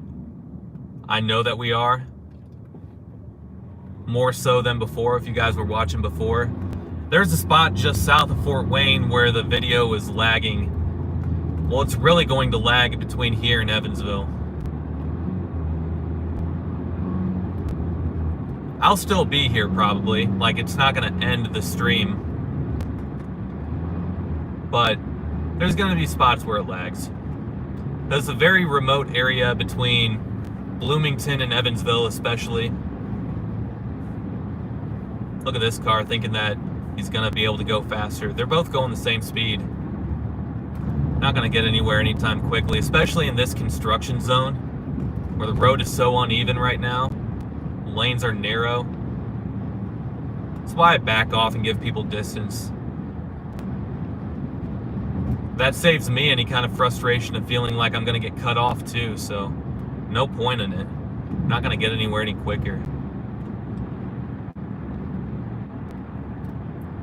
Not like I'm in a rush anyway either, you know?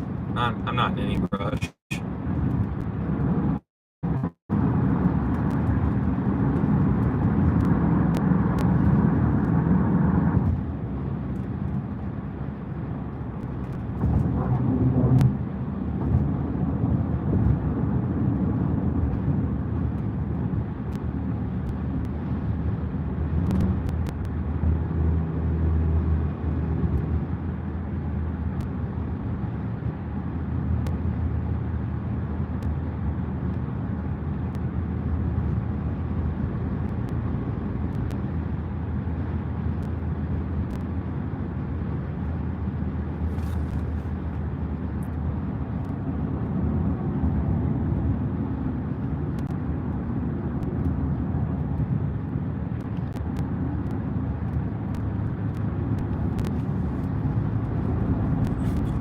Let's party up in here. Why not?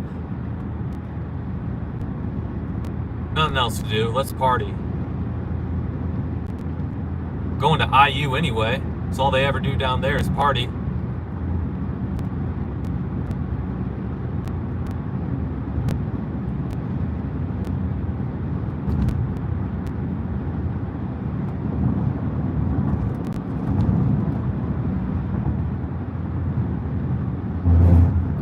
I hate that stretch of road. I'm guessing you're referring to the stretch of road I'm on right now. Yeah, I do too. I hated it when construction wasn't going on. Like, I've driven it many times years ago when I lived here.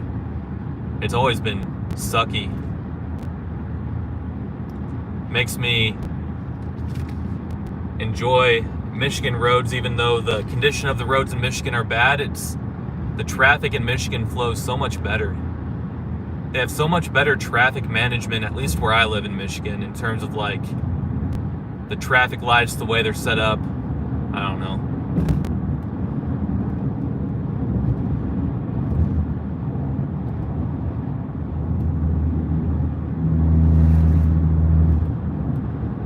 You can see new overpasses here. Interesting. In the midst of construction.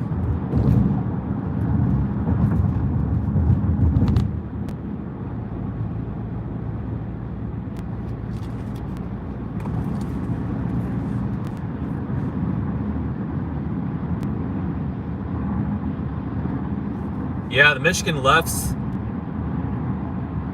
they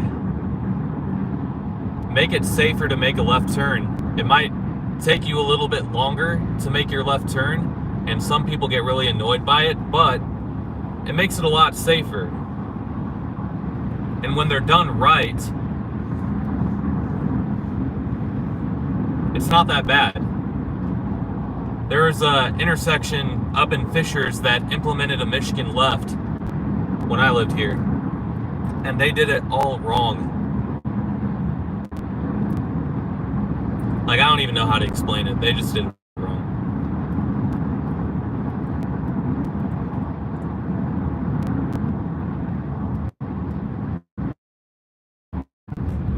Once we're past this, it should be all right. It should be all right once we're past the construction, because there will be little to no traffic on 69 all the way between Bloomington and Evansville. And there won't be any construction because the road is brand new. So once we get past this, it should be good.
Where do I get my music for my videos? I have a subscription to this website. It's called MusicBed. I pay an annual fee to use that music for the videos that I use. There's a wide selection of music available on that website.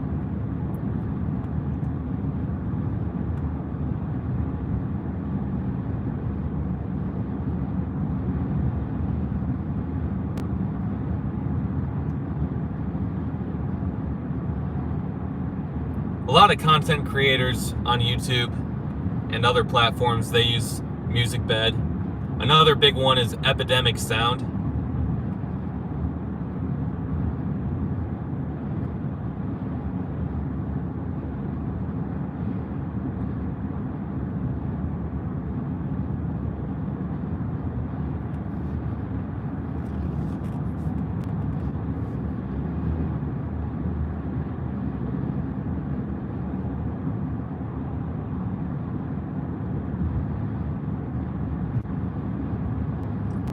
Crossing Crooked Creek.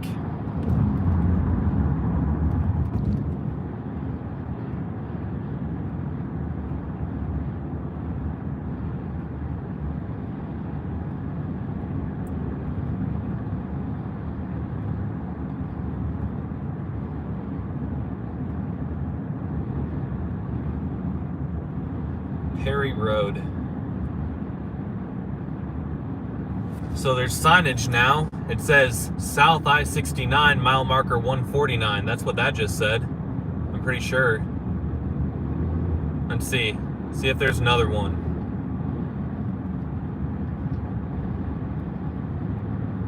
There's another one coming up here. Let's see what this mile marker says.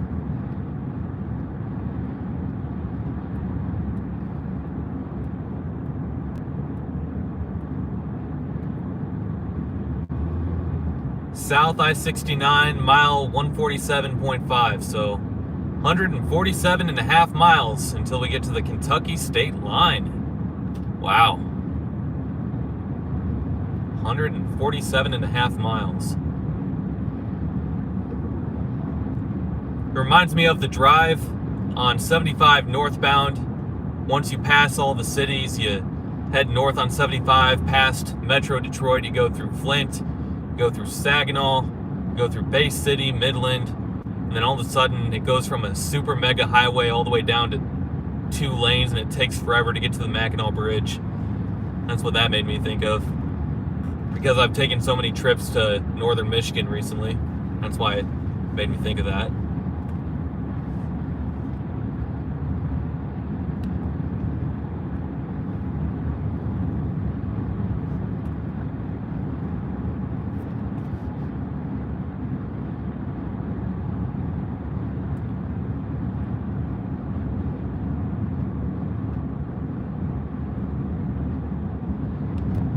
Henderson Ford Road, 1 mile.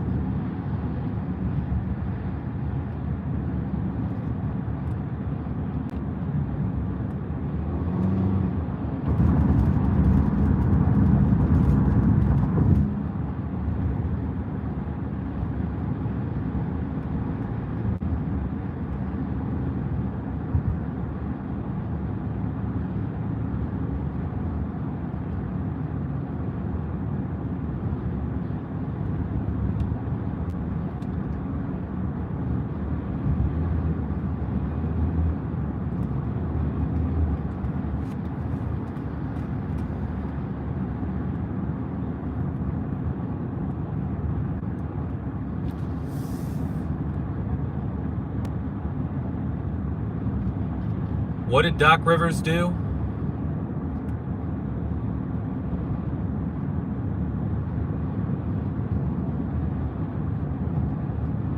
Saw a comment about Doc Rivers. Something about Doc Rivers and Joel Embiid.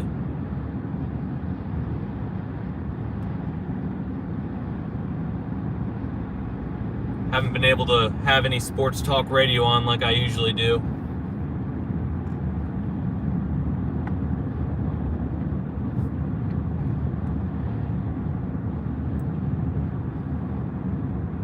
Ever plan to take the ferry across Lake Michigan?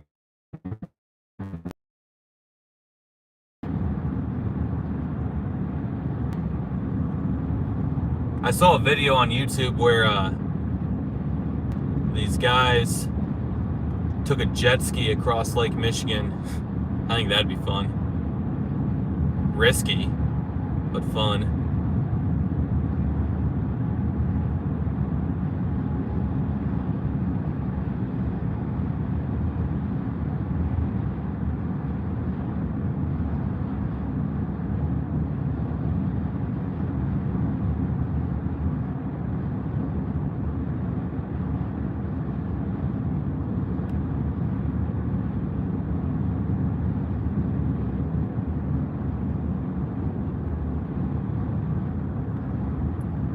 Martinsville 8, Bloomington 28, Evansville 150. How can Evansville be 150 miles if we're at mile marker like 140 something? That doesn't make any sense. Evansville 150 miles away, have a mile marker coming up here.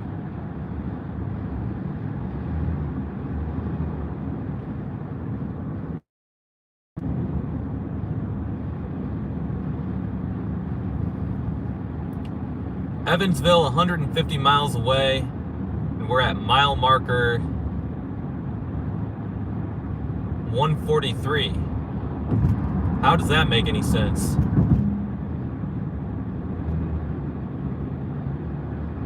People at the Indiana Department of Transportation need to figure that one out. That doesn't make any sense.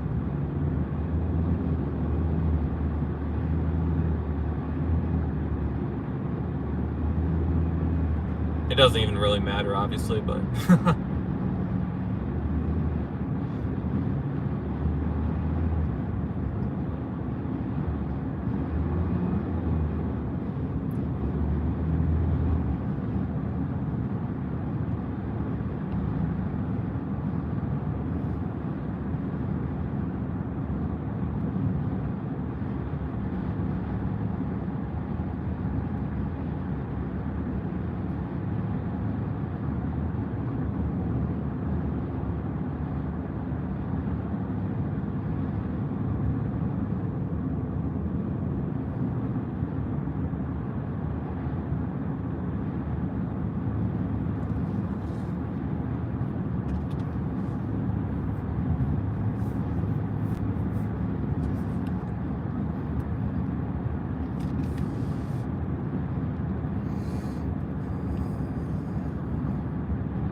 The rental car that I have does not have all the features that I'm used to. I've been kind of spoiled with the rental cars that I've been getting for the most part over the last 2 years. One of the features on newer cars, if you haven't driven a newer car, is gap control. You can put it in cruise control and it will leave a gap in between you and the car in front of you. So if you have it on cruise control at like 52 or something, then it will go 52, but if the car in front of you is going slower, then it will slow down automatically. You don't have to keep pressing the gas, tapping it over and over. It's a lot less stressful with that gap control when it's a situation like this, that's for sure. Yeah, this car is nice, don't get me wrong, but it's just got like the basic trim level. It doesn't have any of the fancy new features or anything, it's just basic trim. So, yeah.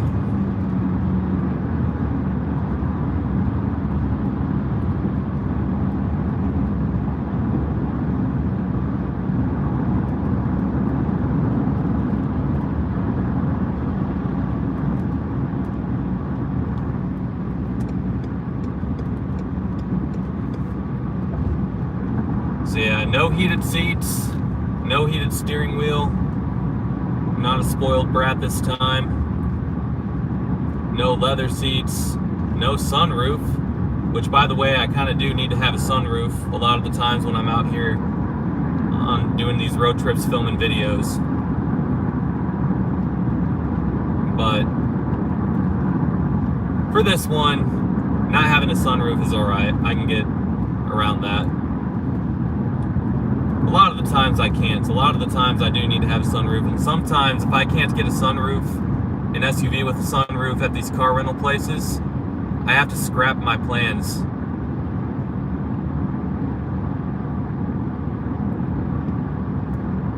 I'm kind of a perfectionist when it comes to putting together these videos. I try to do the best job that I can with each video that I make. I try to make the video quality as best as it can possibly be, and it really bothers me when I film for the videos, not necessarily the live stream, but like if I'm filming for like an actual video where I put together, you know, video editing and all that, it bothers me if I have the camera set up inside the windshield. It really does. Because you can't really get that great of a picture unless you stick it on top of the car. In my opinion, really hard to get a good picture otherwise, I feel like. So if I don't have a sunroof, in some situations it can really scrap my plans, for sure. But not this time, I can get around it. I'm only doing the one video.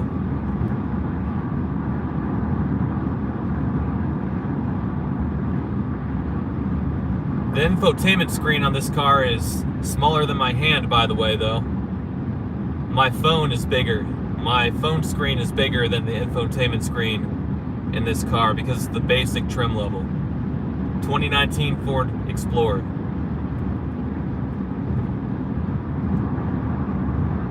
I'm taking it that we're in Bloomington, Artisan Avenue, Ohio Street. Let's see.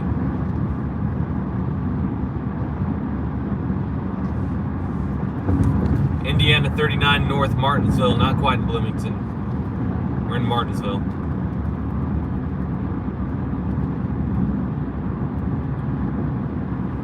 Is the speed limit through here really 55? That's stupid.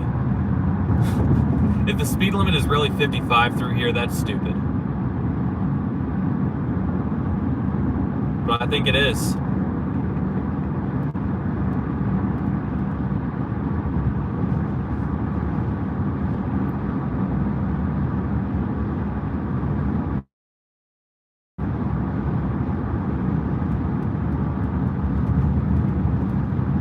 Yeah, Martinsville has a strong reputation for the KKK, racist biker gangs, whatever you want to say. Yeah, Martinsville has that reputation for sure.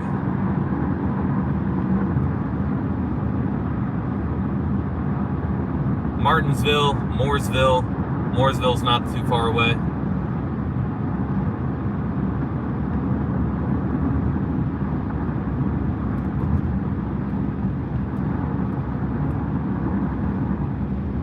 It's nothing special. I mean, it doesn't look that bad when you go through the town, but at the same time, it's nothing special. Nothing out of the ordinary. Nothing unique to it, really. We're talking about just the town. So yeah, I mean, not much of a reason for anyone to visit it, really.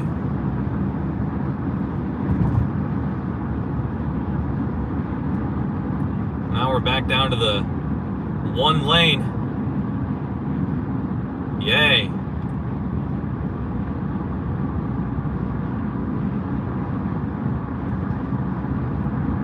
I'm getting tailed even though I'm in a line of traffic. That's always fun. Whatever. They're backing off.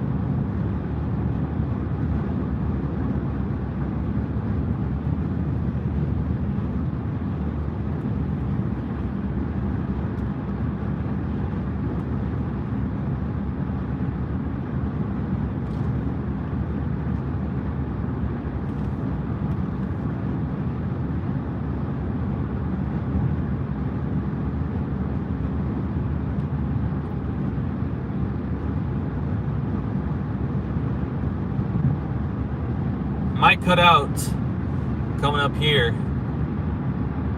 It said next exit 8 miles after this one. I'm guessing that's because we go through some windy terrain, I'm guessing. So if we're going in and around these steep hills, we might get caught in a little spot that has poor cell service all around. Might cut in and out here coming up. We'll see. I definitely expect it to once we get out into the boonies between Bloomington and Evansville, that's for sure. It's definitely going to cut in and out there like crazy.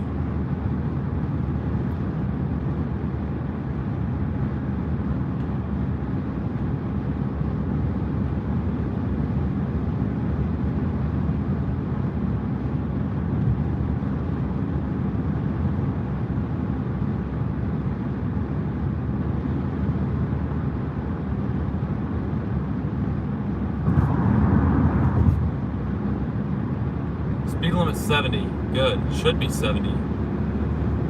Thought it was 55 for a second. Maybe it was back there. I don't know.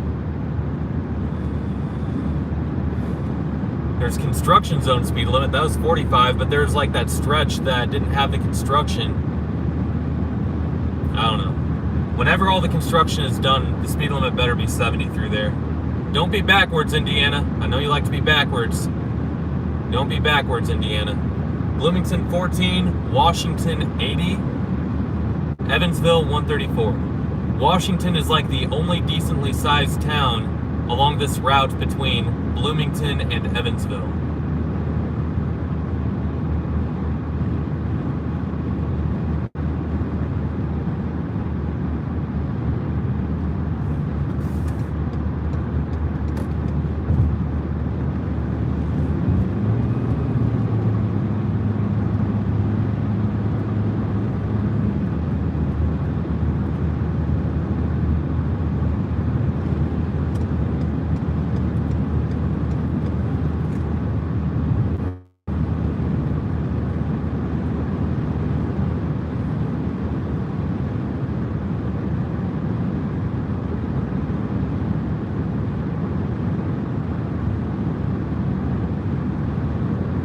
Back to nobody, back to having no traffic. This is what I like. Heck yeah. Should be this way the rest of the way down there. Driving back up, I'm gonna run into traffic, that's for sure. Because it'll be during the day.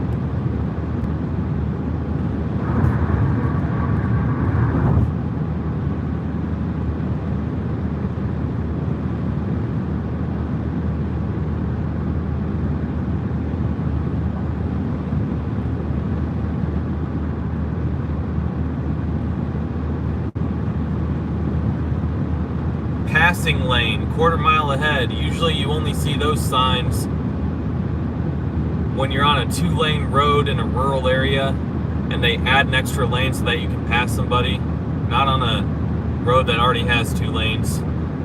It's funny.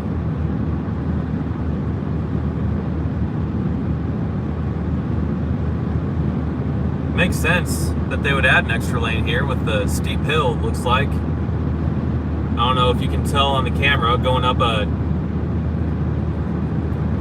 decent incline, I guess. Be tough for trucks to keep up to speed. So that would make sense.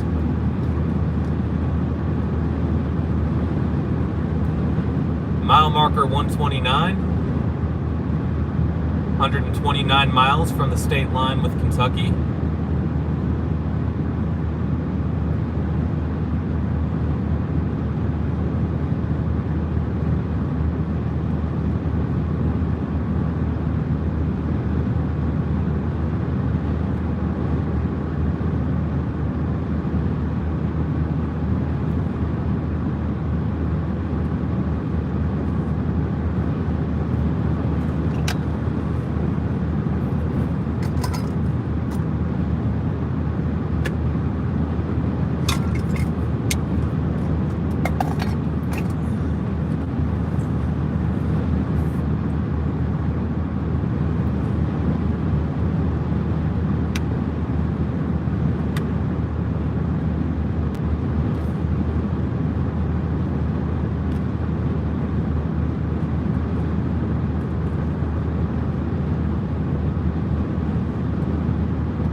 Bloomington can't be that far away at all.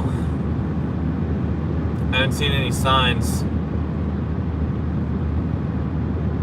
saying how far away the cities are for a little bit.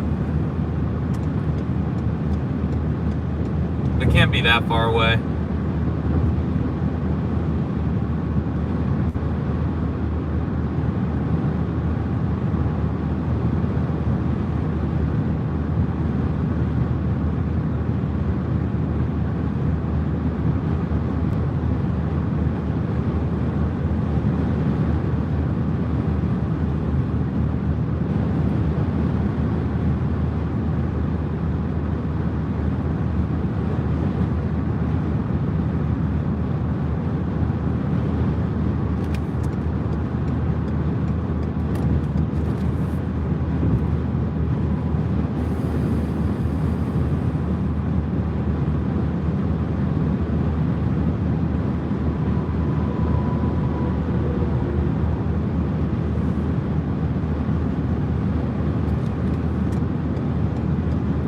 Hopefully there's a sign up here after we get past this entrance ramp.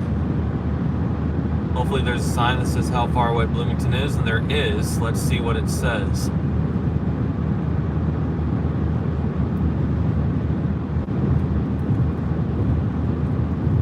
Bloomington 7, yeah. Washington 72, Evansville 128. Alright, yeah. Gonna get off the highway here in Bloomington, gotta fill up with gas. Running low here. Filled up right before started driving, and now I'm starting to get to that E. And there's not that much in between Bloomington and Washington, so I definitely want to fill up here.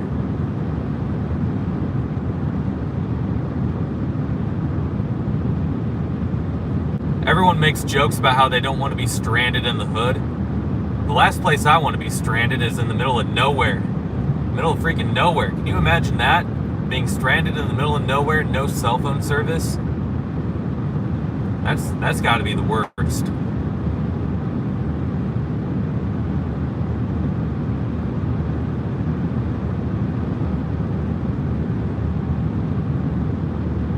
No man's land, yes.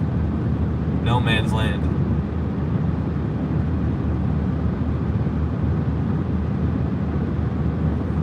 anyone that knows Indiana knows that there's nothing in between Bloomington and Evansville.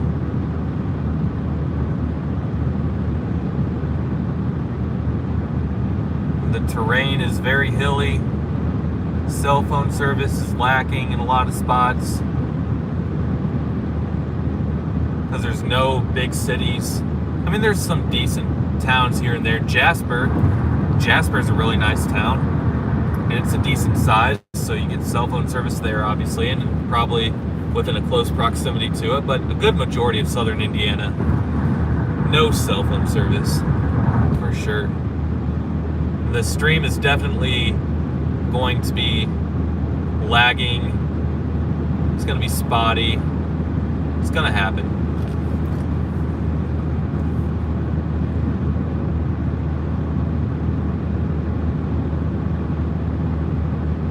Speed limit 55. I better slow down because there's cops in Indiana. No doubt about it. I have no idea how long the speed limit's been 55 for, but I saw that. I've actually been caught for speeding along this stretch back when it was Indiana 37. There were still 3 lanes like this in both directions, and there were still freeway entrance and exit ramps back then. But I got caught for speeding through here. I think I was going 70. Speed limit was 55. This was like 10 years ago.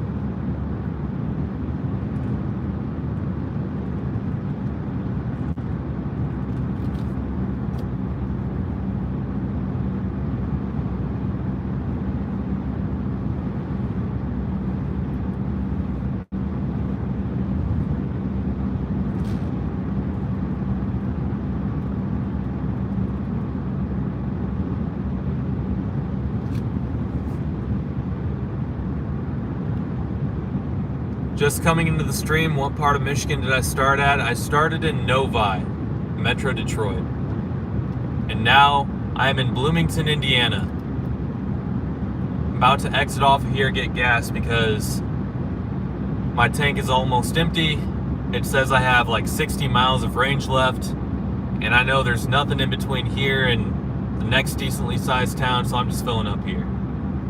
Seems like the smart idea.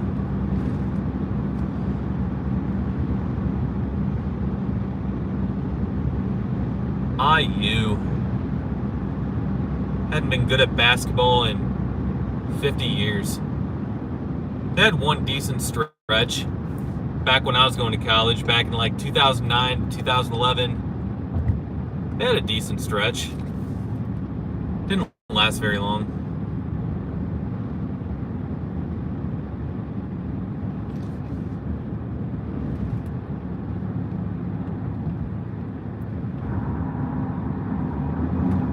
'50 and 60-year-old men around here in Indiana still praise Bobby Knight like he's the best coach ever, when most people nowadays acknowledge that he's probably one of the biggest douches to ever coach college basketball.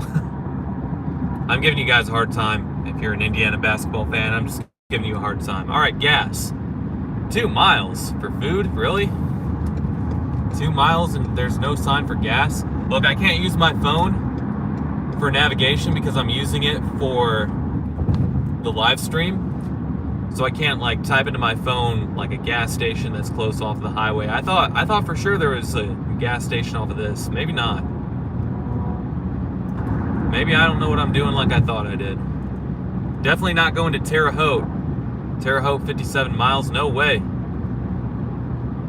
No way am I going to the Dirty Haute. No way. I said Dirty Haute. Just to clarify, I said Dirty Haute. Terre Haute. Yes, that is a common nickname that people give Terre Haute.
Bloomington is actually a pretty nice city. Straight up college town. No doubt it's a straight up college town, but think about other cities that are the size of Bloomington in the state of Indiana. Cities like Anderson, Muncie. Bloomington's pretty nice.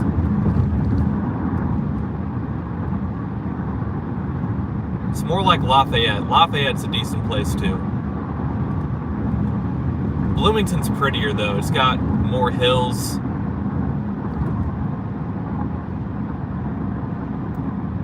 It's a pretty area. And it's nice when you can come across pretty areas that have nice enough, decent cities. And I would say Bloomington is that. You go further east of here, you get to Columbus, Indiana. That's another city that's pretty decent. Although you don't have the rolling hills like you do here in Bloomington and Columbus. It's just on the other side of this stretch of rolling hills. Columbus is a pretty nice area. I actually lived in Columbus. I lived in Columbus for a long time. Well, I lived in Columbus for about 4 years. My extended family is from Columbus. My ancestry on my dad's side of the family is actually, they have some deep roots in southern Indiana. The last name Harden goes a long way around here in southern Indiana. Alright, it's time to fill up with gas. Yeah, it's on the other side. Sometimes with these rental cars, it's easy to forget the gas tank is on the left side. Of course, the gas station inside is closed, just the pumps that are fully functioning.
Don't you love it when that happens, when you're at a closed gas station, they don't print out the receipt. Can't go inside to go get the receipt. Isn't that great?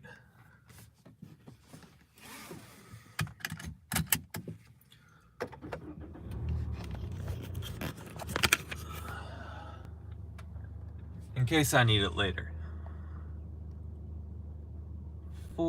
5742, yeah.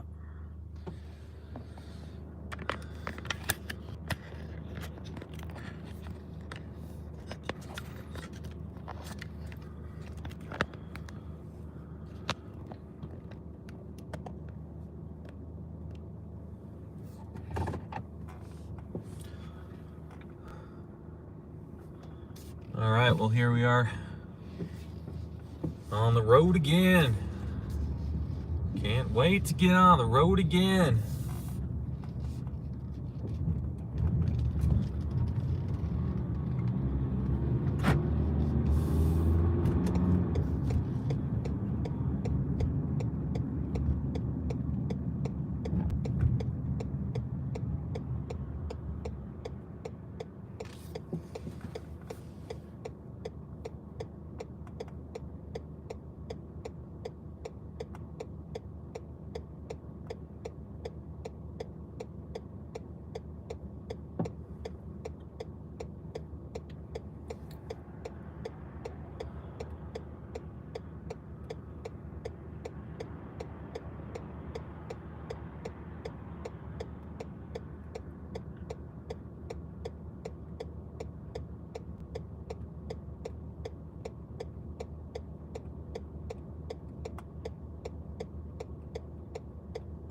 Come on, traffic light.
Heck yeah. Going strong. Always.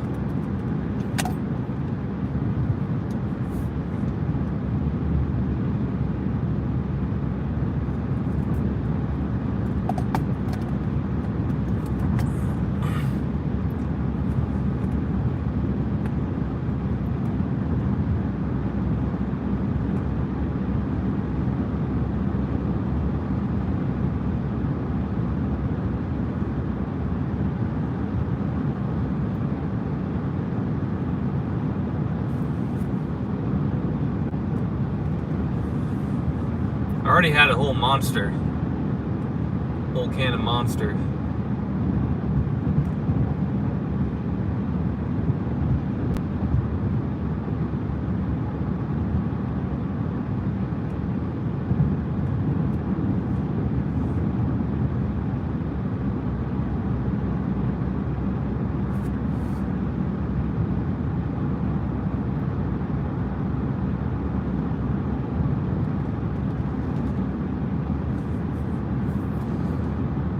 Evansville, 113 miles. Sun will probably be up by the time I get there.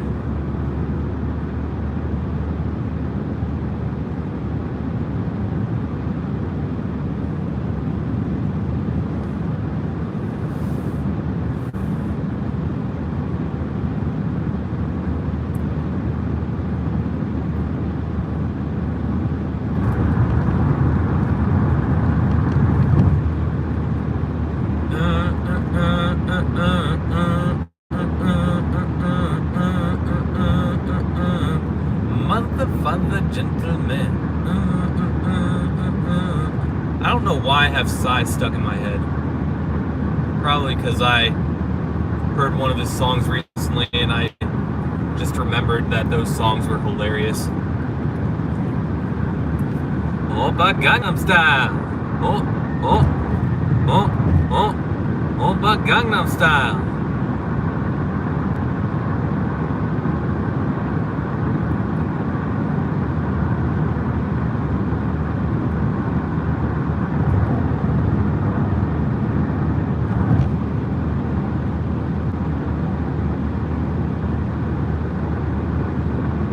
Stream's probably gonna be pretty laggy here pretty soon.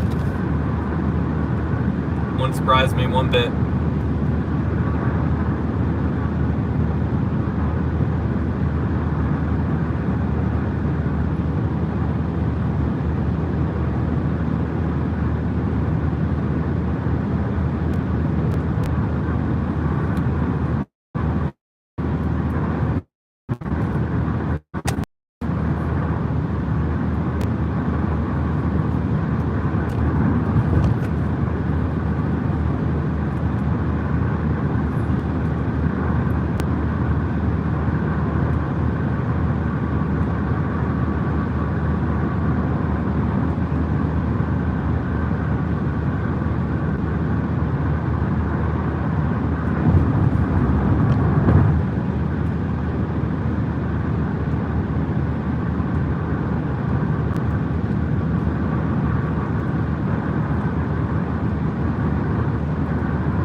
What state am I in? I'm in Indiana. I'm heading south on 69.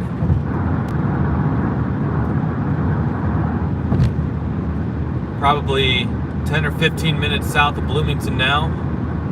Exit 104. Indiana State Highway 445, exit 2 miles.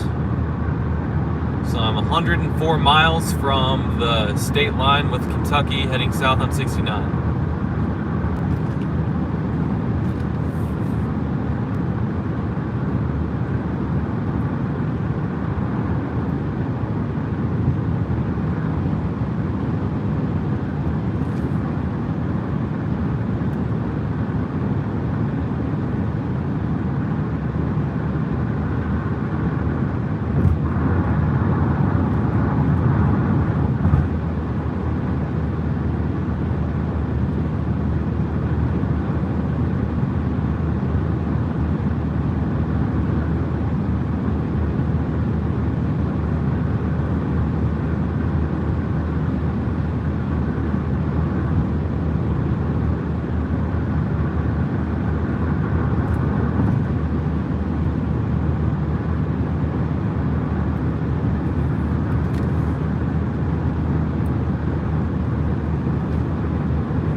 on southbound 69, south of Bloomington,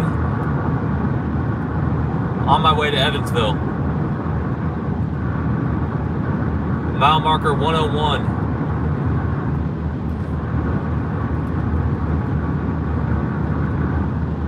Exit 98, Indiana Highway 45, 2 miles.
remember having to drive between Indianapolis and Evansville when this was like only halfway completed. I'm pretty sure this is the spot right here that it cut off.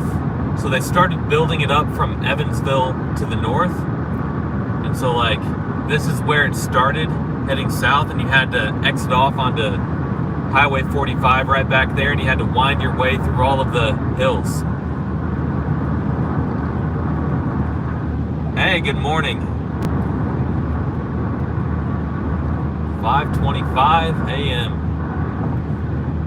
Some point around here we cut into Central Time. I'm not sure exactly where. Somewhere around here though.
Mile marker 94.5.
now let's see. I'm on 69 southbound between Bloomington and Evansville. Let's see what this mile marker says. 91. Mile marker 91.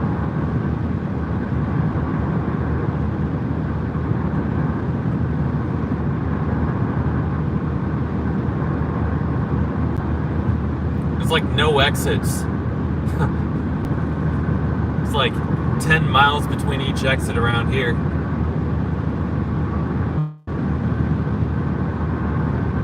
Not only is it like 10 miles between each exit, there's like no gas stations off of these exits either.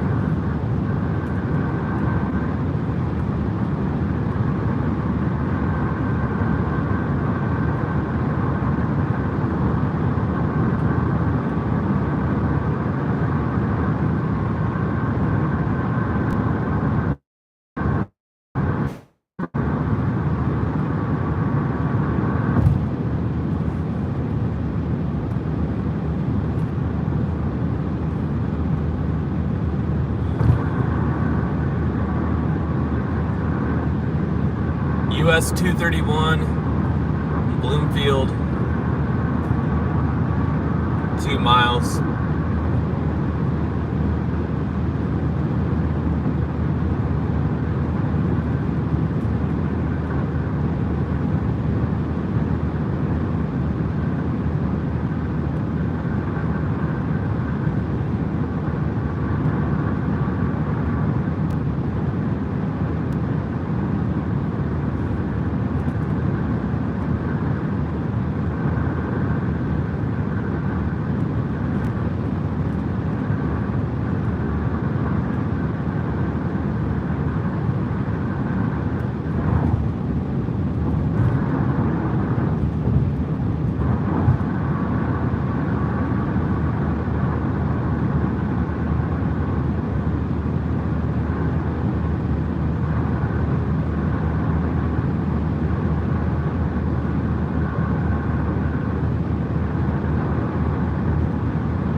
Probably going to start seeing the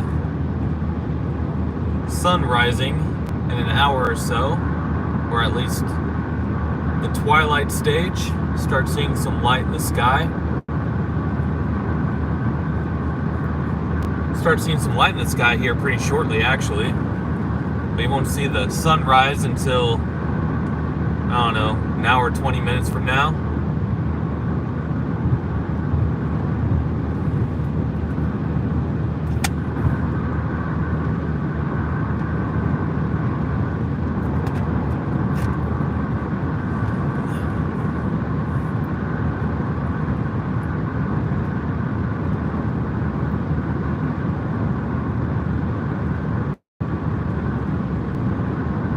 Probably can't notice it on the camera, but I can notice it. I can notice lights starting to come through the sky. Police officer here. Hopefully he's fine with me going like 5 miles per hour over. Yeah. He's not doing anything.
exit 76, Highway 58, Odin, Elnora, 2 miles. Guy with his flashers on up here. Move over.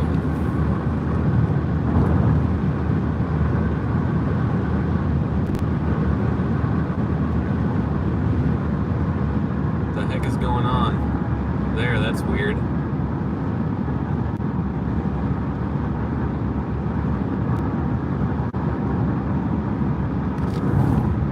Looks like a disabled car getting towed away is what it looked like. Couldn't really tell. 2 vehicles were parked there though, and 2 people, 1 for each vehicle. Something going on.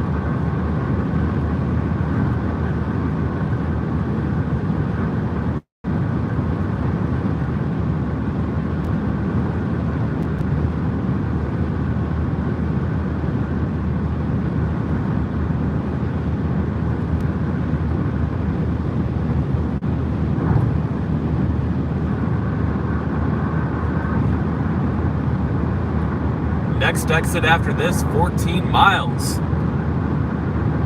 So we've had 11 miles between each exit so far, seemingly, and now 14 miles in between exits.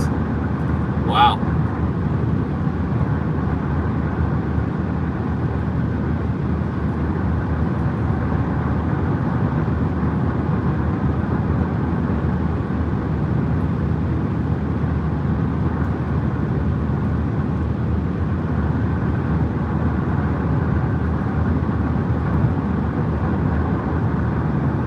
Not a single gas station or place to eat off of this exit here. Neither was there for the last one.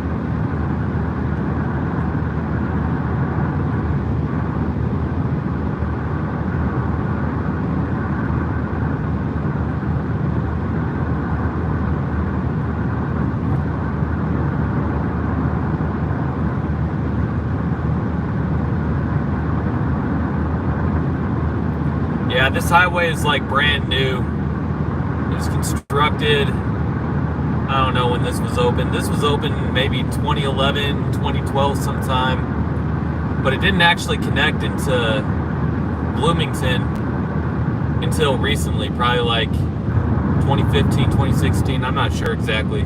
So this whole highway is brand new.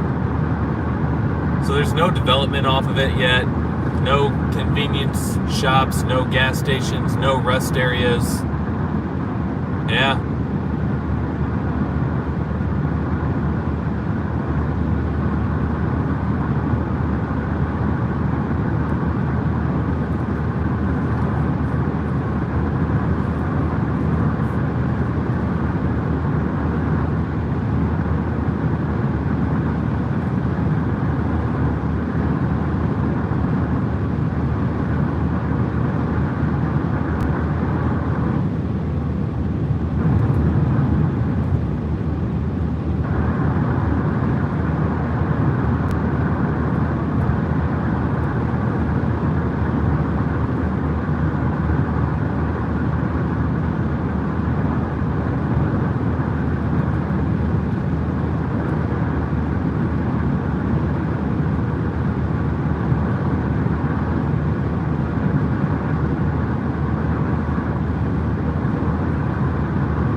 definitely start seeing the twilight zone here. You can start seeing some light. Probably not yet on the camera, but you can slowly but surely start to see the light creeping through the clouds in the sky. Looks like it's a mostly cloudy sky.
My screen's being a little funky there. It looks like somebody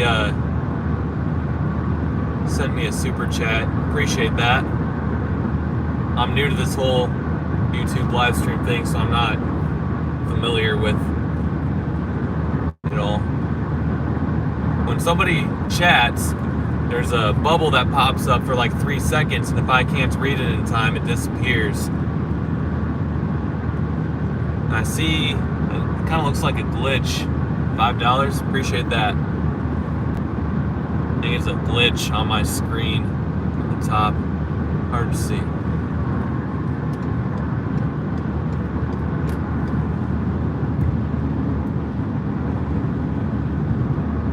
This has to be the first semi that I've come across in a long time.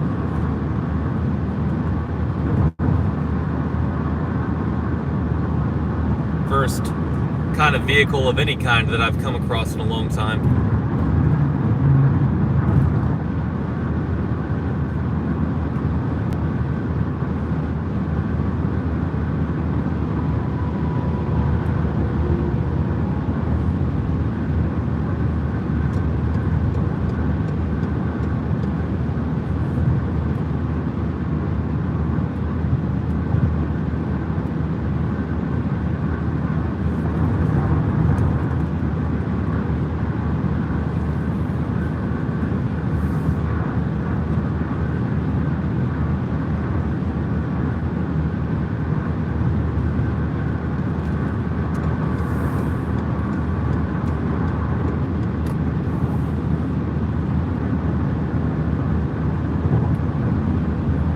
I think we're coming up onto Washington here.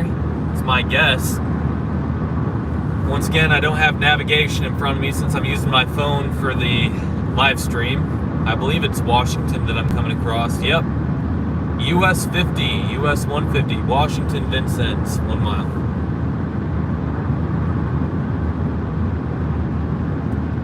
Jeep has a Carvana's license plate on the back. Carvana. Sold my cars to Carvana back in the fall.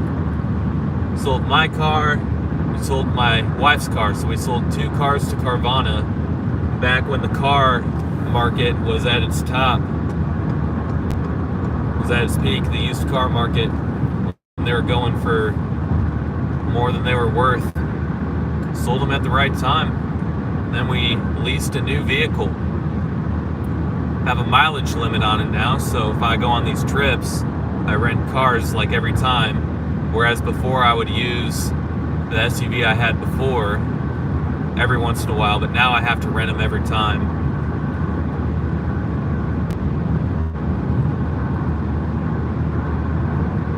Carvana. In good old Washington, Indiana, decent sized town.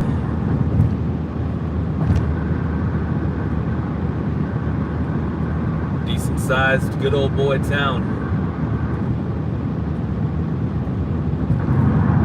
Not that much longer until we're in Evansville, or at least until we get to Interstate 64. I haven't driven this stretch very often. I haven't driven this very much, but I remember the stretch of interstates between 64 and downtown Evansville seeming a lot longer than I thought it was going to. So I think 64 isn't that far ahead. And after that, it's a little bit between 64 and then downtown Evansville.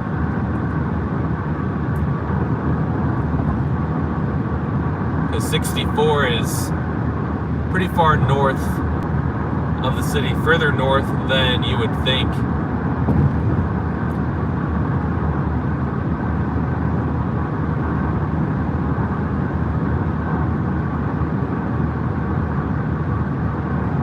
I remember growing up in Columbus, talked about it earlier. Columbus is about 30 minutes east of Bloomington, and we passed through Bloomington earlier. High school football, basketball, big deal in Indiana, huge deal. And I remember Evansville Wrights being a huge school in football, being a really good football school, at least when I was in high school. I graduated in 2010.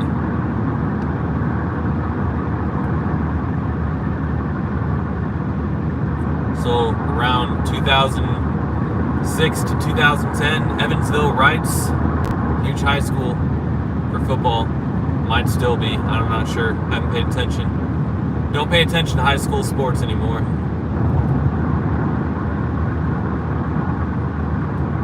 Hard enough to pay attention to all the college sports going around. Pretty easy to pay attention to the pro sports, I think. College sports, they're always changing. Students are always transferring out everywhere. Student athletes. New ones coming in, leaving all the time. Coaches getting hired and fired all the time. Hard enough to pay attention to college sports.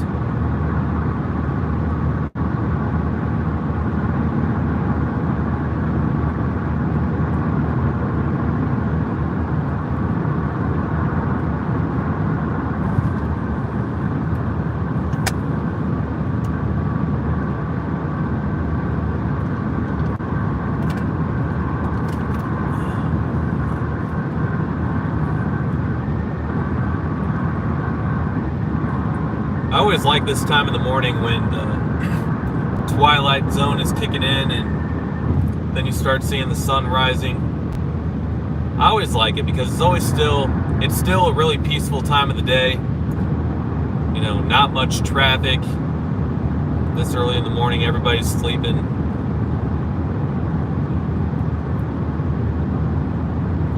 Although it is pretty cloudy down here. Not sure if we're gonna see anything too crazy.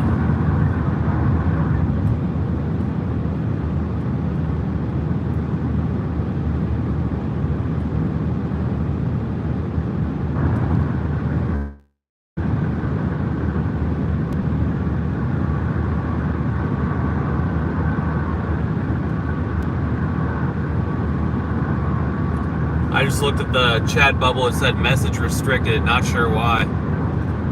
I didn't do anything. It's from, I think, Tyler or something. He's been commenting a lot. Not sure why that was.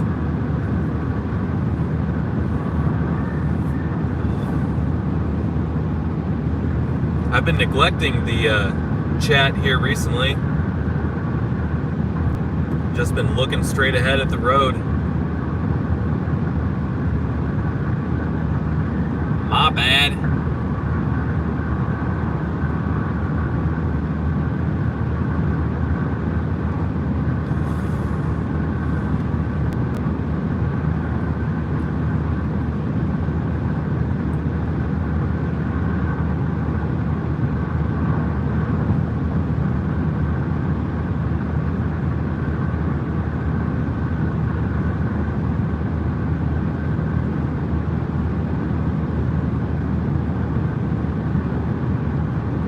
Some kind of industrial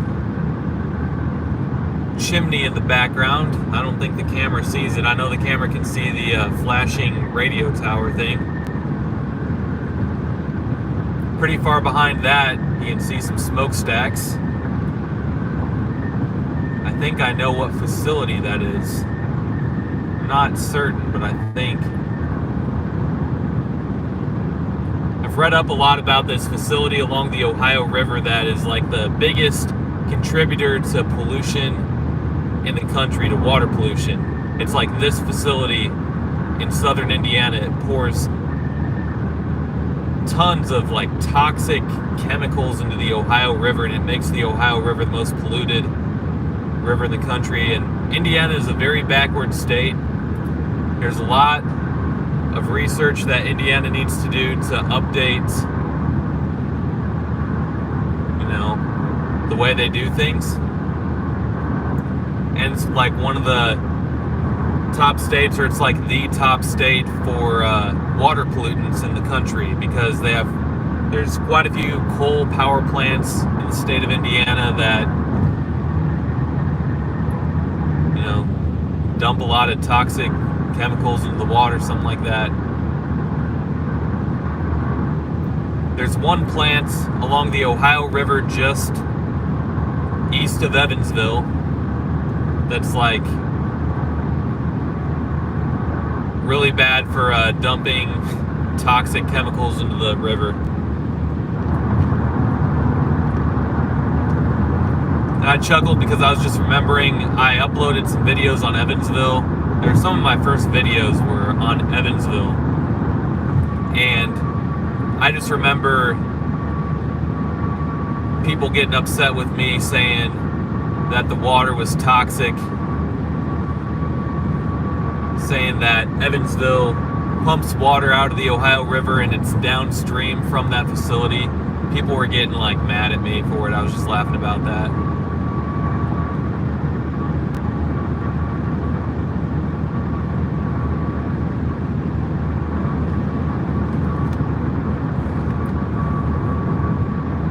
Yeah, the camera can't see it, but it's definitely getting lighter.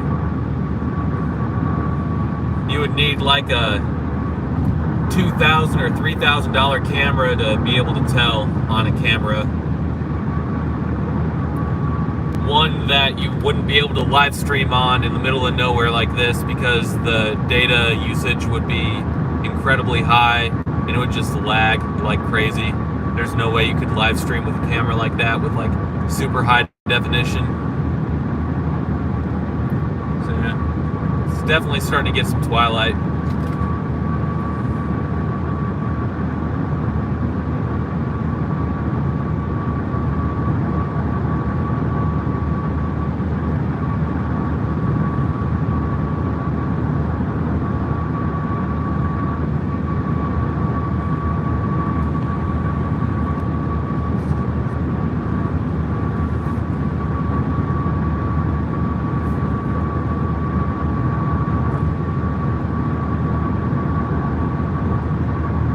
Well, you wouldn't be able to live stream on YouTube with, you know, going through cell phone data with a camera like that. You would need a TV truck. So you're talking about TV live news. You would need a TV truck.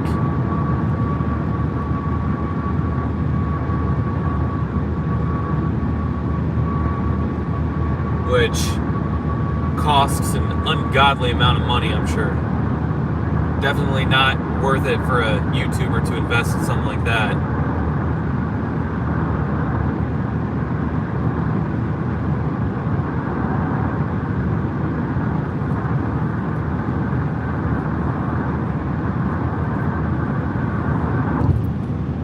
Plus, you see these TV news stations, at least where I live in Metro Detroit, you see them all the time in their morning news crew.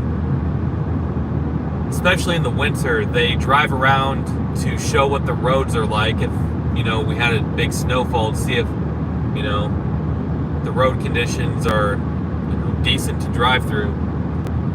They'll mount their cell phone to the windshield like I'm doing. They'll use their cell phone for that.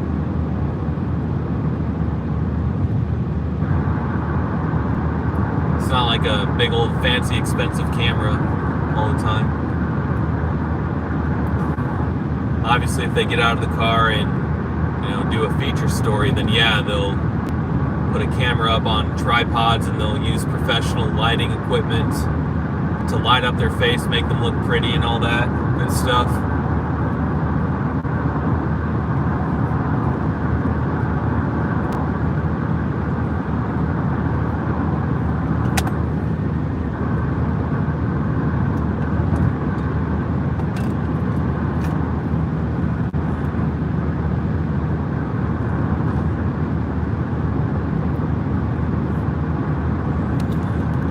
Maybe if I face the camera over here, maybe.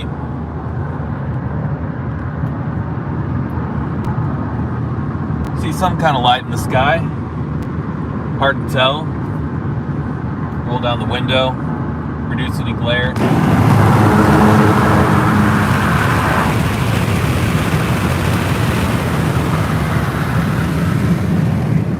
So yeah, you can see some kind of light in the sky.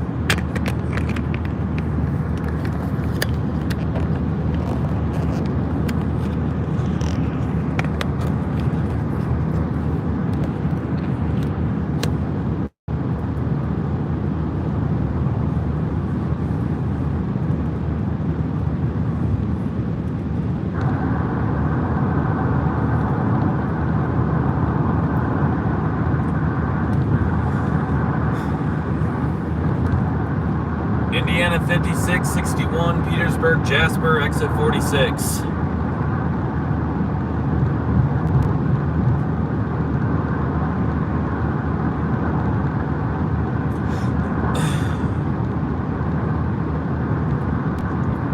"46 miles from the Kentucky state line."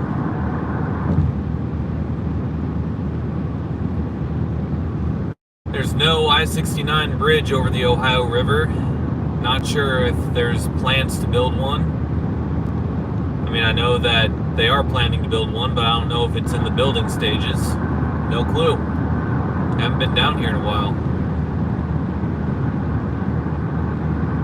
So there's like one bridge to go across right now. US 41.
just some stupid construction barrels that were left behind from an old project. Doesn't look like there's any construction here.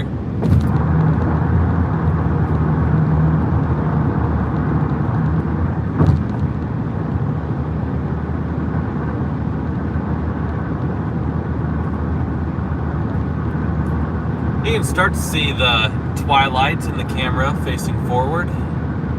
Looks like some twilight in the sky. It's definitely not pitch black like it was anymore.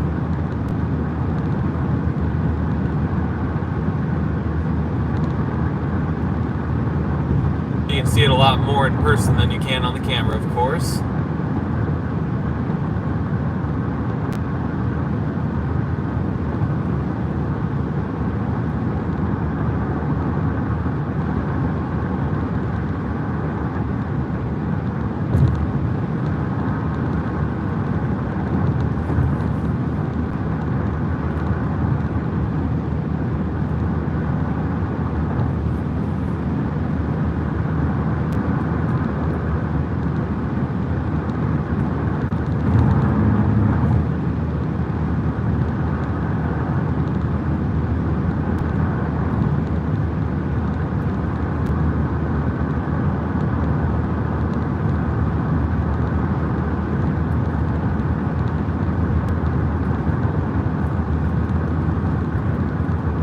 Looks like we have some really thick clouds to the south.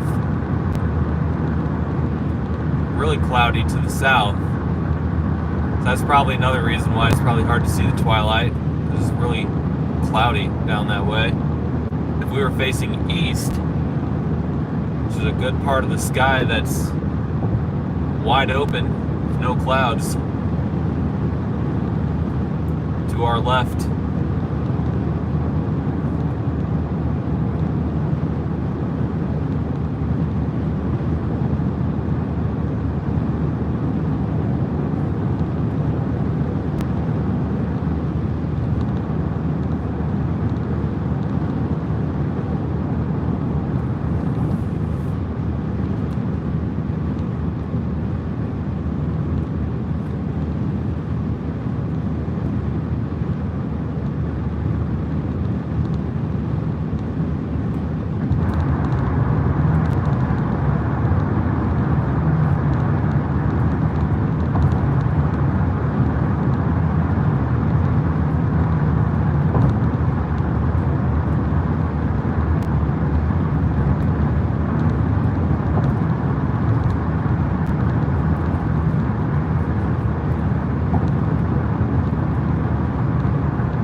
Saw a sign that says entering Central Time Zone.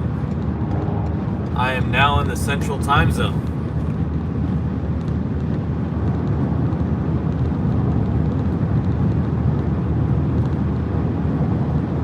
I always thought it was weird that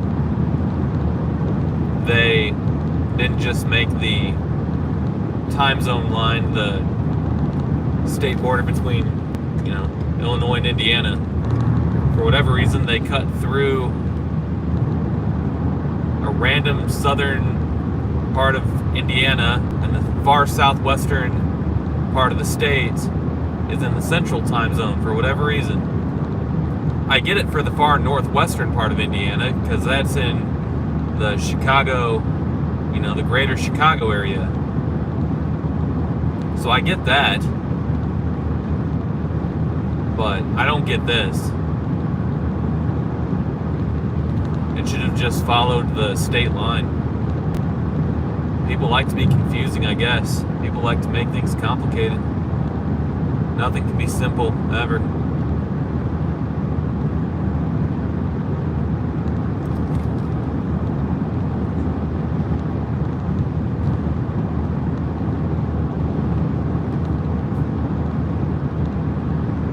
Party up.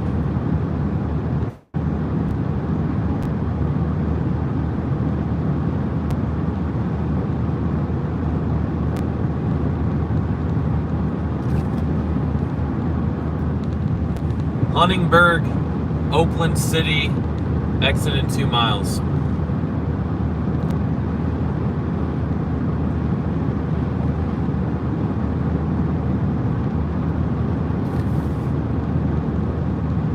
Filter game strong, heck yeah.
just north of Evansville, mile marker 25. Should be coming up across Interstate 64 here really soon.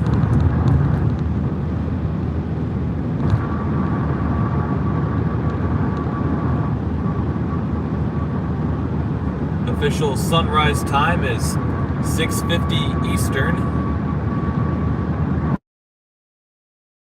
My watch transitioned to Central, so about 5:50 Central. Sunrise time official. Indiana 68, Linville. Next exit.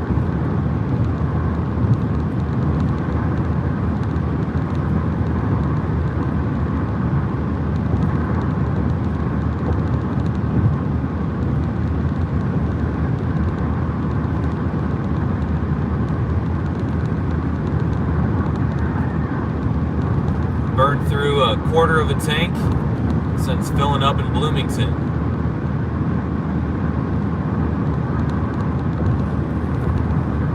It's been a long time since I've been down here in Evansville. It's been 2 years.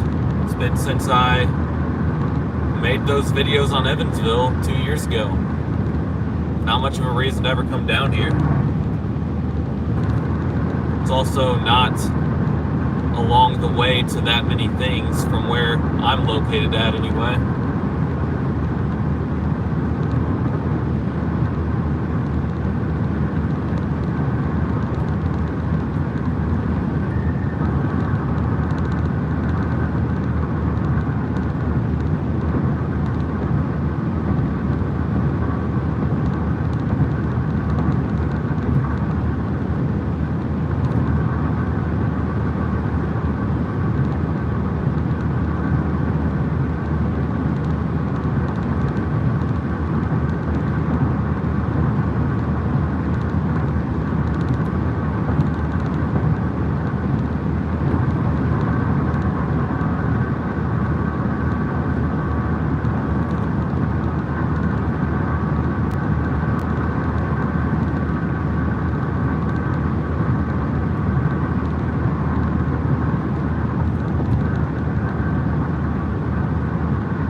County, mile marker 22, and then pretty sure this highway just kind of wraps around Evansville pretty far east of the city. It's kind of a weird highway. Just kind of bypasses the city pretty far to the east, and then once it gets down to the Ohio River, just kind of makes a 90-degree turn heading towards downtown Evansville. Just saw that sign back there. It said US 41, 19 miles.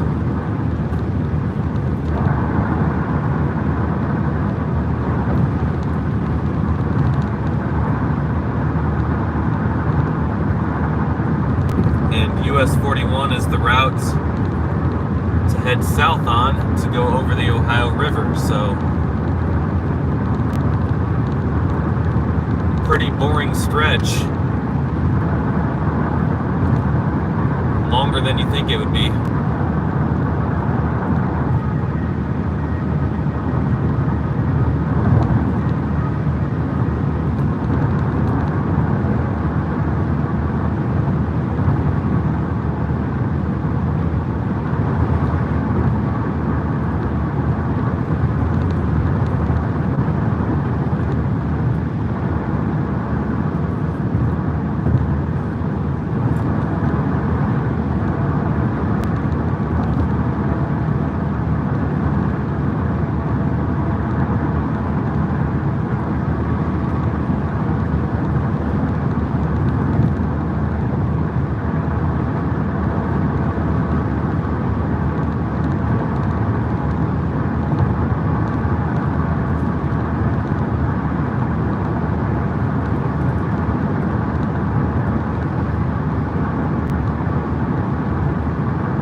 currently bypassing the city of Evansville, Indiana to the east on 69 southbound, heading towards the Ohio River crossing, US 41, between Evansville and Henderson, Kentucky.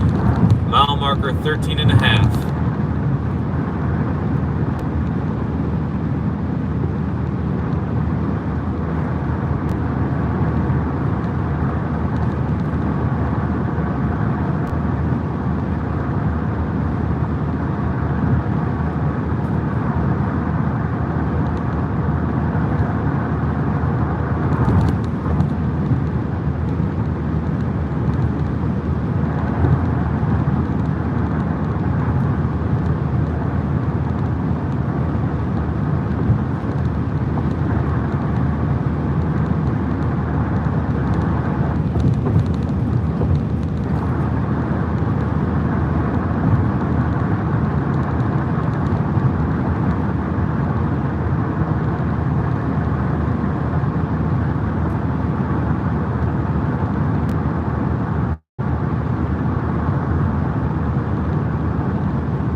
like the first exit that I've come across in over 100 miles, probably since Bloomington, it seems, where there's places right off the exit.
back like a heart attack. All right.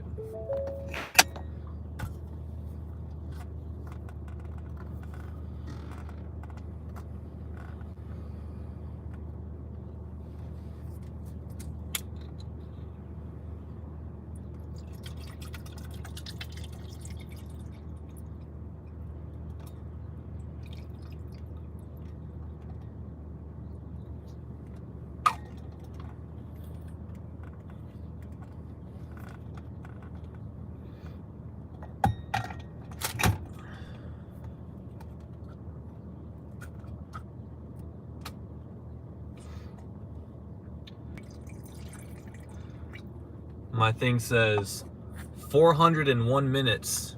I don't know why it does that. It doesn't say hours and minutes. It says 401 minutes.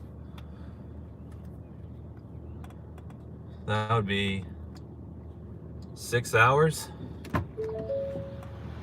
Almost 6.5 hours. Crazy.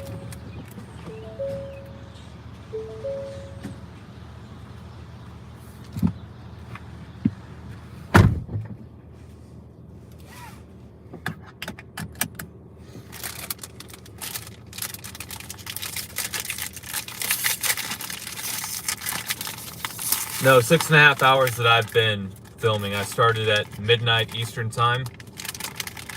Started the live stream at midnight Eastern time. Expected arrival time is like 9 to 9:30 Eastern time, so that would be 8 to 8:30 Central time. I'm in Central time zone now. So about 2 more hours. Sun's rising. Should be all right.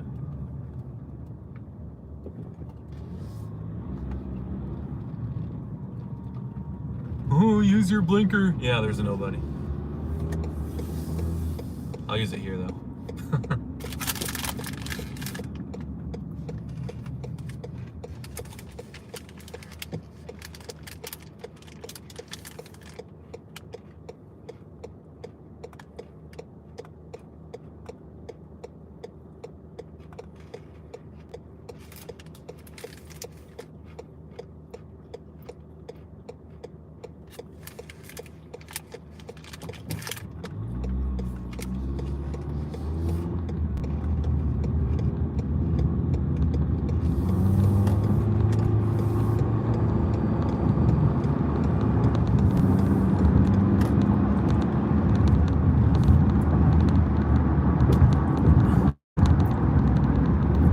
So I don't have a map. I've never been to Mayfield. Don't have a map from navigation, but I'm pretty sure it's 69 south, goes to 41, 41 south, rejoins to 69 again, 69 south, goes to Mayfield. So shouldn't be hard to figure out.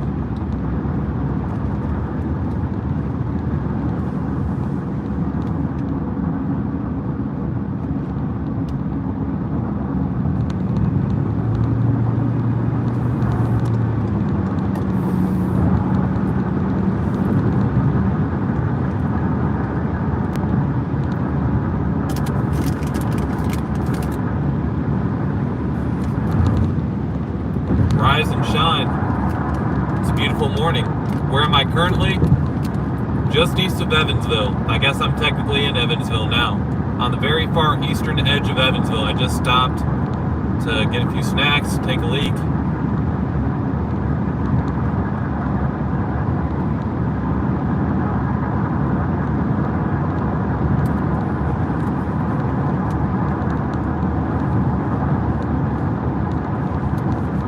Crossing the Ohio River into Kentucky very shortly, in which that point I'll be in Henderson, Kentucky.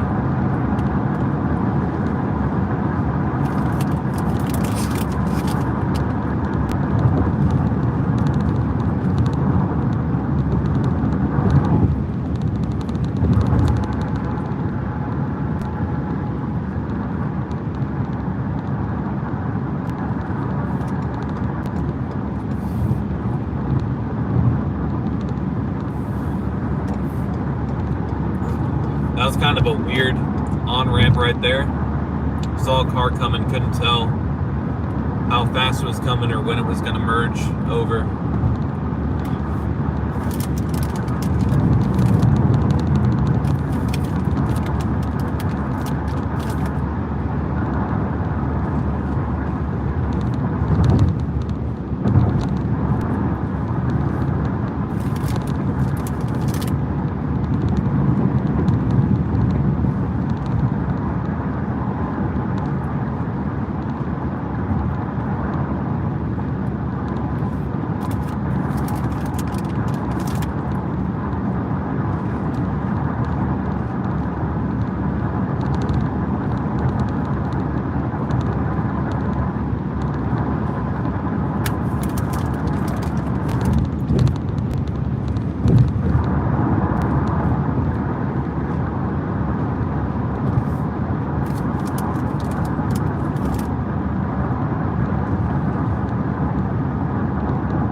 Kind of a weird camera angle.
I-69 ends, only for it to begin once again in Kentucky.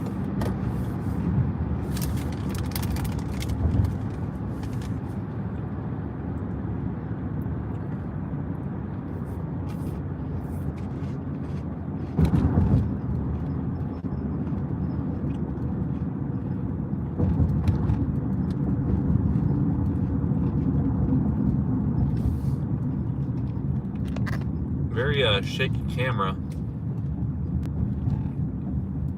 Not sure how to fix that.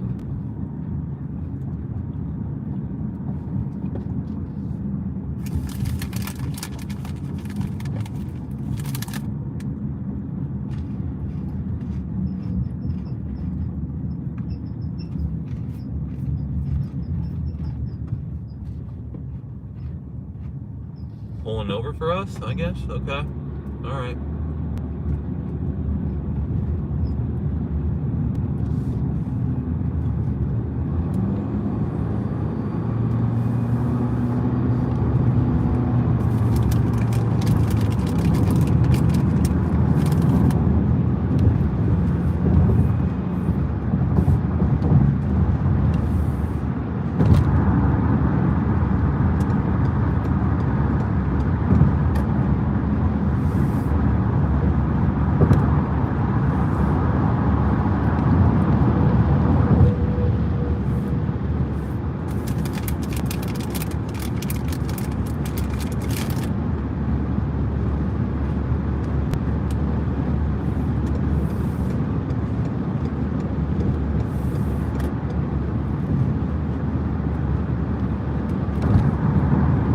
Be safe, yes, thanks.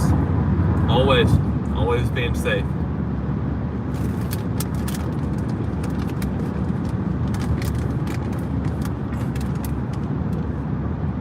Always driving safe.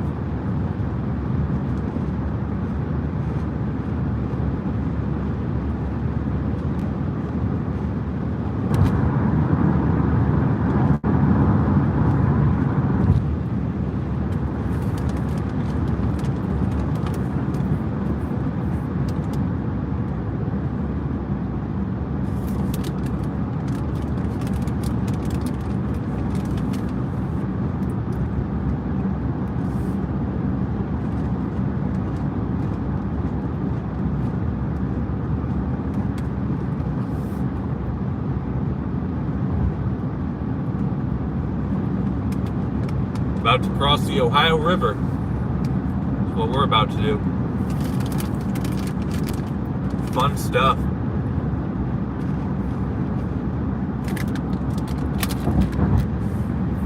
Crossing the Ohio River.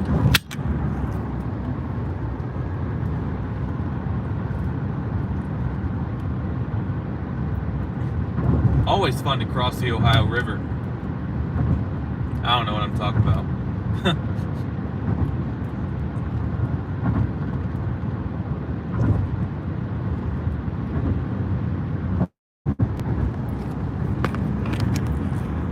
Nice wide bridge, at least.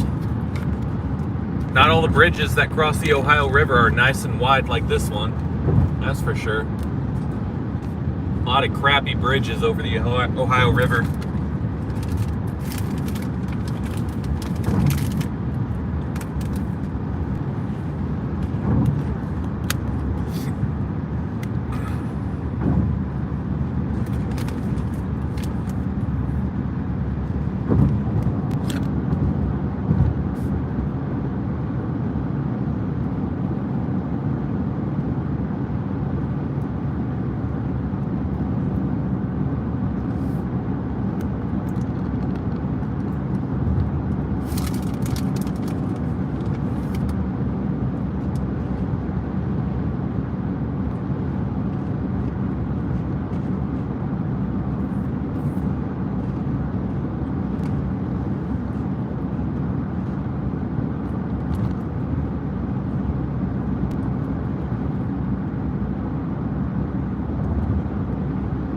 Morning.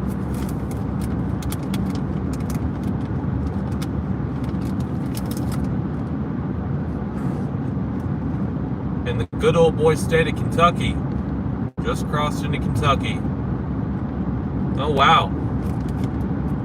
Well, thank you for that, Jeanette. Thank you.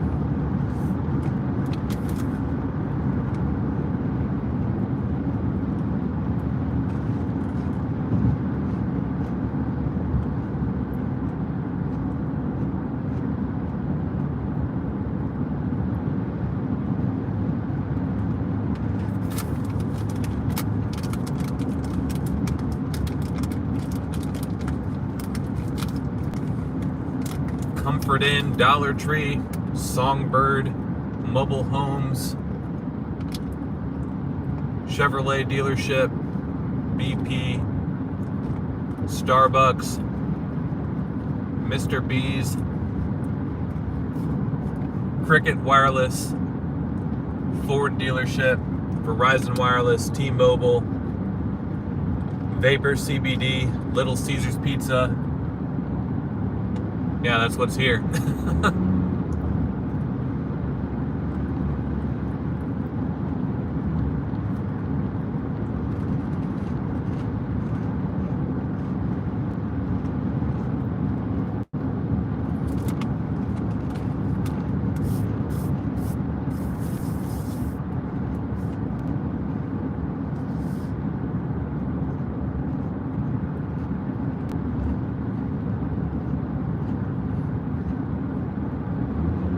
Well, alright, so make sure I'm going the right way.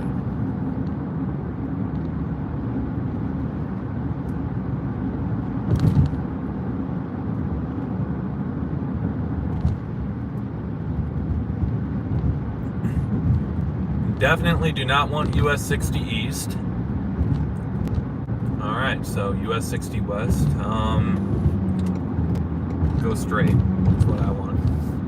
Go straight. Yep. US 41 South to Audubon Parkway to I-69 Madisonville.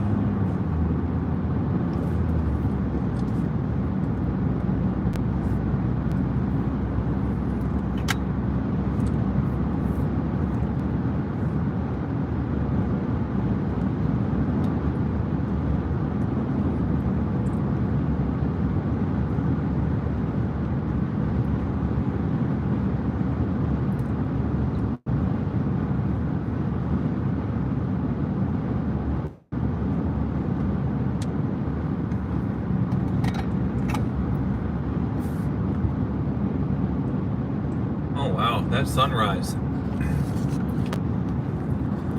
Very pretty.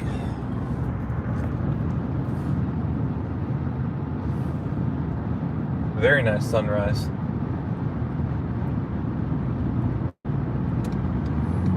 Oh wow, you can see the sun.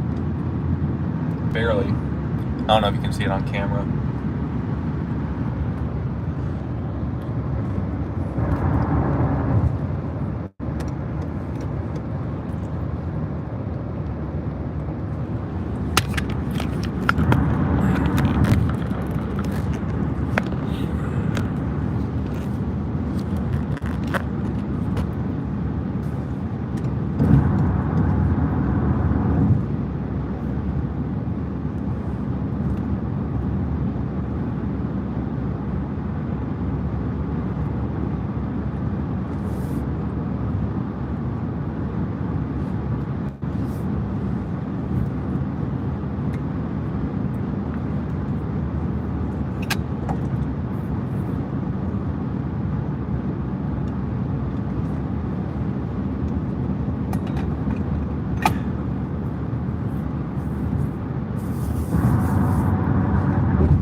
the cities of Evansville and Henderson.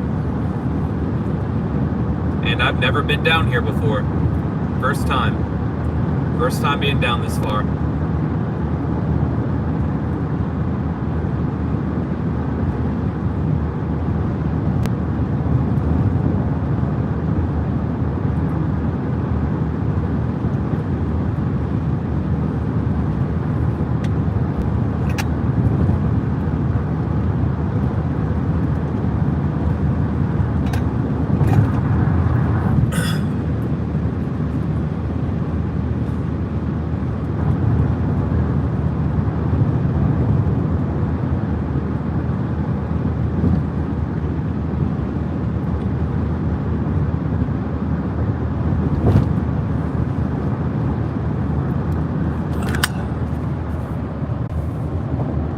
'69 kind of takes a weird path through Kentucky.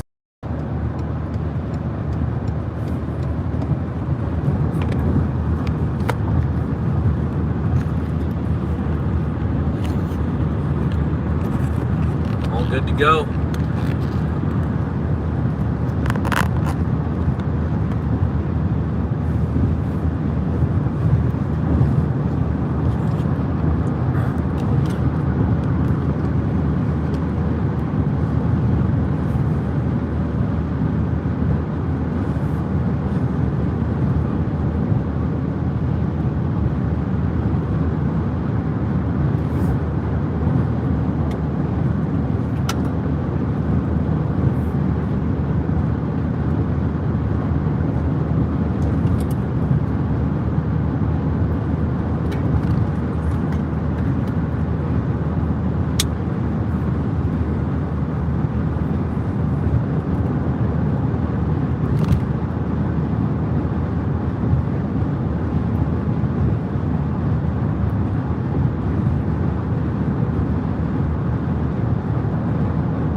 About an hour and 40 minutes out from what I saw. Hour and 40 minutes from Mayfield, Kentucky.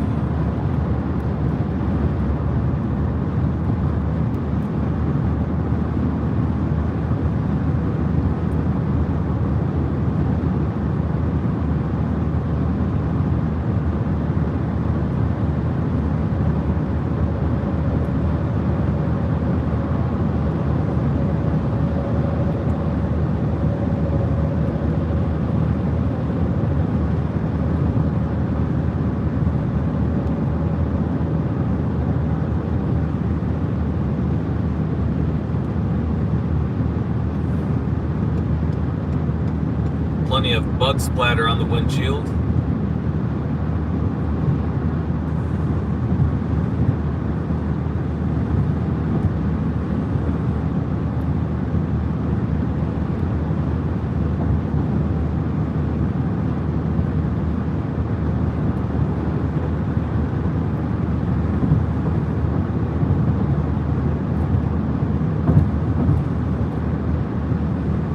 Trying to wipe off the front windshield, but this thing is weird. It keeps doing the reverse windshield, so that's clean. The rear windshield is clean.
What up?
Weird smell around here. There's a factory to our left.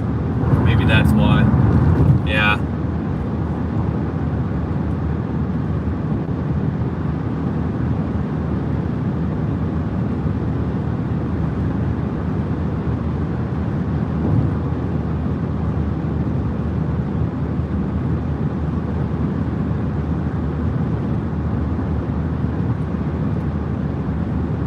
Exit sign is for Owensboro. Probably about an hour and a half away from Mayfield, I'm guessing.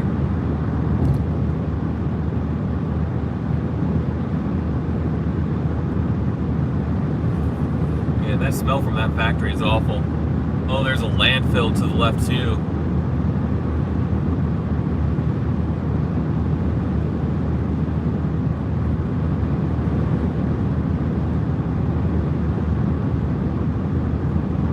Nice to see spring colors though, I guess, up in Michigan. We have a ways to go still until we see spring like this.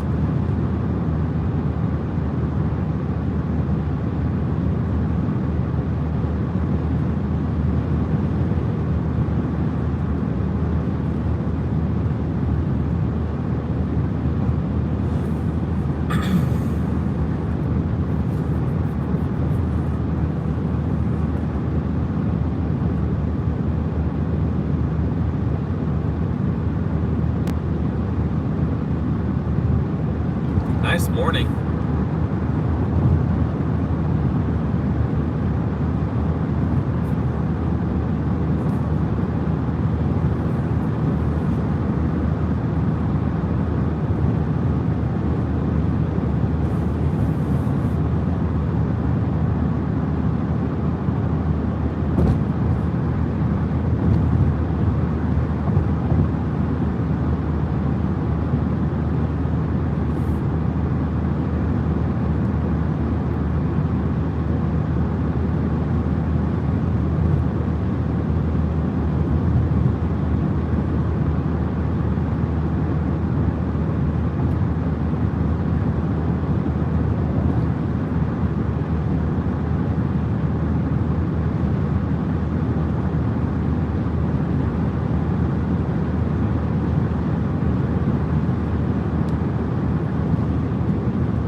half a tank since filling up in Bloomington.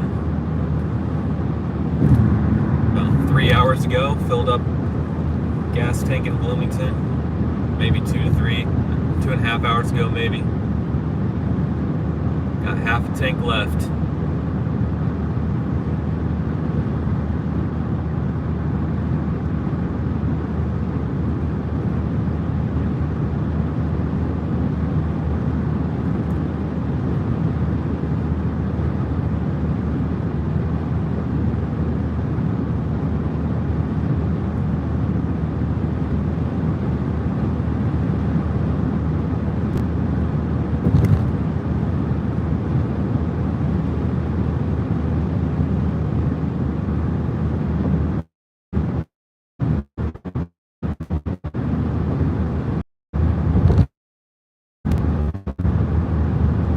Probably gonna have a laggy stream here.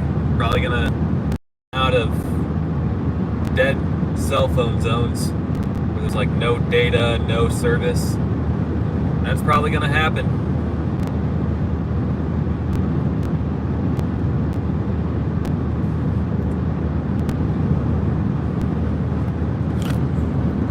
For sure.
Yep, still driving. Still at it.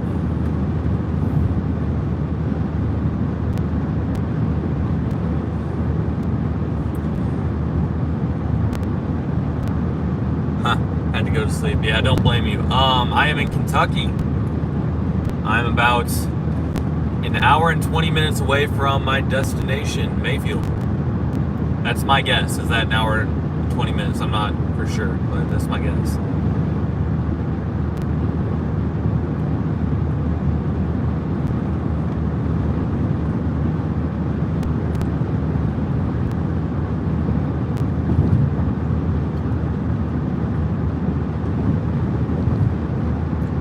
See, I've been going for 7 hours and 10 minutes now. It's been 7 hours and 10 minutes since I have left Novi, Michigan.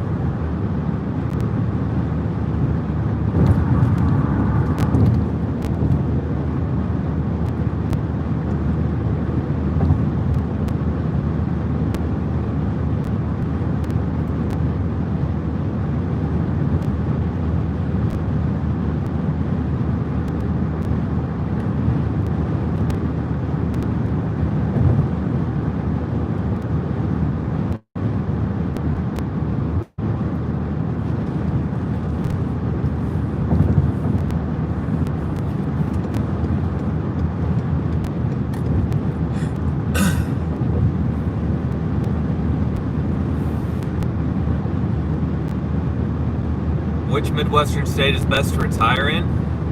I don't know. Not Illinois.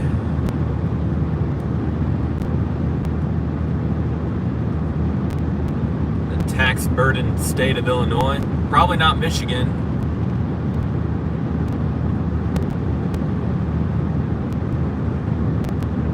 Maybe Ohio. I don't know. Maybe Indiana. Iowa.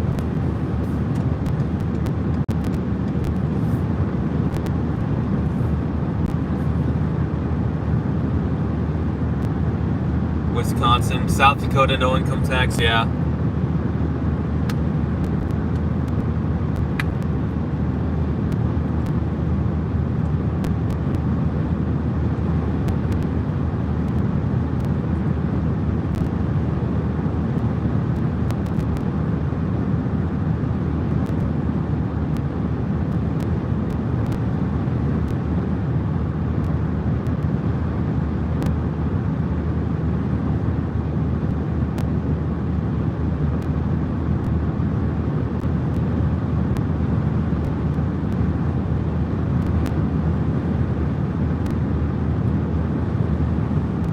Although, I know in Michigan, just because I know the state well,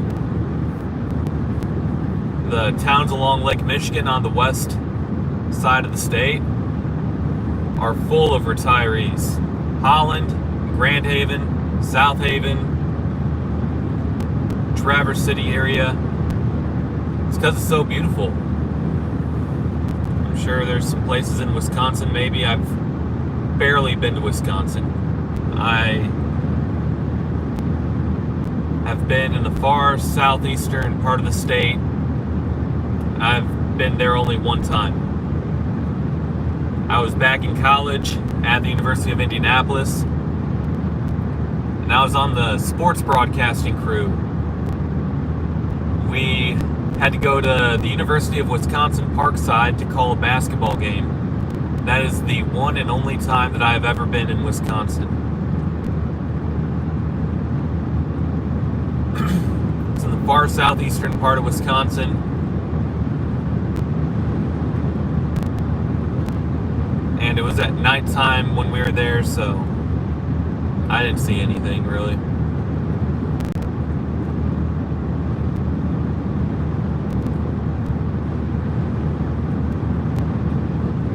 Have you driven around Eastern Kentucky? I've been through Eastern Kentucky a couple of times, but I haven't really,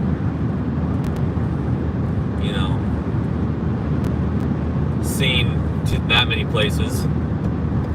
In Kentucky, I've only really been in the Louisville area, Lexington a couple of times, up and down I-75. I've been up and down I-75 several times throughout the state of Kentucky. I've been out this way somewhat by Henderson. I've been out by Paducah. The only time I was through Eastern Kentucky was I drove through it and back on 64 because I was going out to Blacksburg, Virginia. I had a friend that attended Virginia Tech, and I drove out there and back, and I took 64. Wisconsin Dells. Yeah, I've heard a lot about Wisconsin Dells, just never been there. Haven't looked it up really, but I've heard a lot about it.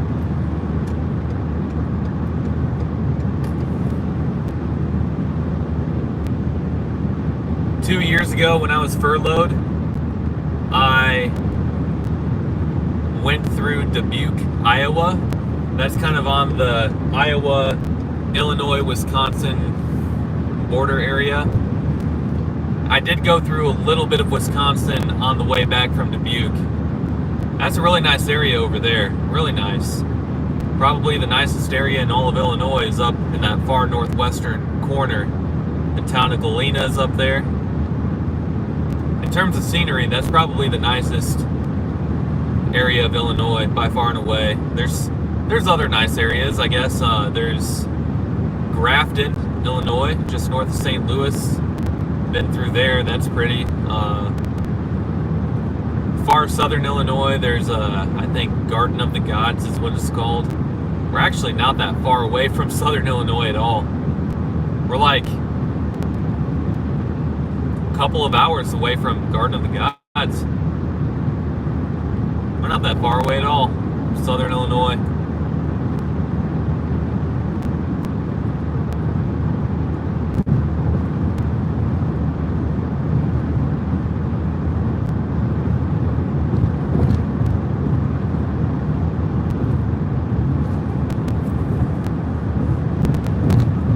In terms of scenery, I think I like Tennessee better than Kentucky.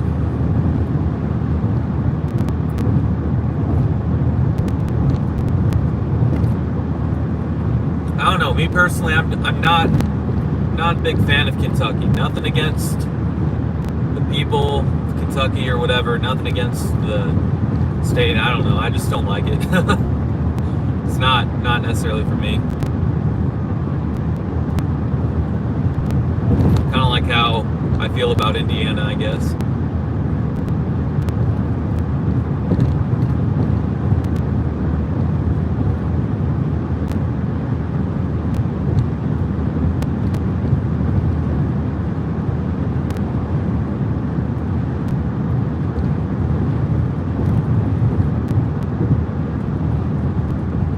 Tennessee has no income tax. Yeah, Tennessee's a very popular state for people to move to right now.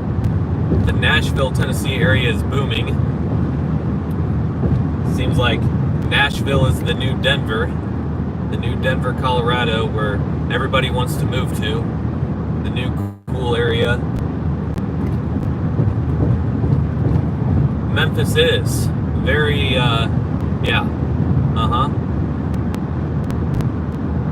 Memphis is also, I don't know, like I drove through there when I was furloughed. That was one of the first places I went. I went on a road trip. I went down to Memphis.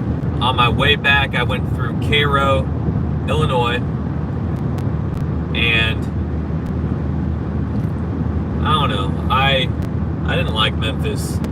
I don't know if there was really a part of Memphis that I liked. I went through a good amount of the area. It wasn't just like I was just driving through the bad areas or the ghettos or whatever.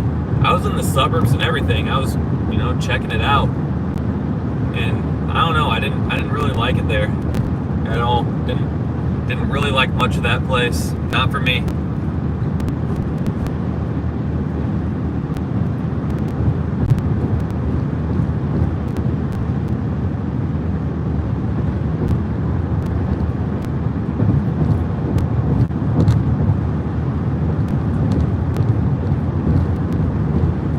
Yeah, for whatever reason, Tennessee overall has had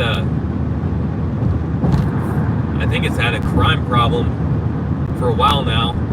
That might be leveling out with all the new people coming into Nashville. I don't know, maybe not. But I feel like I've always seen Tennessee, like, in the top 10 lists of, like, states with the most criminals or whatever kind of crap like that. I feel like I've seen Tennessee in like the spots of like 9 or 10 quite a bit over the last decade or so. But I don't know for sure. I haven't done research myself, so I don't know. Is it normal for Midwestern downtowns to be deserted on Sundays? In the winter, sure. In the summer, no. I think there's a lot of cities that have nice downtown areas that have free parking on Sundays, and that attracts people to come to the downtown area. So like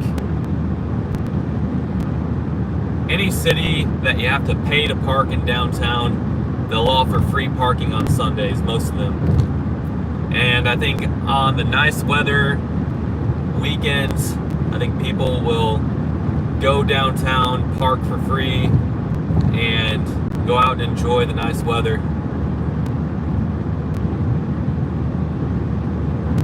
Most Midwestern downtowns, despite the reputation that a lot of these cities have in the Midwest, a lot of the Midwestern downtowns are nice at least.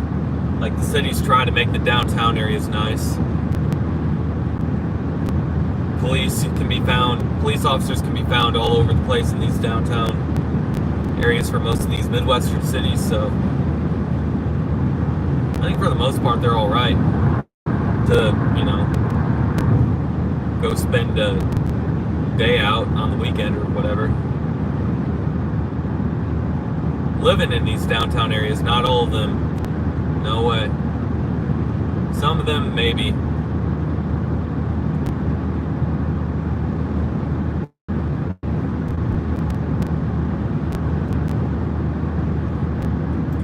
Well, I drive through the Appalachian Mountains. Not today. If that's what you're asking. Not today, but yeah, I mean, I plan on going everywhere on this channel, so eventually. It's probably going to keep cutting in and out, honestly.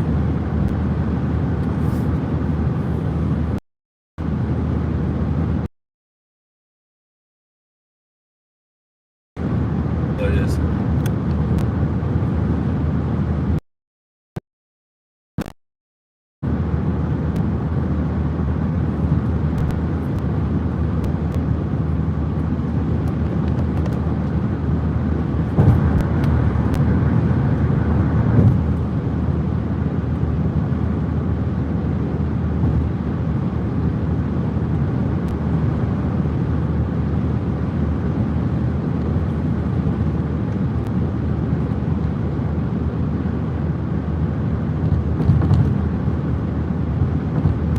Yeah, Eastern Kentucky. Poverty is real in Eastern Kentucky. West Virginia. I've been through West Virginia more than I've been through Eastern Kentucky. I've been through different little towns here in West Virginia. So I was talking earlier about how I had gone out to, what is it, Blacksburg, Virginia, where Virginia Tech University is. I drove out there. I took Interstate 64 to get there and back, but when I got through Virginia, I had to take a side road, a surface, 2-lane surface highway to get through, and it was like a windy road going up and down mountains. Some of the small towns that I saw, oh my goodness, through West Virginia. I wonder if they're still even there. That was 10 years ago. I wonder if they're still even there. They look so pathetically sad. I'm not saying that to make fun of them. These places in West Virginia look so pathetic.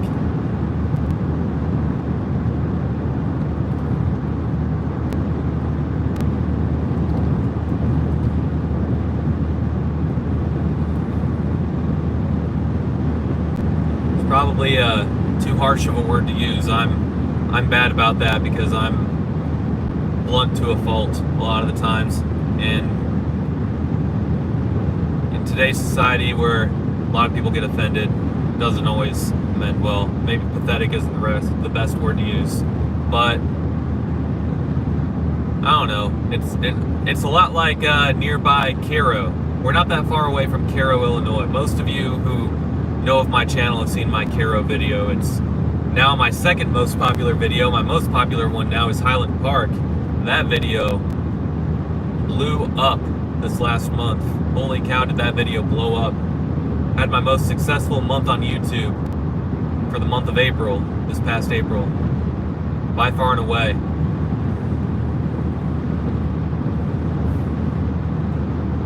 I really wish that it didn't always come down to the negative, places that are doing so bad, but that's what makes people click.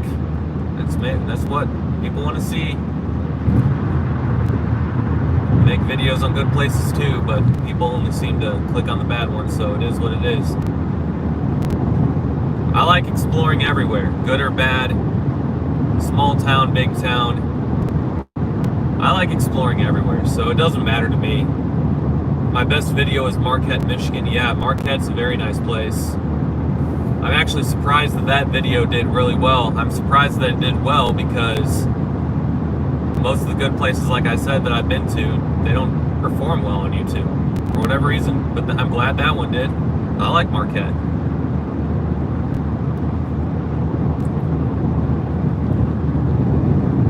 If I would have titled this live stream as driving through the hood or the ghetto, whatever city, Detroit, Memphis, whatever, St. Louis, live stream with that, guarantee you that it would do really well. It would at least get people to click on it. They'd probably click off when they realized I wasn't doing it. But I was telling all my friends that when I was uploading that video on Highland Park, I knew it was going to take off because I know how everything works on there. I knew it was going to take off, and it did. And it led me to my most successful month on YouTube. Which, by the way, is much needed after all the renovations that we've done to our condo. Much needed and much appreciated by all of you who have watched my videos, shown support or whatever, just simply by watching.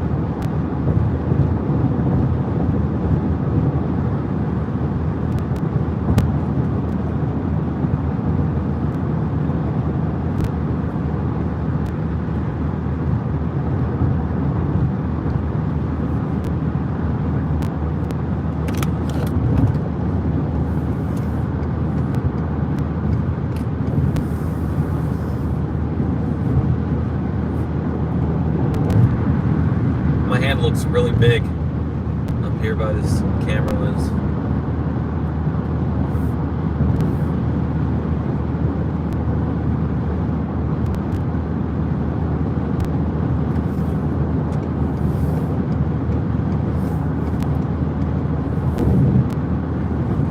This really is a long stretch of nothing here through Kentucky, isn't it? Holy crap.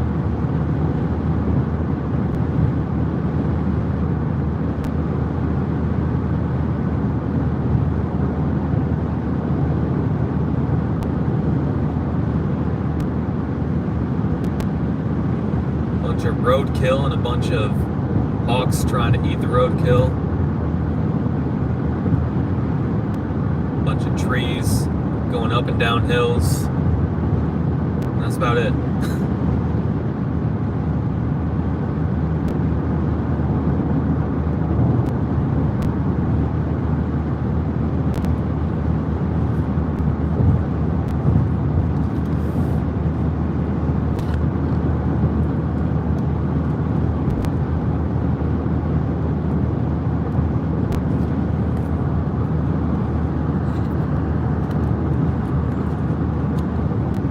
Thing keeps sliding down. I had to tighten that.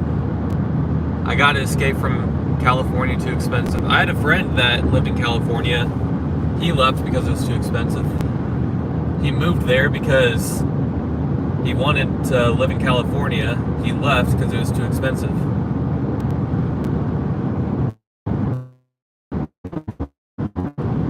I'd live in California. I would live in the San Diego area for sure.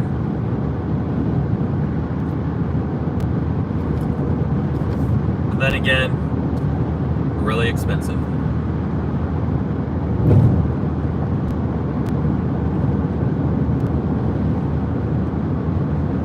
But yeah, if I lived in California, it would have to be Southern California. It would have to be San Diego, or it would have to be some of the nicer beach areas near Los Angeles. That's what it would have to be for me if I were going to live in California. San Diego's the nicest of the big cities in California, yeah. I mean, I haven't been to all of them. I've only been to LA and San Diego. Those are the only two that I've been to. And I liked San Diego better than I liked Los Angeles. Yeah. Less crowded, cheaper. People are probably going to catch on to that They probably already have. They're probably starting to flock there already.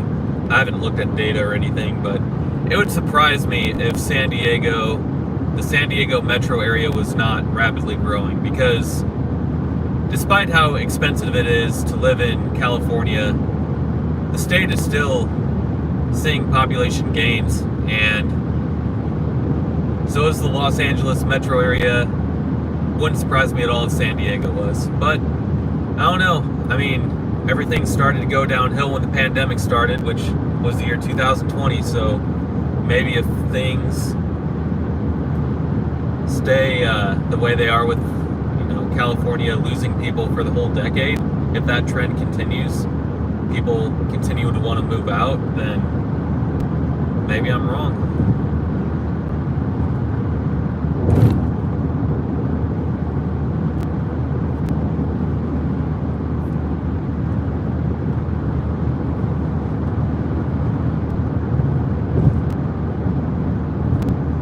I would say San Diego is the only place in this country that has perfect weather year-round.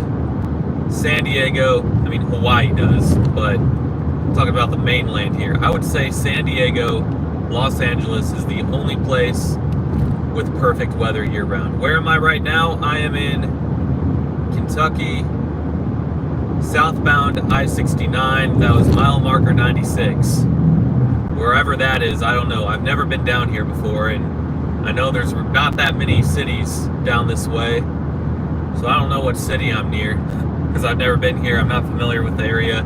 Don't have a map pulled up. My phone is usually my map, but right now my phone is for the live stream, so I'm kind of winging it, just kind of hoping I'm going the right direction, but I am, because Mayfield is off of I-69, and I'll see signs for it, and then that's when I get off. Let's see what this sign says. I'm on 69 southbound. Oh man. I'm on 69 southbound. This sign says Kentucky Highway 109, Providence, Dawson Springs, 2 miles. So maybe you'll be able to look that up on a map and see where I am. And it's exit 92.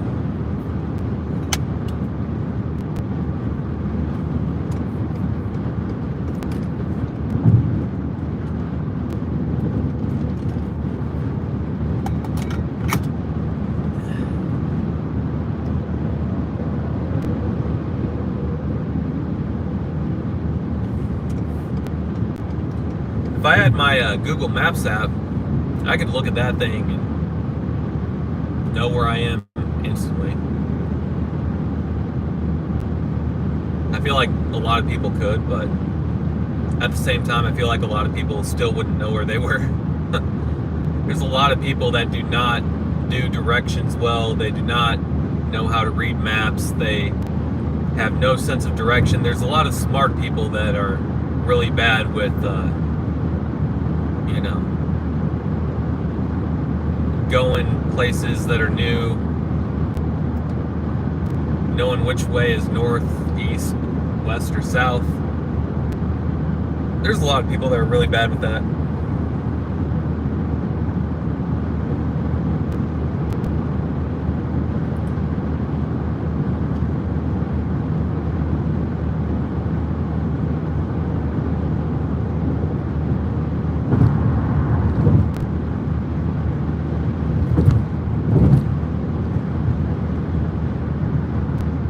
Dawson Springs.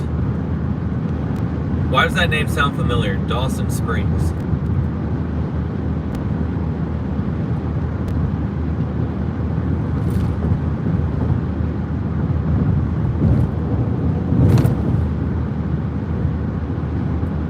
I feel like it's in some kind of show or a movie or something. I don't know.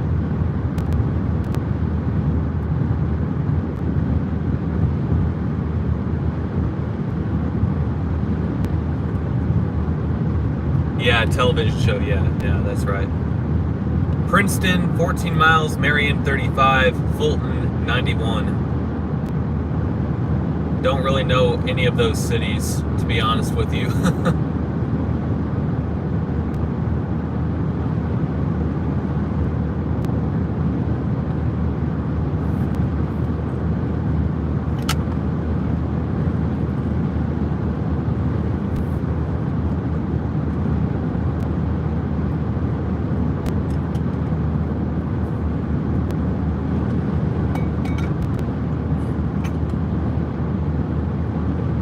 much further. Probably, I'm guessing an hour. An hour, 10 minutes, an hour, something like that.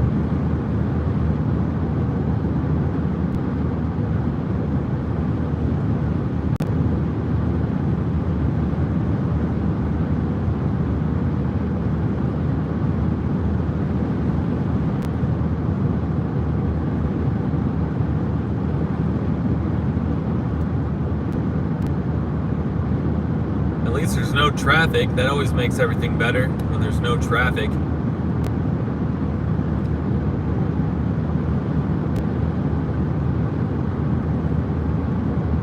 Less than 100 miles, yeah.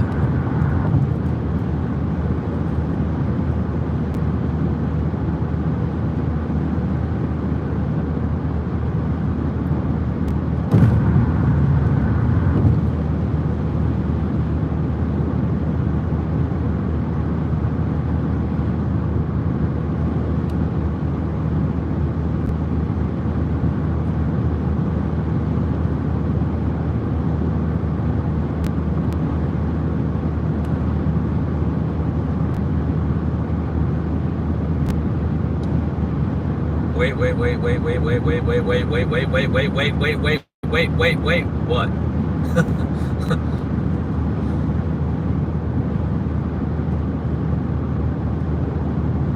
Have I been to the Kentucky Horse Park in Lexington? No. You live in Pittsburgh? How is it morning here? Well, we're probably a solid 500 or 600 miles west of Pittsburgh. I don't know. Is it cloudy in Pittsburgh?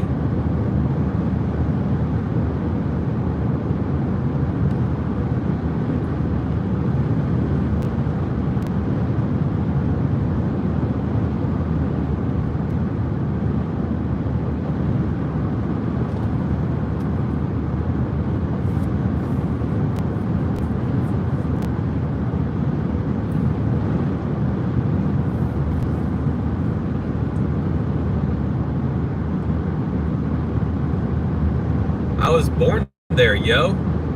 I was born in the Steel City. I know all about Pittsburgh. I just haven't made any videos on it yet.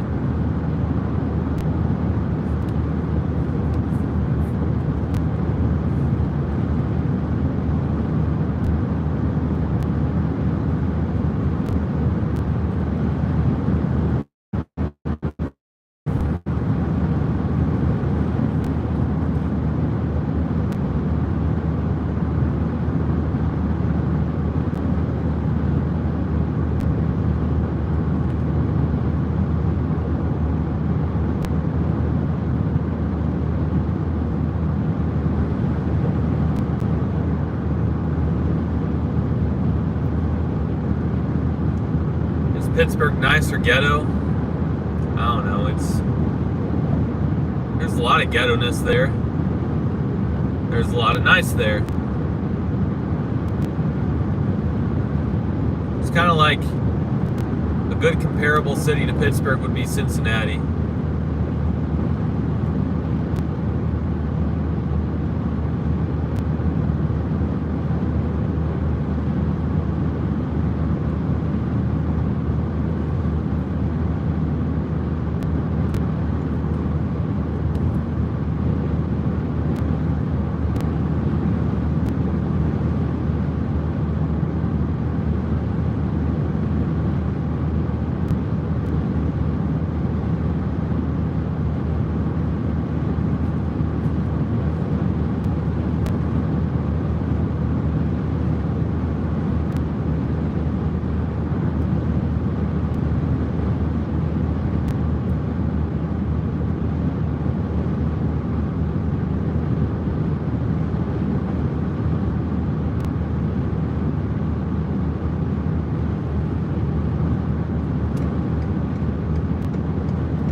Make that 8 hours of driving.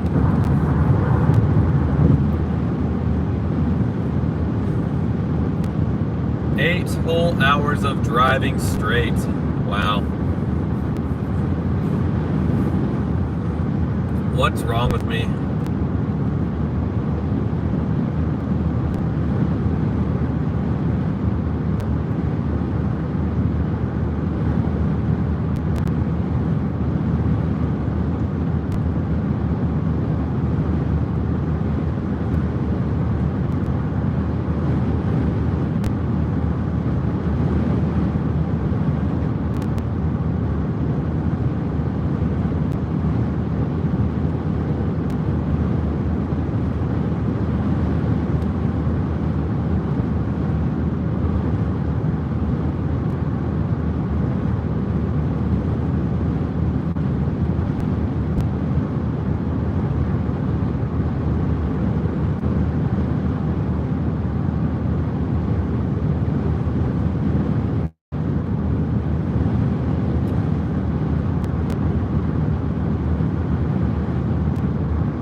Almost there.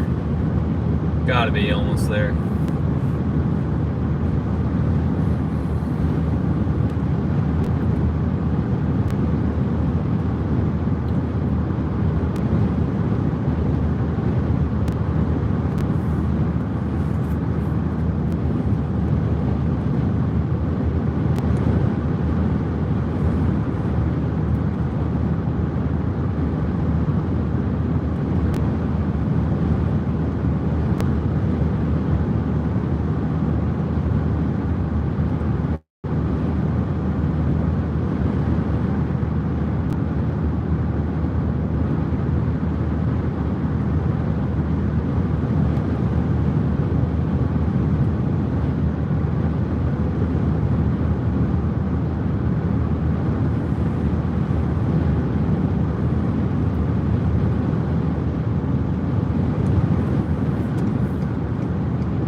Cumberland River, eh? The Cumberland River.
Rivers, Smithland, 1 mile, Highway 453.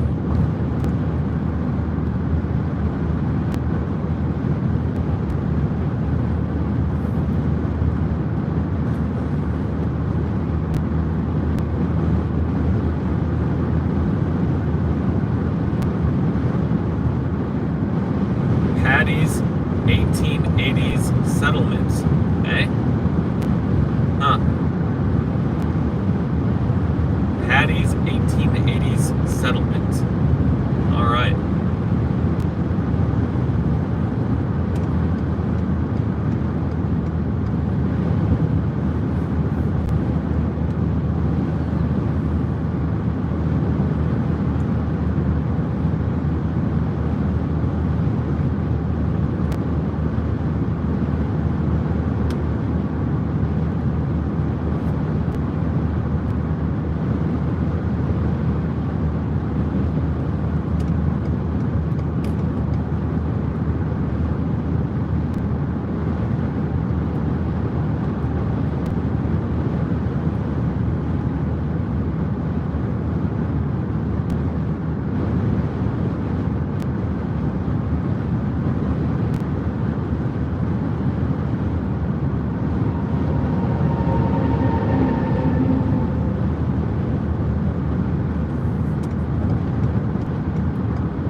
Tennessee River. So that was Cumberland River back there. This is the Tennessee River. Have a barge out on the water.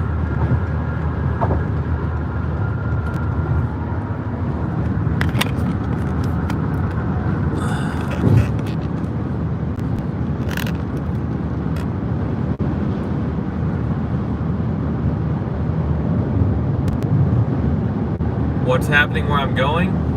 Nothing really. It's Mayfield, Kentucky. The town was hit by a tornado in December, an EF4 tornado. And I've been meaning to go out there for a long time. I just haven't been able to because life keeps getting in the way. I keep having to do things with my own personal life.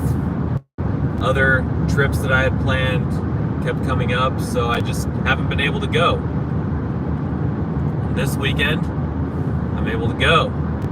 The town was hit by a tornado. A lot of destruction to the original buildings in this town. So that's where I'm going.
right now.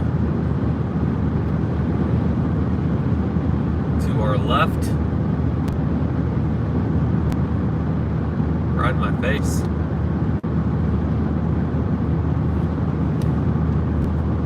Right in my face.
Is that an elf? That is. That's Will Ferrell.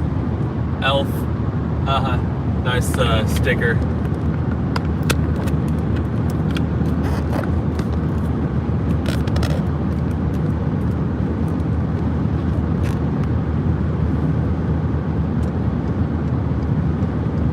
That SUV had Buddy the Elf has a sticker on the back. That was funny.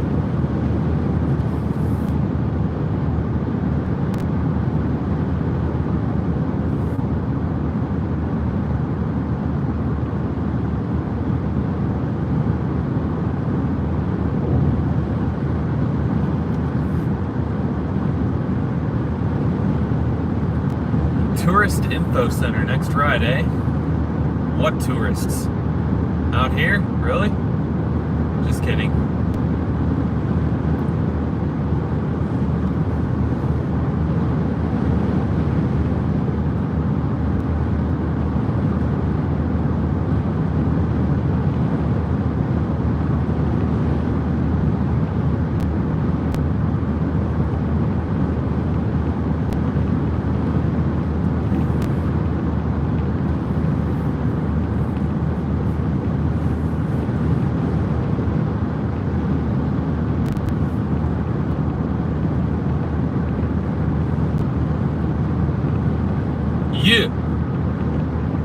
Yeah, that shade.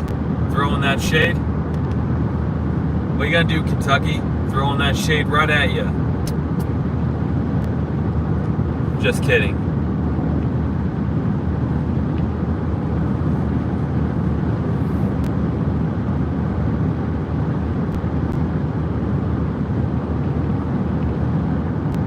Mayfield 23, yes. Benton 5 miles. Mayfield 23. Finally saw a sign from Mayfield. Didn't think I was ever going to see one. Not using navigation on my phone because I'm using the phone for the live stream.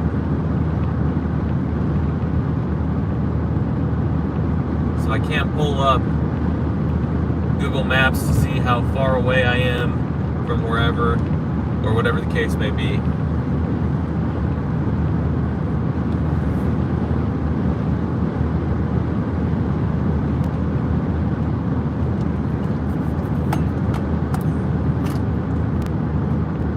I'm debating on whether or not to do another live stream when I start heading back.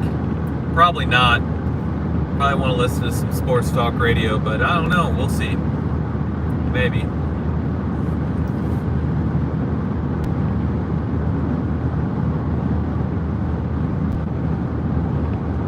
Planning to visit Tennessee, not on this trip.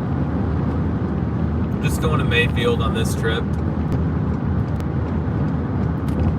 I really don't have plans to go anywhere anytime soon. after this little mini trip is done, I need to stay at home and I need to edit video. So I need to get a lot of editing done. I just wanted to do this because the town of Mayfield was hit by a nasty tornado back in December. It's unfortunate, and the damage is still visible 5 months later. I wanted to capture it, and I know that I'd be frustrated with myself if I didn't. I just haven't had the time to come down here at all, because the first half of the year for me has been so busy. I've been renovating my condo.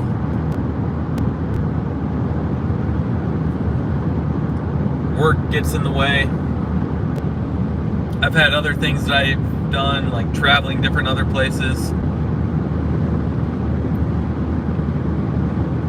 I really just need to stop traveling for a minute, and I need to relax, and I need to edit the video that I have on my computer, because I have over 100 videos that need to be edited still. Half of the Detroit series. I have about 40 videos from Hawaii. I have about 7 videos from South Carolina. I went out to Myrtle Beach back in January. I just went to Florida. I have 25 or so videos from Florida. I have some videos from the St. Louis area, about 15 of those. So I have a lot of videos that I just need to edit. Like if I didn't go anywhere for like the next 6 months, I would have enough videos. I'd have enough content to keep uploading. I just need the time to edit these videos. The only reason I'm making this trip, once again, is just because of the tornado damage. I wanted to see it, before it got cleaned up, before they rebuilt it. Maybe come back later to Mayfield again in a couple of years to see how things have been rebuilt, if you know what I'm saying. Because I think Mayfield will rebuild. It's big enough of a town. It's not like it's a tiny town that got devastated by this tornado that's not going to rebuild, has no hope. It's a big enough town. I think it will rebuild. So it's just one of those things. I would have been frustrated with myself if I didn't find the time to come down here. And this is really the first weekend that I've, been able to do this. But yeah, after this, I think I'm done with any kind of road tripping for a while. I also wanted to live stream this because I wanted to try something new, and I really think that this is something that I'm going to do in the future. I think that I'm going to live stream a lot of these road trips that I take, which I really don't take that much. I'm not going on a road trip every weekend or anything like that. It might seem like it with the amount of videos that I upload, but it's not the case. I don't road trip that much. I've been flying a lot of planes when I go places the last couple of years. When I've gone places the last couple of years, I have flown a lot of planes. This is actually really the first really long road trip I've been on in a while, and I'm doing it only for one video. So, the one video being Mayfield. I debated myself. I almost wasn't going to do this because of everything I just said, but I figured that I would just be upset at myself if I didn't. I've been driving for 8.5 straight hours. I'm going to drive all the way back right after this, so when it's all said and done, that's like 18, 19 hours of driving, depending on how long I stay in Mayfield. I'm going to stop at a rest area if I have to take a snooze. Always trying to be safe. Safety is always the first, most important thing on these trips. Absolutely. So if I have to, I will definitely pull into a rest area and take a nap. But I'm going straight back after this. I'm not spending money on a hotel. Not spending a night at a sketchy rest area. Walmart parking lot, whatever the case may be. Not doing any of that. Going straight down here and straight back. Kind of crazy like that, I guess.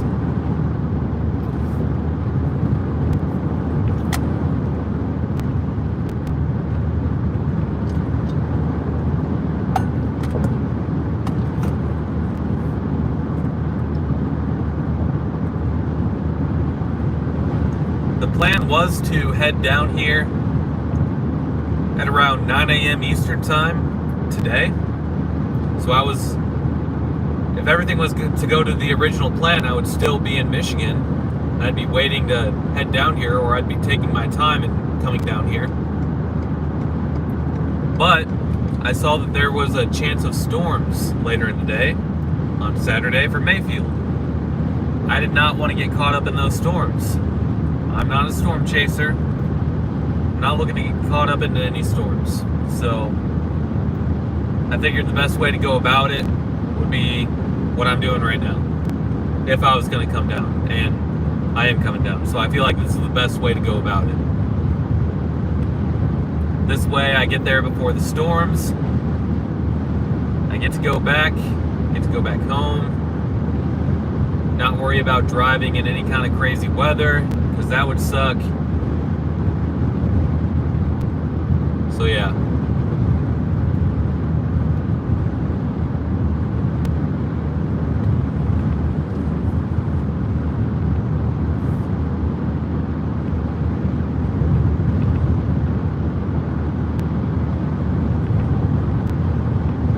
These road trips are complicated. A lot of planning goes into them. You spend a lot of money, so you want everything to go right. You look at the weather forecast before you go. If it's raining or whatever, it makes it really hard to film videos. And if you're gonna make a long trip, you're gonna spend money, you're going to want to pay attention to the weather forecast, at least I do. And if I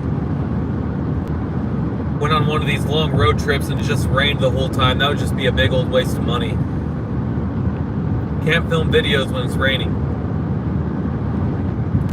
You can film videos if it's sprinkling, if it's a very light sprinkle, but if it's like a storm, or if it's like a decent rain shower coming through, or if it's like a torrential downpour or anything like that, then you're screwed. You're gonna ruin your camera. You don't want to do that. Not only do you ruin your camera, but you waste your time, you waste your energy, waste your money. So you gotta do a lot of planning, make sure all these things go right, because you're gonna hate it if it doesn't.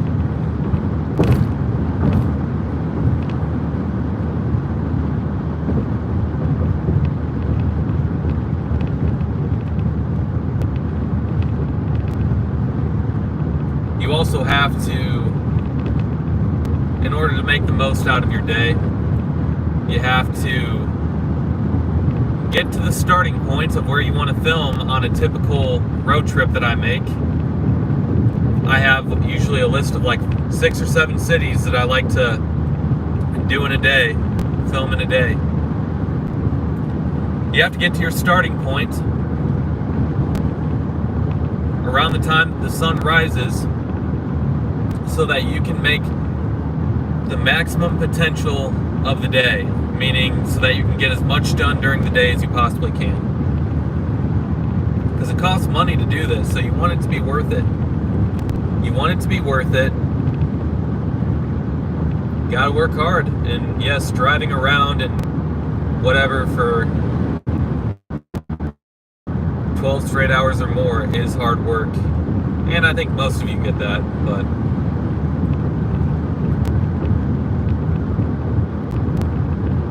get a lot of questions as to like why tornado ripping apart your community like that. It's awful.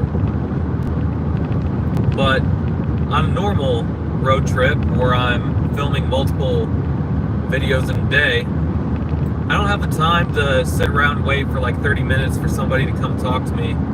I've tried it a couple of times, and not a guarantee that the second you step out of the car to look for somebody to interview, that you're going to find somebody that's willing to interview, or you're going to find anybody at all for that matter. It's not a guarantee. It could take 30 to 45 minutes. That's not a crazy thought. It could take 30 to 45 minutes to find somebody. And then I get a lot of people that sometimes will ask me, why don't you go to the restaurants and try the different foods? Well, that's another 30 to 45 minutes. So if I did that and try to find someone to interview, that would mean that I only would get to film like 3 or 4 videos a day. So I'd have to be good. And yeah, not sure what happened there, but doing all those extra things, it just takes up a lot of time. It takes up a lot of time, and you just do it for every place that you go to. It's just not, it's not economical. It's not really all that realistic. Plus, if I was on the road, going to all these places, and I stopped to get something to eat at all these places, how much weight do you think I would put on? Holy cow, that'd be a lot. So yeah.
Mayfield, 2 miles. The exit for Mayfield is in 2 miles. Baker Mayfield. Any football fans out there? Baker Mayfield, where do you think Baker Mayfield will play? I think he's going to be a backup. I think the Cleveland Browns won't be able to find a trade partner for him. I think he's gonna be forced to sit out or maybe Deshaun Watson doesn't play because everything he's dealing with, so maybe Baker's, I don't know.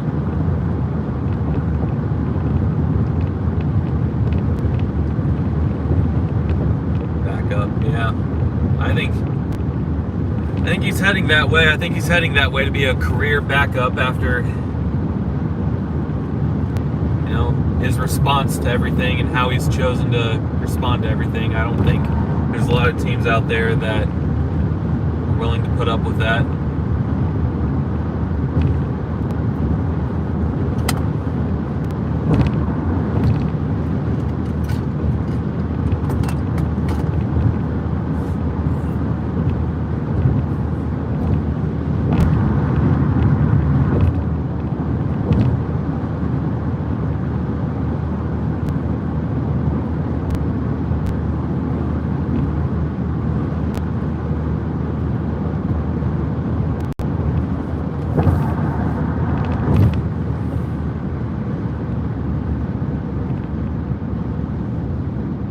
Finally at the Mayfield exit.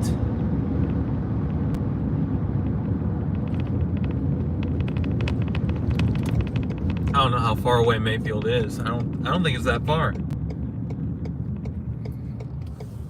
Once again, I don't have my phone up, so I can't, look at a map.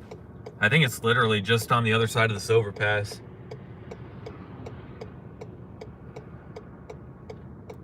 I think Interstate 69 that I was just on, I think it forms the boundary for the city kind of deal. So I think I'm in Mayfield right now. Yeah. Mayfield, Kentucky. Let's see. Yep. Yeah, because I've seen this on Google Street View when I was looking everything up. Yep. So, yep. Mayfield, Kentucky. This is where the tornado hit. Let's see what it looks like. I'll drive along the main highway here before I stop and end the live stream just so you guys can see it. Let's see. Doesn't look anything too bad right now. Everything looks pretty normal. Once again, no map. Never been here before. All I'm basing my knowledge of where I am is off of memory from looking at the map beforehand. So I don't have navigation in this car. Don't have GPS on the phone since it's being used for the live stream. But once I end the live stream, I'll be able to use the phone, and I have a bunch of addresses here written down, like a whole path to go through that will take me through where the tornado damage was. So I think when we get over this overpass, I think we'll see it. Let's see. See it or see some of it.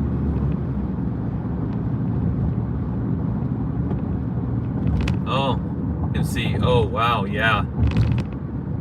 Oh, wow, like straight ahead, it's just like vacant blocks, like up there to the left. I don't know how well the camera can see that, but oh, yeah.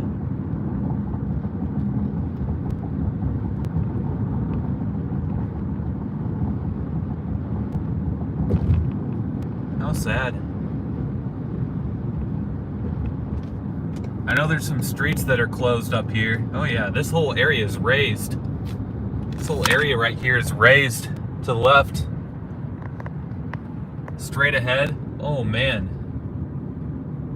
So yeah, this is what I wanted to come see. How sad.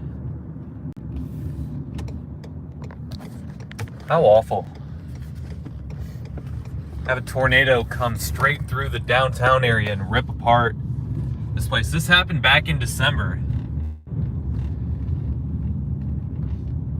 So this happened back in mid-December. I want to say December 13th, but I'm not sure exactly. You know, that's why I research all my voiceovers and stuff after everything. That's why I don't like do like a live narration like when I'm recording and filming a video, because darn near impossible to know all these things about every single place you go to, really. All right, that's four-way stop. Okay. How awful. Goodness sakes. It's not. It's a parking spot right here. Look at this house.